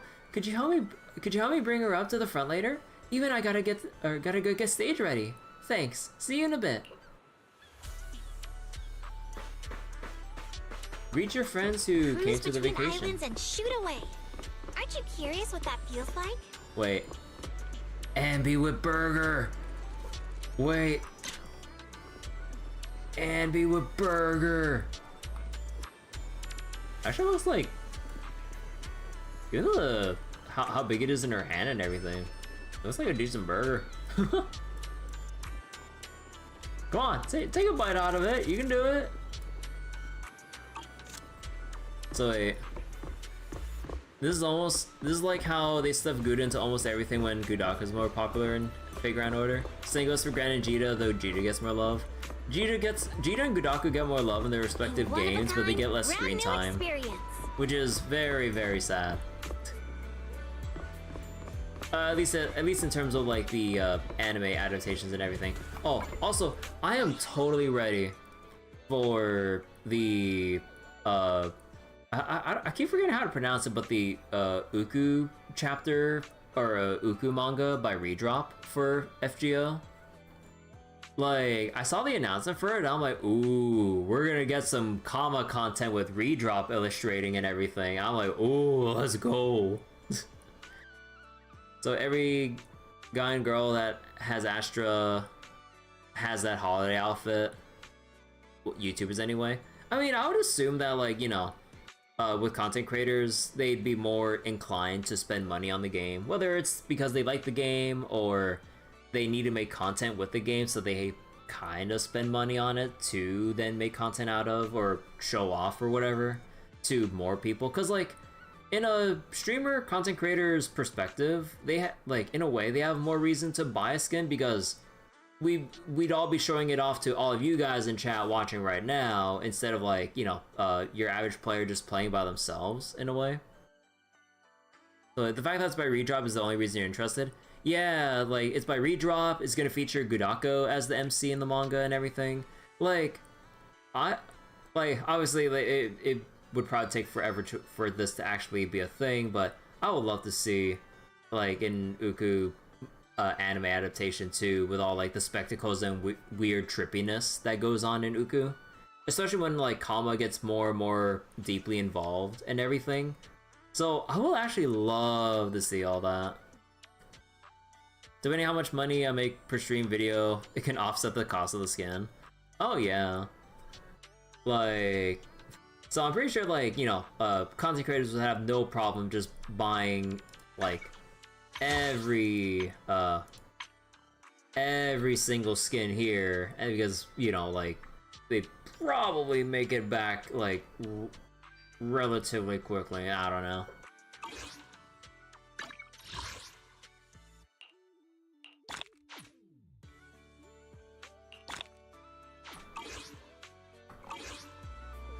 Alright, let's go talk with Nicole. Hey partner, fancy meeting you again. Nom nom. Hi Proxy, want a burger? The same burger that you just munched on? Already switched to vacation mode, huh?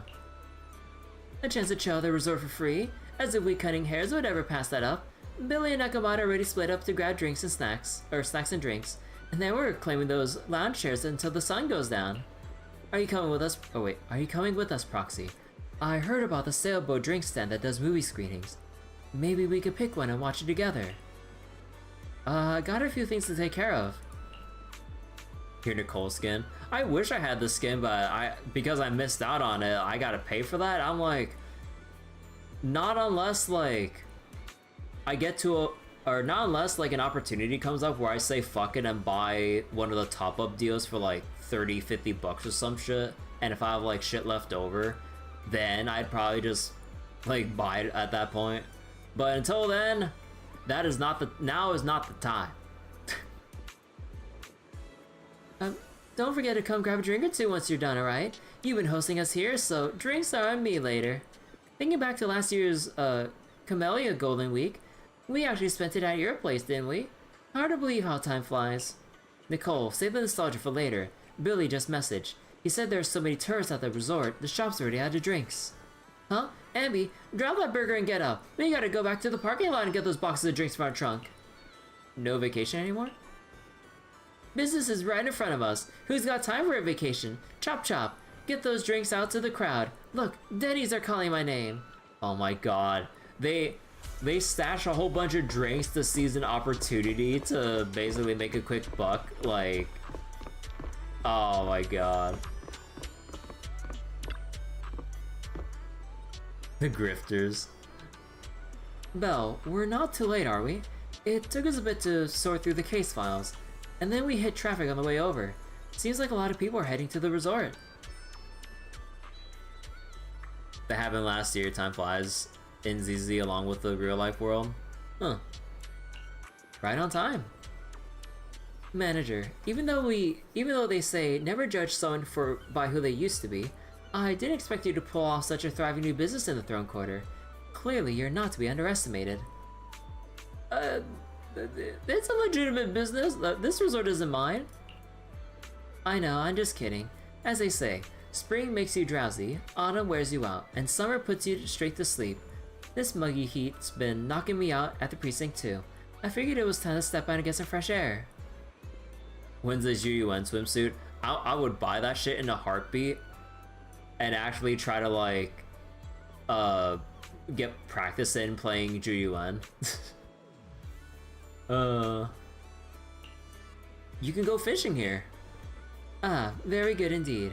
Qingyi, you... Oh, isn't that a shooting booth over there? Though, of course. Oh, that's our original shooting game. You can try for free. Really, I want to try it. The precinct shooting competition is coming up soon. This would be perfect practice. Seems like Juyuan's quite intrigued. Oh, whoops. Okay, I thought like they'd have dialogue if you talk to them again.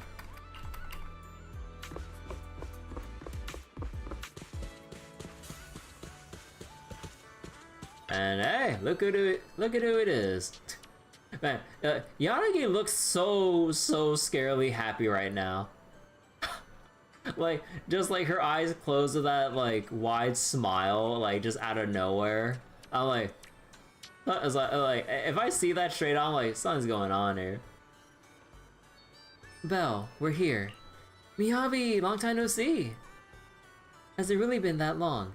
Didn't we just talk on video a moment ago? Chief. Hello, Proxy. It's been a while. I've arranged some time off for everyone in Section 6. On a rare, clear summer night like this place is perfect for unwinding and recovering from the strain of work. Strangely enough, Asama and Sokaku wandered off on their own the moment we arrived. Like it wasn't their first time here. Wait. Come to think of it, I did see them these past couple of days. What? Man, wait. That actually would have been cool if you actually see them in the background, like during the event quest leading up to this point. If you explore around, you can just randomly see Sokaku or Haramasa just fucking around, trying to hide. Hold on, need some water. I heard you've been through quite a few adventures lately. Why is his wife there? If you're up for it, let's find a quiet place later tonight and take our time catching up. And it seems Nicole from the Cunning Hairs is coming up too. Or is coming too. Perfect. I've been meaning to catch up with her too. After all, it was on a night just like this that she tricked Tailless out of my hands for the first time. Good luck, Nicole. I'd also like to get a drink and unwind a bit, but before that, I need to find Sokaku first. As for Asaba, well, since we're officially on break, he can enjoy it however he likes. I can finally take a breather. There's just way too much to do. Good thing everything is ready. Makes me feel a bit more at ease. Let's sit back and wait for the show to begin. Time for the show to begin. It still feels like we only decided to hold the festival a minute ago. So much has happened over the past few days, and soon it'll be time to head back to school. Milady, are you for real? We're still on break. If you keep talking about school and classes all the time, your hair is gonna go asymmetrical, you know. What? But going to class is a student's duty. Alice, let's talk about something else. Alright, I'm sorry. I know I say things I shouldn't sometimes, but it's just, I never truly had friends before. Not ones I could truly open up to. So, I'm still figuring out how to be with people like this. Oh, it's fine. So, no need to be all timid. And hey, this summer break might be ending, but we can always hit the beach together next year. Just don't tell me you're staying home to study. I'll definitely be there. It's a promise. Belle, you'll come too, right? Definitely. You two better not go back any word, or else I'll have Kama sneak into your kitchen and replace every last drink with bitter melon juice. Ugh, bitter melon. Disgusting. Hey, Wise. Belle, did you say hi to our friends already? Look, the music festival's kicking off soon. Yep, caught up with all of them. It's been a while since we've seen them. Feels kinda nostalgic, doesn't it? But for now, if you don't mind, I hope you spare a little more attention for your poor brothers who've been left alone. Oh, just like how you were left alone with Astro with that little sneak peek of her new song.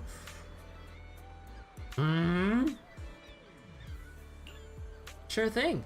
Time to enjoy this break together. I brought my camera too, so we can try to capture all the best moments tonight. Don't worry, Belle. I'll do my best to get you some nice shots of you, ones you actually like. So, ready for the festival? Let's go! Cutscene? Welcome, everyone! Oh, let's go! Music Festival! Let's make this a summer night to remember!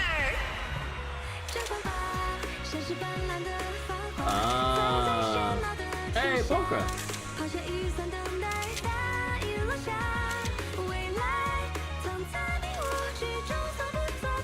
You're all fishing. Oh, you Sean. The holiday's almost over. Hey, Trigger Soldier Lemon. Hey, you and everyone too. Summer's ending and already. The rest of Victoria Housekeeping. It's not over yet. As long as we're together, every night is one to remember. Handhold, not in front of everyone. Can't believe they held hands. They sure do some Dragos in there. That's the best part. I don't want to go back. Speak up. It's too noisy in here. I can't hear you. I said I don't want to go back to school. Are you talking to Kama? Say it louder. I don't want to go back to school. I want to stay at the resort and have fun with you all. Now that I heard that loud and clear, what a bad student bunny, but I guess I know better. Belle, come join us. When friends get together like this, it's a perfect time to shout our hearts to the sea.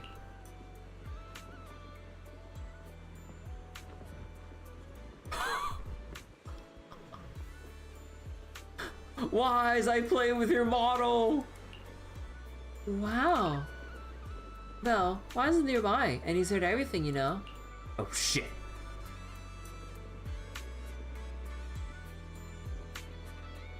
No, he ain't. It's getting late, let's head back with Wise and rest. Optionally, we can go and talk to our friends along the way. Oh, Lucy. Roxy, looks like you're having a blast, huh? How about you, Lucy? Having fun? It's just okay. Though it can't compare to riding in the outer ring. The sea breeze at night's kinda nice, the hotel's comfy, and the festival had a few songs I actually liked. Looks like you're having a good time. Fine, let's just say that I modified your surf courses and board, so I totally deserve this relaxing vacation. Bernice and the others are still chugging away like there's no tomorrow. At this rate, they'll probably keep going past 3 a.m. But I'm not about to go wild with them. Staying up late is a beauty's worst enemy.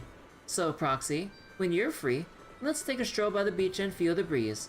I need to sober up from the nitro fuel. Just for tonight. I'm granting you this special honor. It's my pleasure. Huh. So can we individually talk to Alice, or... Oh, okay, no, it's still the same dialogue.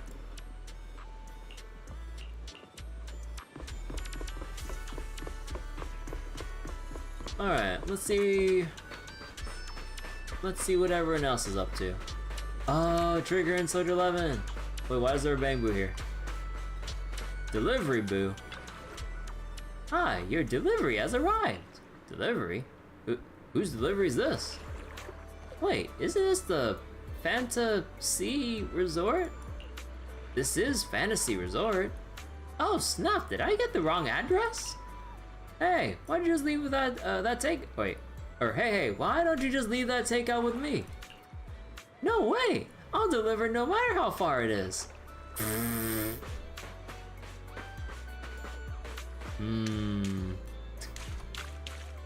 Proxy, I heard you ran into some trouble at the resort, and someone was using large machinery to launch attacks.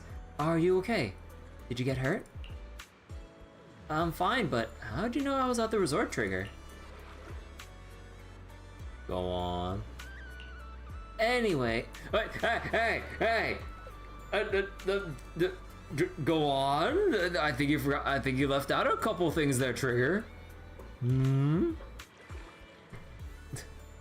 Anyway, Soldier 11 and I were worried about you and the other Proxy, so we asked Captain Magus for some time off to check on you. I'm just glad you're okay. You really had me scared there. Looks like my question just got ignored. Blazing Ocean Breeze, I'm not like Trigger. I know you're capable enough to handle things. That said, I do wonder what really happened here. Explain what happened. I see, but the answers seem kind of obvious. What made it take so long to figure out that a projector could go invisible? Making something invisible is still pretty hard with today's technology. Oh really? But Seed got it working pretty easily a while ago. These days, Seed Senior usually turns invisible when he's standing still. I even bump into him sometimes. Okay, we're gonna see more gags of Seed Senior just like standing still in stealth. You know, I wonder if that'll be like a... Nah, that has to be like a potential plot point thing that we can take advantage, or plot element thing we can take advantage of, like whenever they put out the rest of the Obo Squad in story. Like they try to set up an ambush and Seed Senior just standing T-posing like nothing can see Seed Senior. Wait, how'd you even do that? About that, we don't really know how it works either. When we asked Seed, she just said something like, first you do this, then that, and then this, that, and alright, invisible. There were a few companies that came looking for her, but she really disliked dealing with those types, so every time she just go invisible to avoid them. Honestly, she might be the only one that knows how that even works. So she pulls a Miyabi with stealth, posing to a certain invisible dominance. Okay, so Seed basically just pulls a Miyabi and dodges meetings by turning invisible and no one can find her. Just who is Seed, really? Anyway, looks like you handled the situation perfectly. Since our leads already have been approved, let's celebrate tonight with some super spicy noodles. There's no noodle place around here, but since it's been a while, how about we go get some nitro fuel instead? You did spill yours yesterday after all. Maybe this can make up for that little mishap. Something feels off here.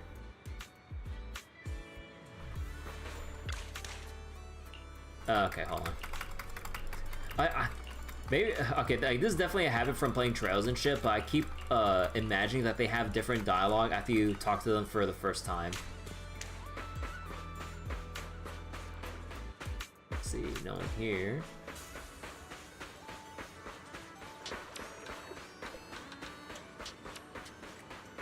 Oh, Monato's out there. Oh yeah, let's go talk to Empy. That's not talking to Empy.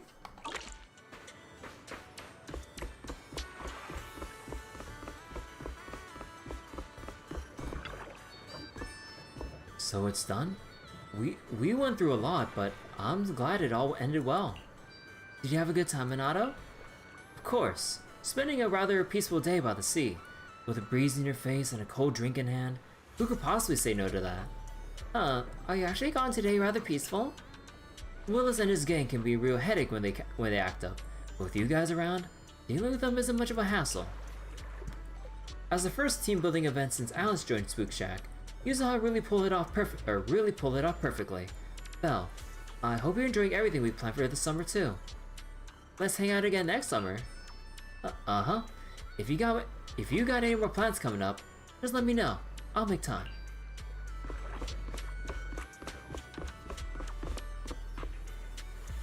Oh, it's a turtle!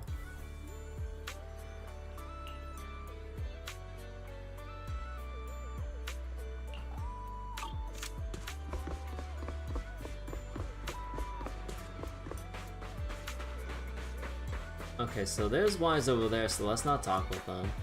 Let's see. Let's go sweep through the resort on this side first. Still should be a bunch of people.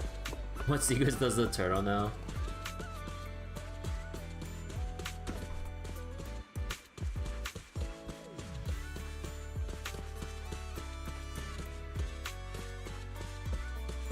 Distressed female tourist. It's 4 AM in the morning, I'm at a resort, and you're telling me that it isn't my ship that's about to sail? And that my ship has arrived at Port Elpis? It's 4 AM, I can't make it back. It's probably better not to disturb her right now. Is anyone here? Wait, Angelica? Reed, I saw him today, that guy you've been looking for. Want me to go say hi to him? Okay.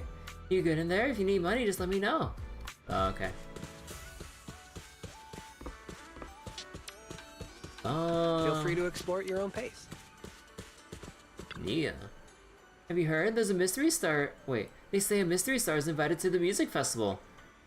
Girl, she already had her performance. You're a bit late to the party there.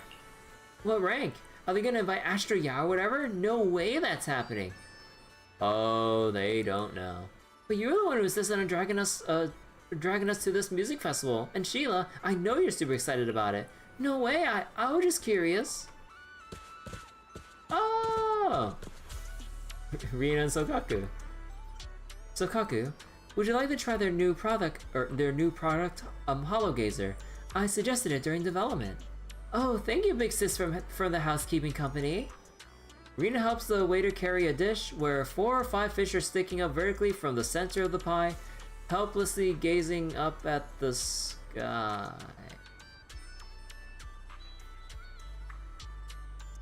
Oh no. Sokaku, please no. Huh, if it isn't Master Proxy. Oh, it's been a while. Would you like to try some together? Sokaku, look after yourself, okay? Surprisingly, after greeting each fish one by one, Sokaku happily devours that indescribable thing in big bites. Oh my god.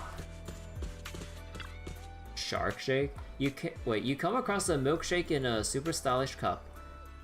That's the classic shark cup. I never imagined snagging one before. Drinking from the shark cup, that's way too cool. Next time, definitely getting one. Wait, didn't I read that already before? Probably. Hope you enjoy exploring the dreamlike deep sea. Hey, Jay! Hey, manager. I was wondering why you weren't at the video store lately. So this is where you started your new career, huh? Say, that membership card I topped up before, can I still use it here? You've always been on our VIP list. You're quite the smooth talker, manager. When you get back to the store, I'll have to renew my yearly membership. By the way, Jane, were you the one who cracked those thugs during the investigation? That's right. I heard you needed their testimony, so I gave them a little nudge. They were pretty tight-lipped at first, but with a bit of prisoner's dilemma and some psychological tricks, they started cracking one by one. Classic prisoner's dilemma. Why is Jane so tall?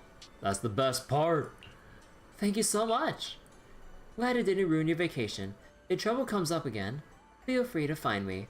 I've got a few tricks on my sleeve, as long as you're not too hung up on the rules. Well then, the show's over. Time for me to find a quiet spot to enjoy the evening breeze with a drink. You're not going with Juyuan and the others? Hanging out with 3 pubstick officers in a crowded place like this doesn't really feel like my scene. Were you worried I'd be bored on my own, manager? Aw, that's sweet of you, but I do have a fix for that. How about you join me for a few drinks? Go on. Also, Jane's shoes? It's... Like, they kinda make her look a lot taller than she is. Look at this shit. But that kinda makes her, like, I think if you remove those shoes...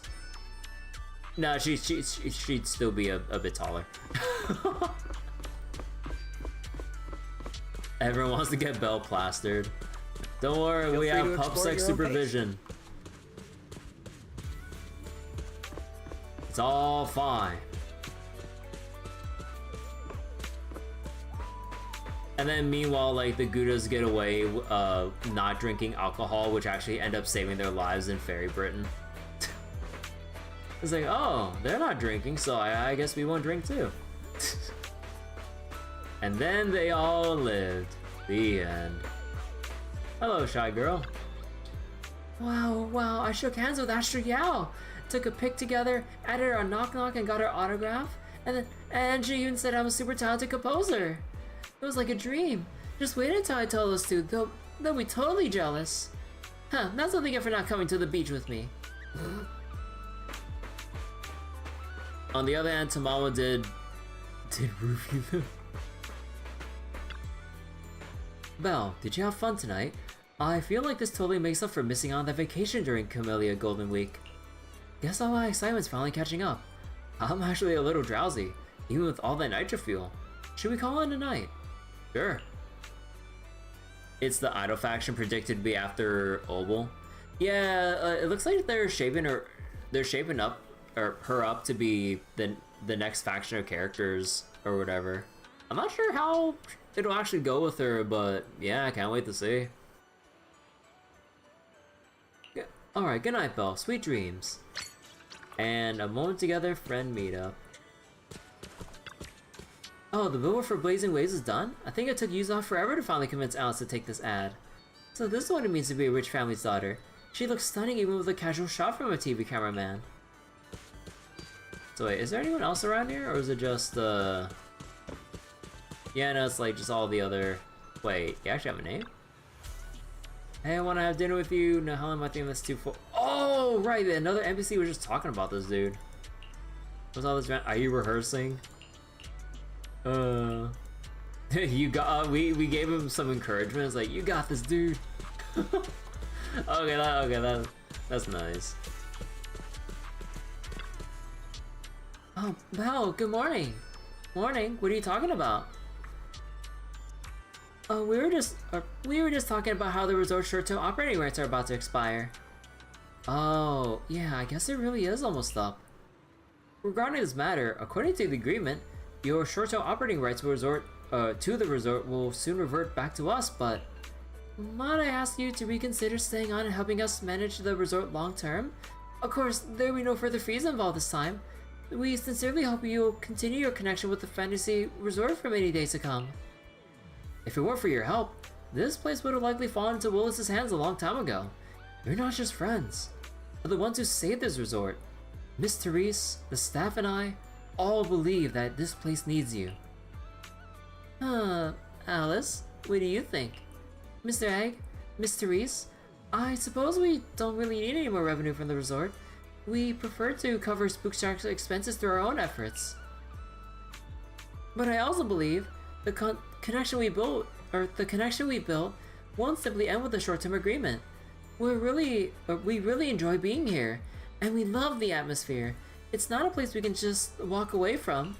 So please, allow us to take part in the resort's long-term future. That's such a classic Alice answer. Yep, what Alice said goes for all of us. Oh, that's a relief. I was worried you might say no. So once again, looking forward to working with you all. Alright, I also have these photos. I took them at the music festival last night, so if you like, please take them. Oh, that's cool. You see Colin just being tossed up. A moment captured by Teresa's camera after the Fantasy Music Festival. Old friends, new companions, and most importantly, family.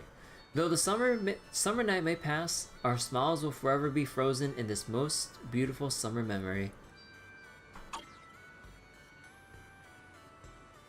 Thanks, Therese.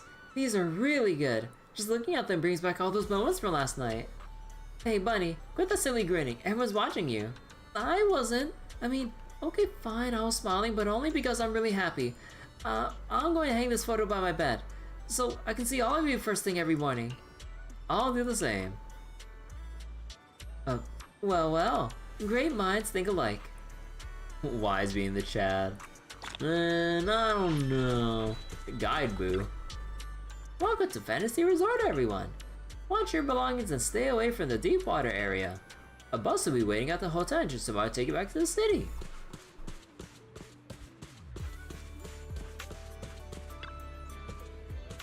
Belle, Yuzuha and Alice said you know a thing or two about navigating the hollows.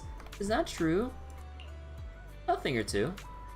Actually, in the audio where Willis's crimes are exposed, he mentioned Midsummer's research data. The data my father left behind. You probably know this, but before Midsummer shifted to tourism and started building resorts, he used to be on par with the Three Gates in military tech. Though I've never seen the actual research myself, I imagine it must be quite valuable. It wasn't until I heard that recording that I realized the resort was just a cover. What Willis really wanted was to snatch Midsummer's secret data and use it to boost himself up. But he probably never guessed the research wasn't here at all. Everything he did was for nothing, because Father had already hidden it deep in a hollow. How do you know that? I only found out recently. There was a hidden compartment in the bracelet my father left me, and inside were 2 small slips of paper, each with a hollow coordinate. If the research data is real, it must be tied to those 2 coordinates. Hollow coordinates change all the time, so you'll need someone who can navigate. Yeah, could you help me check those 2 coordinates and bring back whatever my father might have left behind? I've already told Yuzuha and Alice, and they said they're willing to help too. I'm not really interested in the research, but since it was my father's, I'd still like to have it back in my own hands. I got this. Thanks. Yuzuha and Alice should be somewhere around here. I'll send you the coordinates once you work out the location. Go talk to them. If you have any questions or need anything... This ain't over just yet. We're close. We're really close.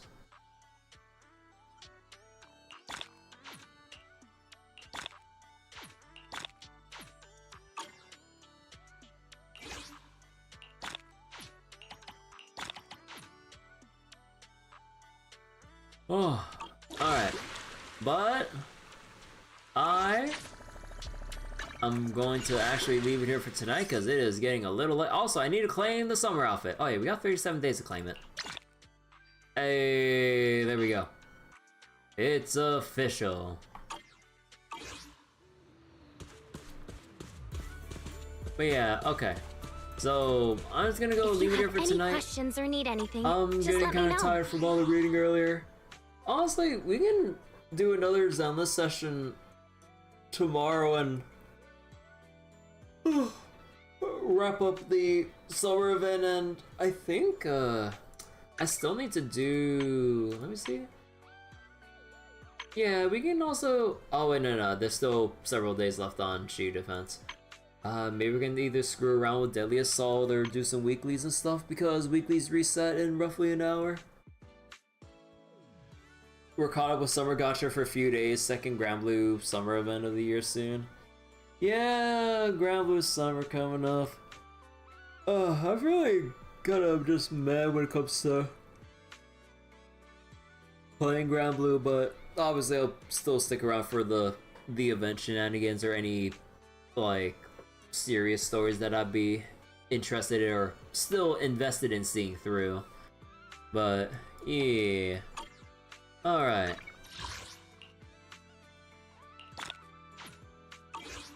You're interested about it being an event about the Evokers? Yeah, I kind of wonder what Cygames will pull off with the Evokers in a summer focus or in a summer event oriented around the Evokers and stuff. So yeah, I kind of wonder what they'll do there. But yeah, I'll definitely go get some sleep.